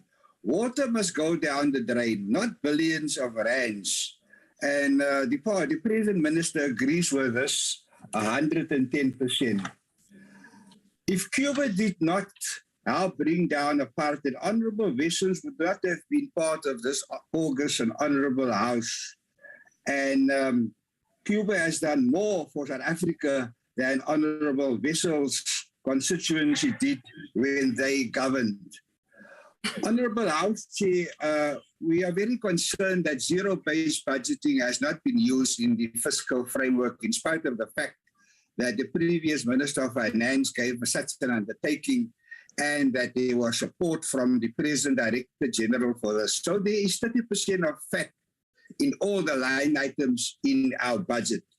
So we've heard that that because of the war between Ukraine and Russia, that this budget may not be relevant. So Al-Jamaa would like to call for an earlier review of the budget, because we know that this budget is built on parameters that we didn't take into account because of the war. We can't have a budget that is flawed, and the chairman of the portfolio committee starts off by saying that please support this budget, but this budget has been affected dramatically by the war. Lastly, Honourable Speaker, rural villages have been ignored in the budget. It cannot be that 10,000 villages in South Africa still live in the Stone Age. We need to do something special about it. Thank you very much. Siyathokoza. Mhlonishwa Sarupen.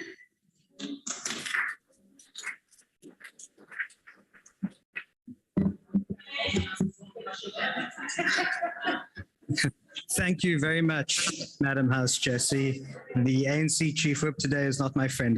I don't know what I did to her. Oh, there we go. She loves me. We're back to normal. Thank you very much. Honorable Sarupen, I will always protect you from the Chief Whip. I appreciate very much your protection, Honorable House Chair. I want to start my speech today by doing what I thought the governing party's MPs would do, but failed to do so. And that is to thank every South African household and business for, despite the lockdowns and enduring the irrational regulations and some terrible economic policies from the government in general, doing their best to start their businesses or keep their businesses afloat, to get South African goods to new markets. And because of their efforts, let me repeat this, because of the efforts of the South African citizens and businesses and not the government, a revenue overrun, that's more taxes than the government anticipated, of 180 billion rand was possible. And we owe the South African people a great deal of gratitude for this, because this made the fiscal framework possible. But based on what we heard in the debate today, it's clear that some governing party members need a reminder that government has no money. It generates money from its citizens. It is the activities and work of the citizens that determine the success of the economy. And government can either facilitate that or hinder that. And what I heard from some of the ANC members today, condemning businesses in particular, shows that this government is determined to hinder the people of South Africa as they try to raise their living standards. But the other thing that hinders the economy is the massive amount of government debt, 4.3 trillion rands at the moment. That's nearly 70% of our GDP. And this deficit has ballooned to 386 billion rand in this financial year. That's the difference between what the government will get in and what it will have to borrow, 386 billion rand. And interest costs are going up. We now spend more on interest than we do in education. Or put another way, we spend more on interest than we do on peace and security and public works combined. By this government's own assessment, the biggest risk to digging South Africa out of its economic hole, which has been dug by the ANC over the last decade, is from this administration itself. And the first risk is unfunded programs. And I was alarmed to learn that the 8 ANC-run provinces in the last financial year has overspent by some 20 billion rand. It's only the Western Cape has stayed within their budgets. And that shows what this big risk is, unfunded programs. The second risk is higher borrowing costs. And the Russian invasion of Ukraine, that some members of the ANC proudly support, guarantees there will be higher borrowing costs for emerging markets. And the third risk is, of course, the debt of state-owned enterprises. Now, it's also alarmed to discover in the last 2 weeks that South African Airways has already spent R500 million more than budgeted, may need a bailout. The Post Office has asked for 22 billion rand, and the taxpayer is doomed to carry the burden of these bailouts.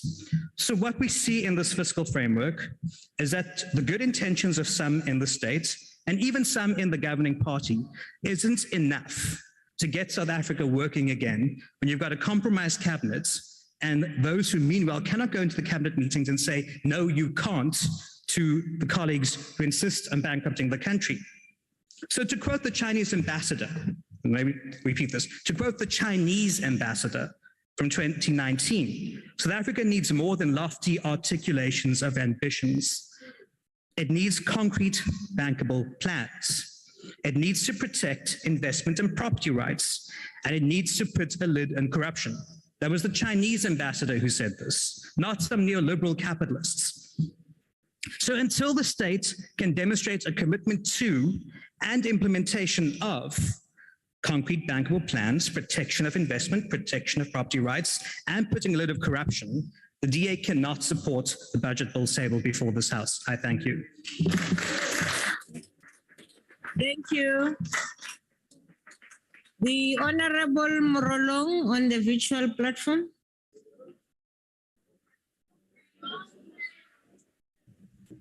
From the very outset, the ANC wishes to remind all in this debate that the February State of the Nation address provides the strategic framework and direction in which we debate the fiscal framework and revenue proposals.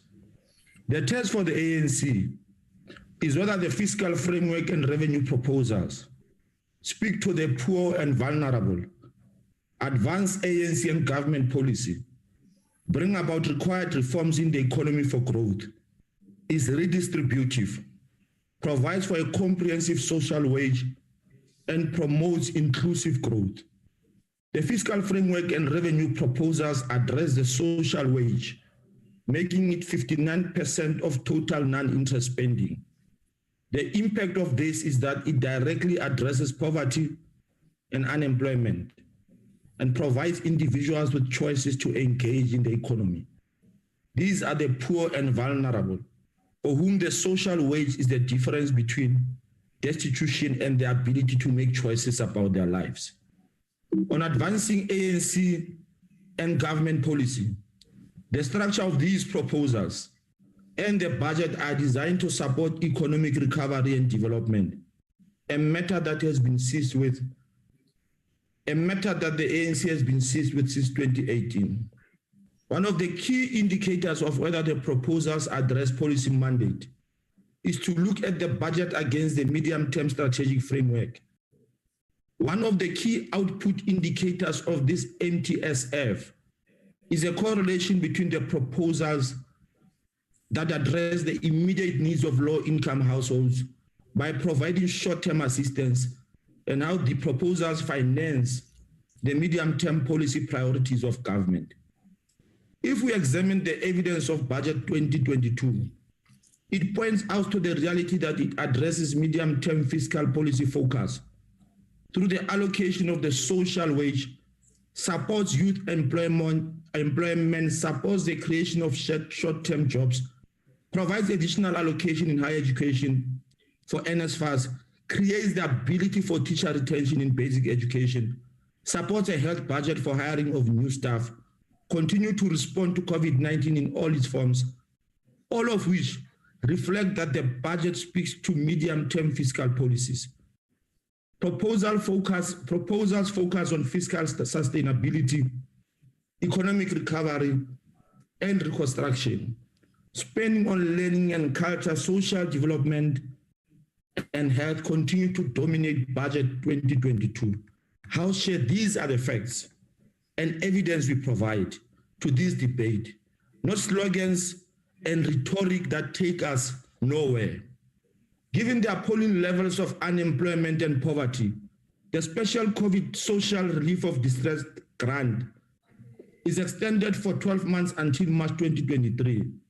The policy priorities of this budget are to be found in its attempt to achieve a level of sustained economic growth through infrastructure investment over the medium-term expenditure framework, accelerated implementation of the structural reforms, and support for small businesses. In this regard, the additional 15 billion rand allocation to support SMMEs is a positive development. For the ANC, the budget responds to the State of the Nation address in its targeted allocations to economic development, social development, health, peace, and security. Essentially for the ANC is whether the fiscal framework and revenue proposal support redistribution of wealth, the social wage, and inclusive growth. For this to happen, economic recovery and reconstruction has to be inclusive. The economic growth path must build on increasing the well-being and buying power of the poor, who are the majority and defined in terms of race, class, and gender. These will enhance the ability of millions of unemployed South Africans to effectively contribute to the economic future of the country. This is fundamental and should inform redistributive plans going forward. This in turn will stimulate the demand side of the economy and provide the critical economic growth that is needed. Budget 2022 assists in this regard by ensuring that the general fuel levy is not increased, and a 5.2 billion rand tax relief for individuals and businesses has been provided for, aimed at supporting economic recovery.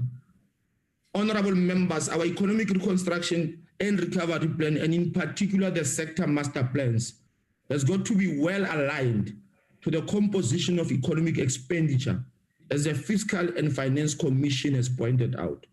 This is a function of Parliament. And going forward, the ANC will push in Parliament that we move towards an outcome and impact assessment model of oversight qualitatively different to how we are currently conducting oversight. These will address the quality of expenditure, which in general terms is not good, and result in far better expenditure against policy intention.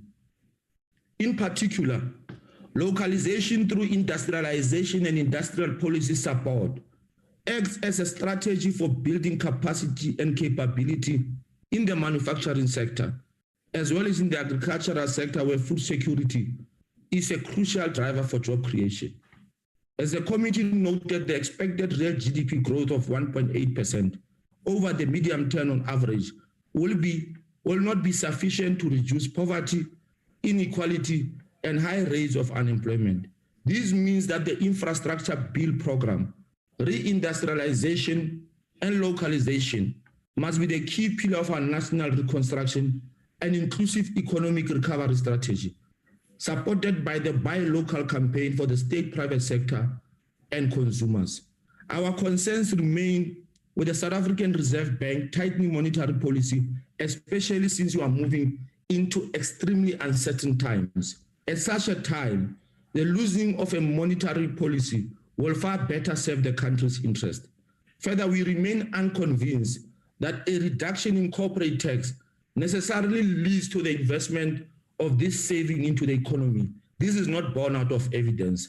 Rather, there are sufficient domestic savings that have been reinvested into the economy, that have not been reinvested into the economy to create jobs, and our discussions must continue to focus on these. In conclusion, the proposals are positive and take the country forward.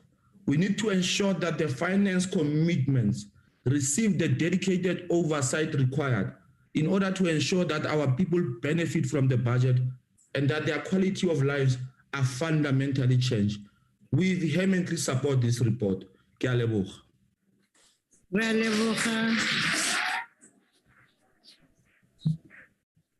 a leboga, Re Morolong.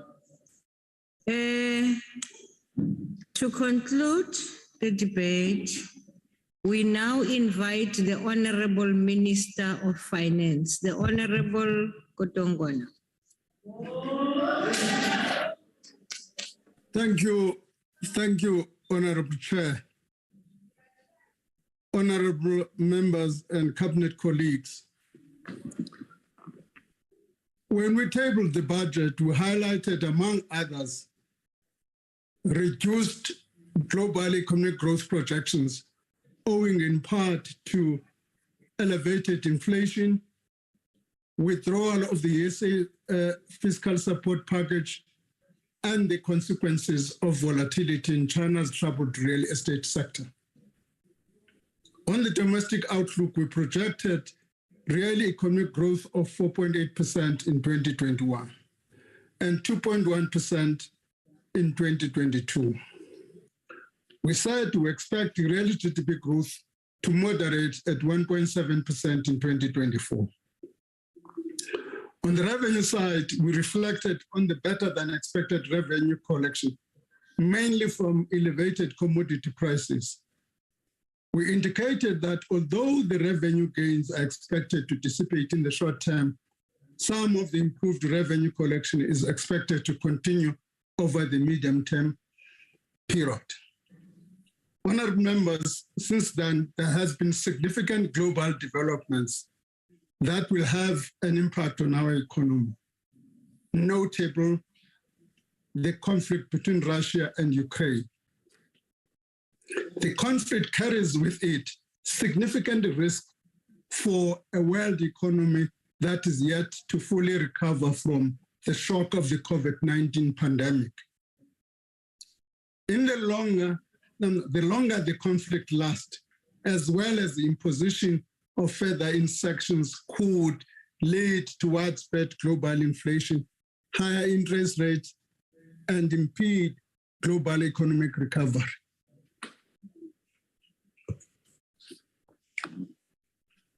On the positive side, we expect that the rally in export commodities prices stemming from supply concerns brought about by the conflict will provide added support for the local mining sector and possible windfall to revenue collection. However, the rising oil price, the potential weakening of the rand against the US dollar, and supply constraint around wheat and other agricultural products pose upside risk to food and headline inflation. Yesterday, Stats SA released GDP numbers for the fourth quarter of 2021. Our economy grew by 1.2% after shrinking by 1.7% in the third quarter of 2021. This is 0.2% lower than the Treasury estimations in the budget. Overall, South Africa's economy grew by 4.9% last year, compared to the COVID-19-driven contraction of 6.4% in 2020. This represents a slightly better growth than estimated by National Treasury, although from a lower base. There are improvements in a number of sectors, namely agriculture, manufacturing, service, and transport. Of concerns are declines in mining production, construction, electricity, government, and financial services. Honorable Chairperson, we must act with speed to accelerate the pace of inclusive economic growth and job creation. I must make the point that in tabling the budget, although we had a focus of 1.8, we made the point that 1.8% is not a satisfactory number from our side. We're presenting a number which we say, if anything remains the same, with the economy will grow at 1.8%. But however, structural reforms are intended to change that trajectory. That's why we're making a commitment to those structural reforms. We must therefore shape all our macro and microeconomic policies and intervention. It's all through sustained economic growth that South Africa will be able to significantly reduce unemployment, poverty, and inequality. As outlined in the Economic Reconstruction and Recovery Plan and emphasized in the State of the Nation address, as well as in the budget speech, we must act urgently to deepen social compacting and broaden consensus around the needs to be done to pull our economy out of its poor state. In this regard, work has begun to finalize a series of social compacts with various social partners. Efforts to grow our economy will not only depend on macroeconomic interventions.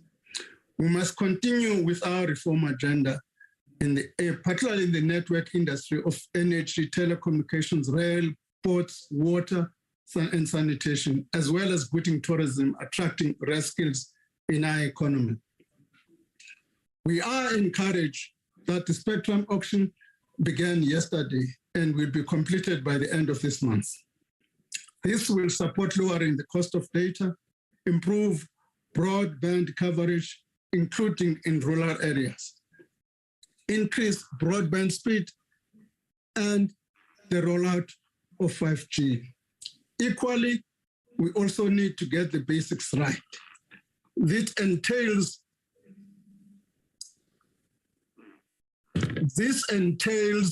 reducing regulatory constraints, providing effective services, as well as coordinating and sequencing economic interventions. Our cities and provinces have an important role to play in creating an enabling environment for investment. In the city of Tshwane, for example, we are at the risk of losing a potential multi-billion rand as investment by Ford in an electric vehicle plant. Ford has already invested 16 billion rand in Tshwane Automotive Special Economic Zone, where it is producing its Ford range model. This is the largest foreign direct investment project our country has seen in recent times and has already created around 8,000 jobs. Ford intends to invest further in bringing its electric vehicle production to South Africa, worth about 10 billion under investment. This, however, has been put at risk because the city of Tshwane has been unable and perhaps unwilling to secure the electricity the new plant needs. The Tshwane example reminds us that a deficit of political will at municipal level makes it massively harder than it should be to create conditions for job-rich growth. Honorable Chairperson, as part of addressing this public sector wage bill, the Public Sector Labour Summit is scheduled to take place at the end of this month. This summit is an important opportunity for all stakeholders to engage honestly and transparently and chart a path towards a more sustainable public service and remuneration guidelines. Much has been said and made about the $750 million loan that we took from the World Bank. Let me repeat what we said before. The World Bank loan has no conditionalities attached. It does not in any way threaten the sovereignty of our country. We concede that all forms of concessional and non-concessional funding necessary to address the shortfall between our revenue and our expenditure. We then chose an affordable option available to us. This is part of our debt reduction strategy. I invite the Honorable Shibambo to read a publication. It says, How China Lends, a rare look into 100 debt contracts with foreign governments. That is going to be an important point that China itself does not provide loans without any condition. It's got an important read for the Honorable Shibambo. I'm giving that as a homework to him. In the State of the Nation Address, the President announced the extension of the social relief in distress grant to March 2023. The President further indicated that in this period, a detailed technical work and engagements will take place to identify the best option to replace the grant. In this regard, the Treasury will work is underway to review the grant system with a view to developing an optimal support mechanism for grant recipients. This review will also inform our approach for the debate and discourse about a comprehensive social security for South Africa. The key elements of which are A, social assistance, B, social insurance. In this regard, we want to make sure that all the social insurance debates are coordinated in one way or the other, whether it's national NHI, whether it's the review of UIF fund, whether it's the review of the road, all of those road accident fund, all of those constitute a social insurance. I'm mentioning but those two. So three of these elements I'm saying of this social security, comprehensive social security, social assistance, social insurance, active labor market policies. These three components are part of what one would call a comprehensive social security. Mhlonishwa kodwa ngwani ngiyaxolisa isikhathi siphelile. Ngiyabonga. Sibonge ba.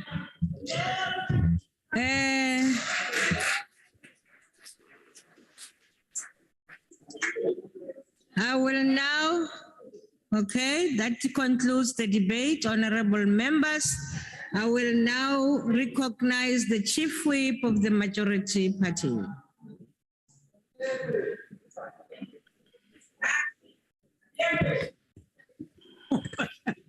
Thank